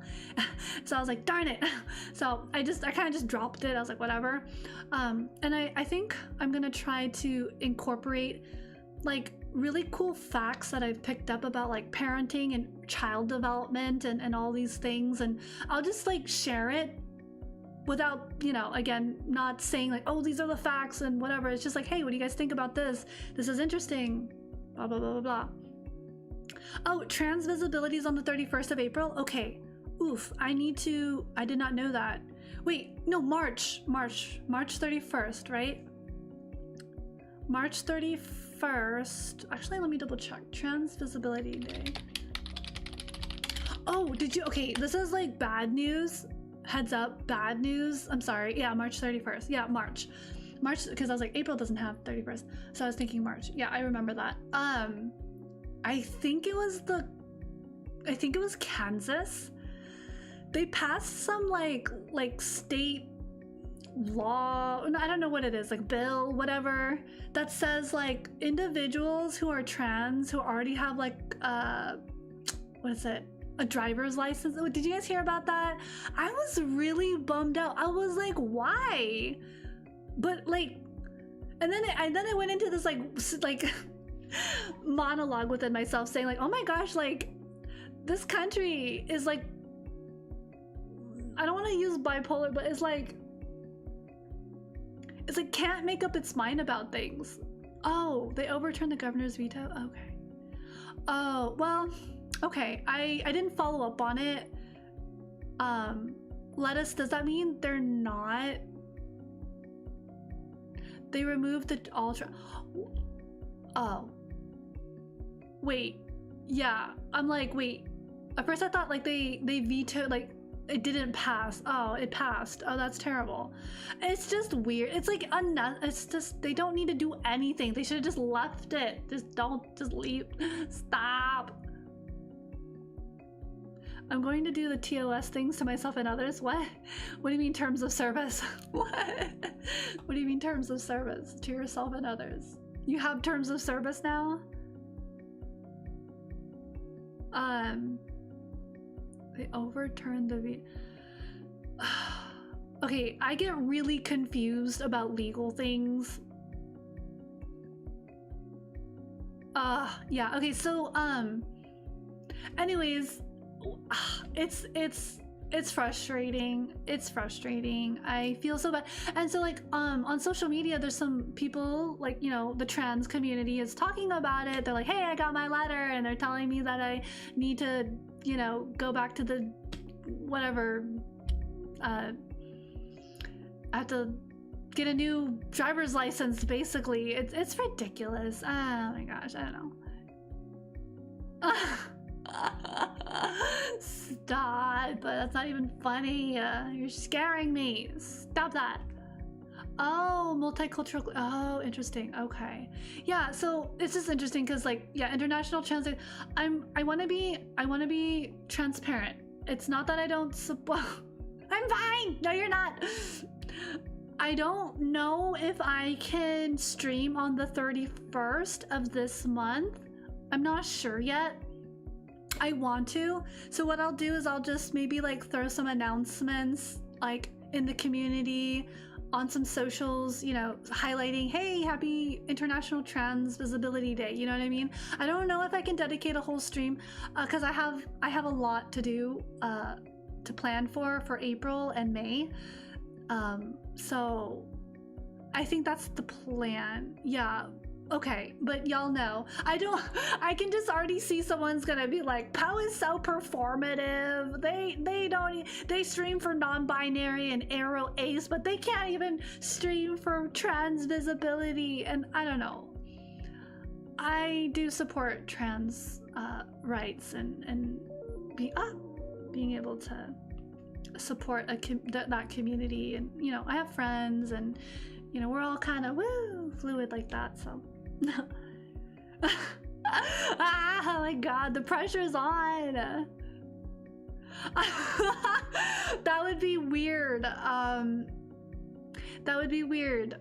Can you imagine being non-binary, gender fluid, and like being transphobic? That makes absolutely no sense. Because well, from my experience, because again, you know, everyone has slightly different experiences. Gender fluidity means like presenting and expressing yourself in a way that can be either or something, you know, like it can be like hyper masculine, hyper feminine, you know, and all the things in between, and the constructs of gender and gender roles, right? And you know what? I wouldn't doubt you at this point. Now that I've just expressed it out into the open, it's like probably not impossible. No, you're completely right. It's not impossible. I picked the wrong time to question my gender. Oh my goodness. Is non-binary under the trans umbrella?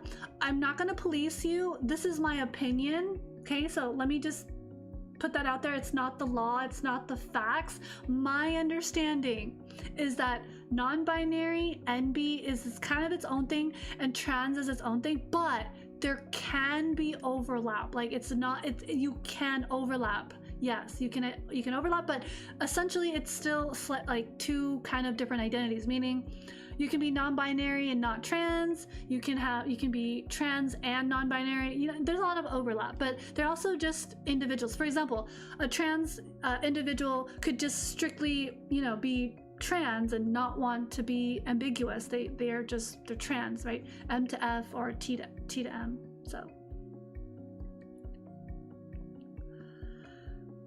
it's okay. You know what matters the most is that you're trying and you're open-minded and you're willing to like accept and be willing to navigate changes, meaning my definition will be different from another person's definition, and you know, you can make sense of it, you know, in your own. Because like I actually looked into this because I was like completely fascinated. Like I really wanted to like minor, or at least eventually maybe go to grad school for gender studies, and that's like, it's been like a curiosity, it's been an interest of me to like, I want to study like, you know, gender studies in terms of like how identity is formed around, you know, gender. But I never got that opportunity, but so I still like to like research and look into it and learn along the way. But yeah, I looked into like transgender, transsexual, transvestite, like the different definitions and the history and like outdated terms versus what, you know. But see, the thing is like, you can understand it conceptually and in theory, but in practice, every individual is slightly different. And that's something that I learned in my peer support training, where like a person might want to identify this way, and another, but in general, it's best to be, you know, use this template. But yeah, you can always make some exceptions, I suppose, right? It's not, you don't have to be so rigid. It's just an awareness thing. It's a common courtesy thing, like asking someone's like, hey, what are your pronouns? Or like, how would you like to be addressed? That's cool. Yeah. It's whatever you identify. And there's different words and classifications to help you be able to have a language for it. And I think that's the purpose, is creating a language for it, right? And being able to talk about it. Because I didn't have this language growing up, and it would have helped a lot. But, you know, everything in its divine time, I suppose. Yeah. Okay, so there's that. Let's see, what else do we want to do? Oh, yeah, so just like a few more things. So behind the scenes, I did mention this in a previous stream, but might as well just kind of again reiterate. Behind the scenes, I'm working on a project. I'm not directly, how do I say? I'm not directly like involved in such a way where like I'll be presented in the project. It's a creative project, but I am helping two people, and my role in this creative project is more like it's more like supervision. It's more like logistics, like almost managerial. I don't have like a, I'm like a facilitator, mediator, as opposed to like the star of the project, right? I'm a techie, right? In terms of like theater productions, I'm behind the scenes. But yes, I am working with two individuals who are working on some creative projects, and I'm just helping facilitate and ensure that everything goes smoothly, I suppose. In terms of a personal update, a few streams ago, I know I mentioned like I was dealing with a lot, and for the vast majority of the stressors, it's no longer a problem. So, you know, a good 85 to 90% of a major stressor I was dealing with has been resolved. So that's always really good. And that provides a lot of relief for me, and it helps me be able to move forward and plan some of the stream content that I have for you guys that I want to share regarding, you know, AAPI in May and other things. So my headspace is back to baseline, so that's good. So Poe is good right now, for now. Things can change, right? Life will always throw us curveballs. Huh?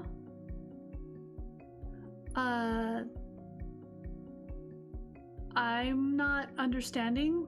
Wait, which topic? Sorry.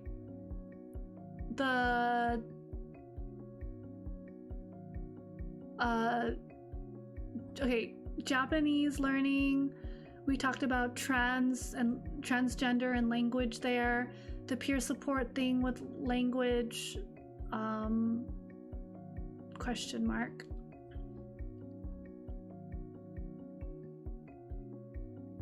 Did anyone else see was anyone else thinking there was a problem? Did I say something problematic? What? I'm confused. Which part? Because we talked about language in different contexts. I will say if it's a problem, I'm not sure how to address it, so you're gonna have to lead. If that's okay, I ask you might need to lead. Oh.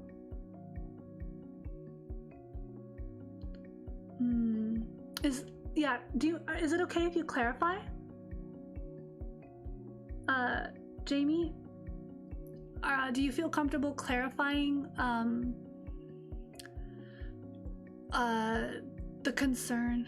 What was in reference to the trans thing? I mean, about how it's about creating a language. It's not an issue. I'm just saying there's discussions around the purpose. The purpose of having a language to describe a person's identity and experience. Okay, so help me clarify and understand. Is the problem? Oh wait, what is the problem? I'm sorry. Okay, so oh, you mean when I was talking about the terms and definitions? Like, oh, what the different? Oh, was it? So I think no one uses the word transvestite anymore. That's it. It has a history of like negative connotation, and it's not reclaimed in a positive light usually. Is that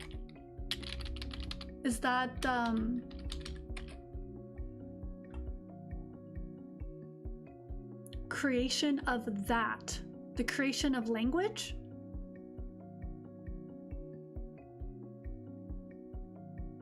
Oh, about the topic.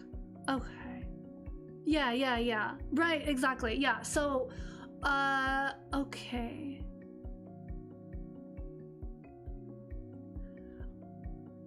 Okay. Okay.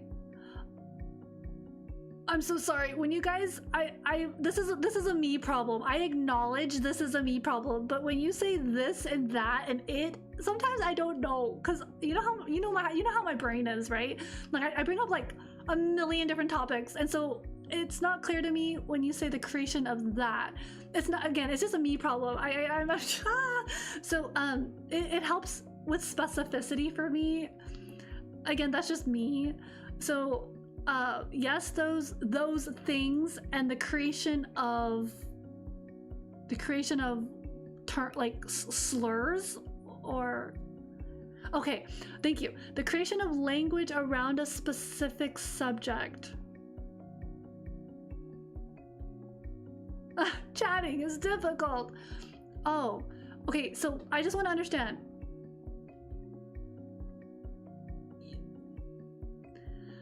My understanding is that you believe that creating a language for a subject is problematic. Did I understand that correctly? I'm just asking for clarifications. Having a... Oh, yeah. Yeah, it's because topics, the topic moves too fast, so that's why it's... Darn it. Yeah, otherwise there's too much dead air. Dead air. If I... Yeah, there's just too much dead air if I... So I move things along a little too fast. This I know. I do this. This is... Welcome to my brain. Welcome to my style of existence.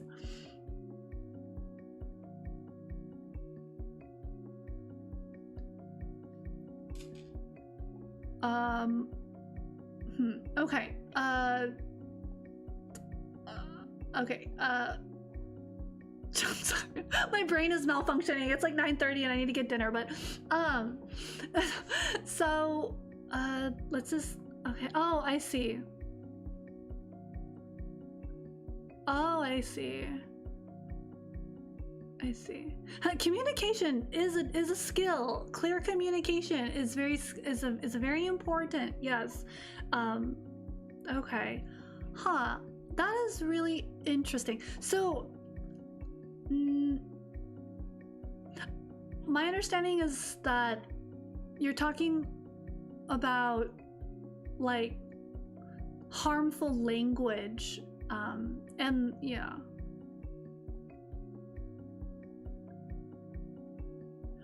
Yeah, well, I did say that I won't be streaming on Trans Visibility Day, which is March 31st, but I will, you know, I will kind of like celebrate it through announcements and whatnot, but yeah, I'm not sure,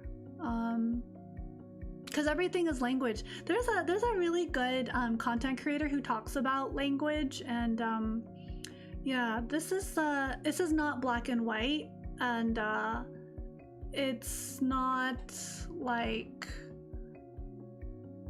because then that gets into like assimilation. If you think about it, that gets into cultural assimilation and language. Like, for example, the fact that you and I are talking or speaking or typing, and I'm speaking in like the English language, also kind of echoes what you're saying, right? Yeah, I enjoy being educated on this another yeah, thank you. Okay, all right, we'll put that aside for now. Not sure I would be the right person to talk about that. I can try, but I can already see that this is gonna split some hairs and be a very charged discussion, because there's a lot of history, for sure. What does that mean? Cambiamos otro idioma. I want to look this up. I will double check. Did I say that correctly? I don't know. Let me see. We switched to another language. Yes. I don't know. That's Spanish? I don't speak the Spanish. Nihongo desu ka?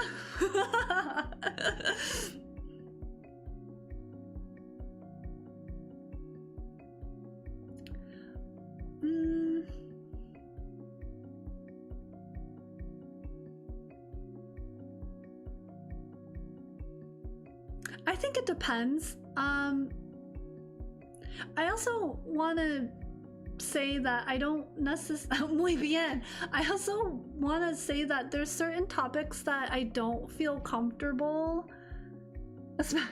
I don't feel comfortable talking about live on stream if you know anything about me.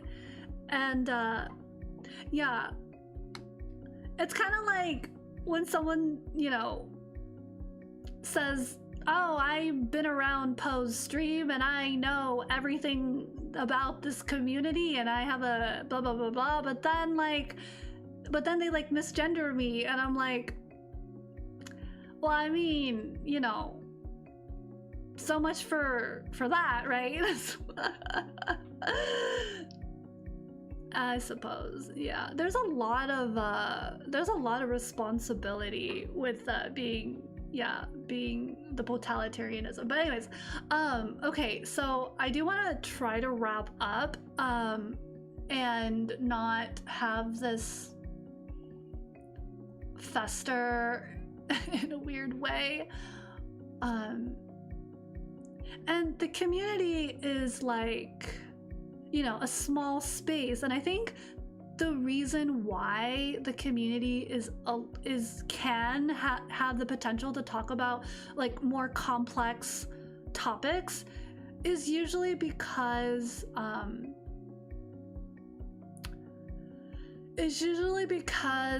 there's a lot of, what's the word? There's a lot of care taken into account. Whereas sometimes a discussion does not need to be had just because you can have it. How do I want to talk about this? This is something that I do want to mention. I just haven't found the words to talk about it yet because yeah. I have to marinate on this a little bit. Like, just because someone is able to talk about something or hold space for it doesn't mean that like anyone is entitled. Like, I don't know what I'm trying to say, but basically I don't think I have the brain power to talk about this right now, so I'm gonna wrap up and get some dinner because I'm hungry. Yeah, so those are the announcements. Yep, still a lot of things that are being worked on in the background. Yeah, so I hope you guys had a good time today. I hope you guys, you know, enjoyed listening in, tuning in, chatting, contributing, getting some ideas, you know, sharing different perspectives, you know, providing clarifications, getting to know kind of the ins and outs of how I operate. If it's not apparent already, I move really fast in terms of discussions and topics. So specificity has always been like something that I like, even though like I'm vague for certain things, but like at least I'm like specifically vague. Like I'm aware that I'm being vague. So yeah. But anyways, hope y'all have a wonderful rest of your day. Lots of really interesting things to look forward to. Yeah, so hopefully we'll be able to have that. Yeah, you're very welcome. Super glad. No more procrastinating, Lettuce. I see you. So whatever you gotta lock in for, what was it, your finals? I'm cheering for you. I'm rooting for you. Oh, by the way, the katakana test that I took, I think I did pretty good. So yeah, pretty good. Yeah, for sure. Glad folks were able to hang out, lurk, listen, chat, and see my potato brain operate in real time. Yeah, so yep, study. Okay, sounds cool. Awesome, very fun. yeah, so I guess that'll be it for now. I'm trying to see if I'm missing anything. Yeah, so I hope that you're able to lock in and study and, you know, remember to take some breaks, stay hydrated, sleep, because that's really important. Get plenty of sleep. Oh no, yeah, no, you're gonna need to sleep. You're gonna have to pace yourself. These are all really good study habits and good, you know, things and remedies. So hopefully just a little friendly reminder. I'm cheering for y'all, right? So whatever you're working on, projects, homework. So all right, wishing you well. Okay, I'm cheering for you. I'm gonna wait for your report. Hope you do well. Remember to take care, rest, and take some breaks. Remember to stretch, otherwise you'll probably be hunched over studying for hours and you're going to be wondering why you have so much soreness. Yeah, lots of love, sending you guys lots of positive energy out there, because it is a very scary time to be around, I suppose, but we'll make it through. I believe we'll make it through. It'll be daijoubu. All right, じゃあまたね. See you guys next time. Mwah. なんたらら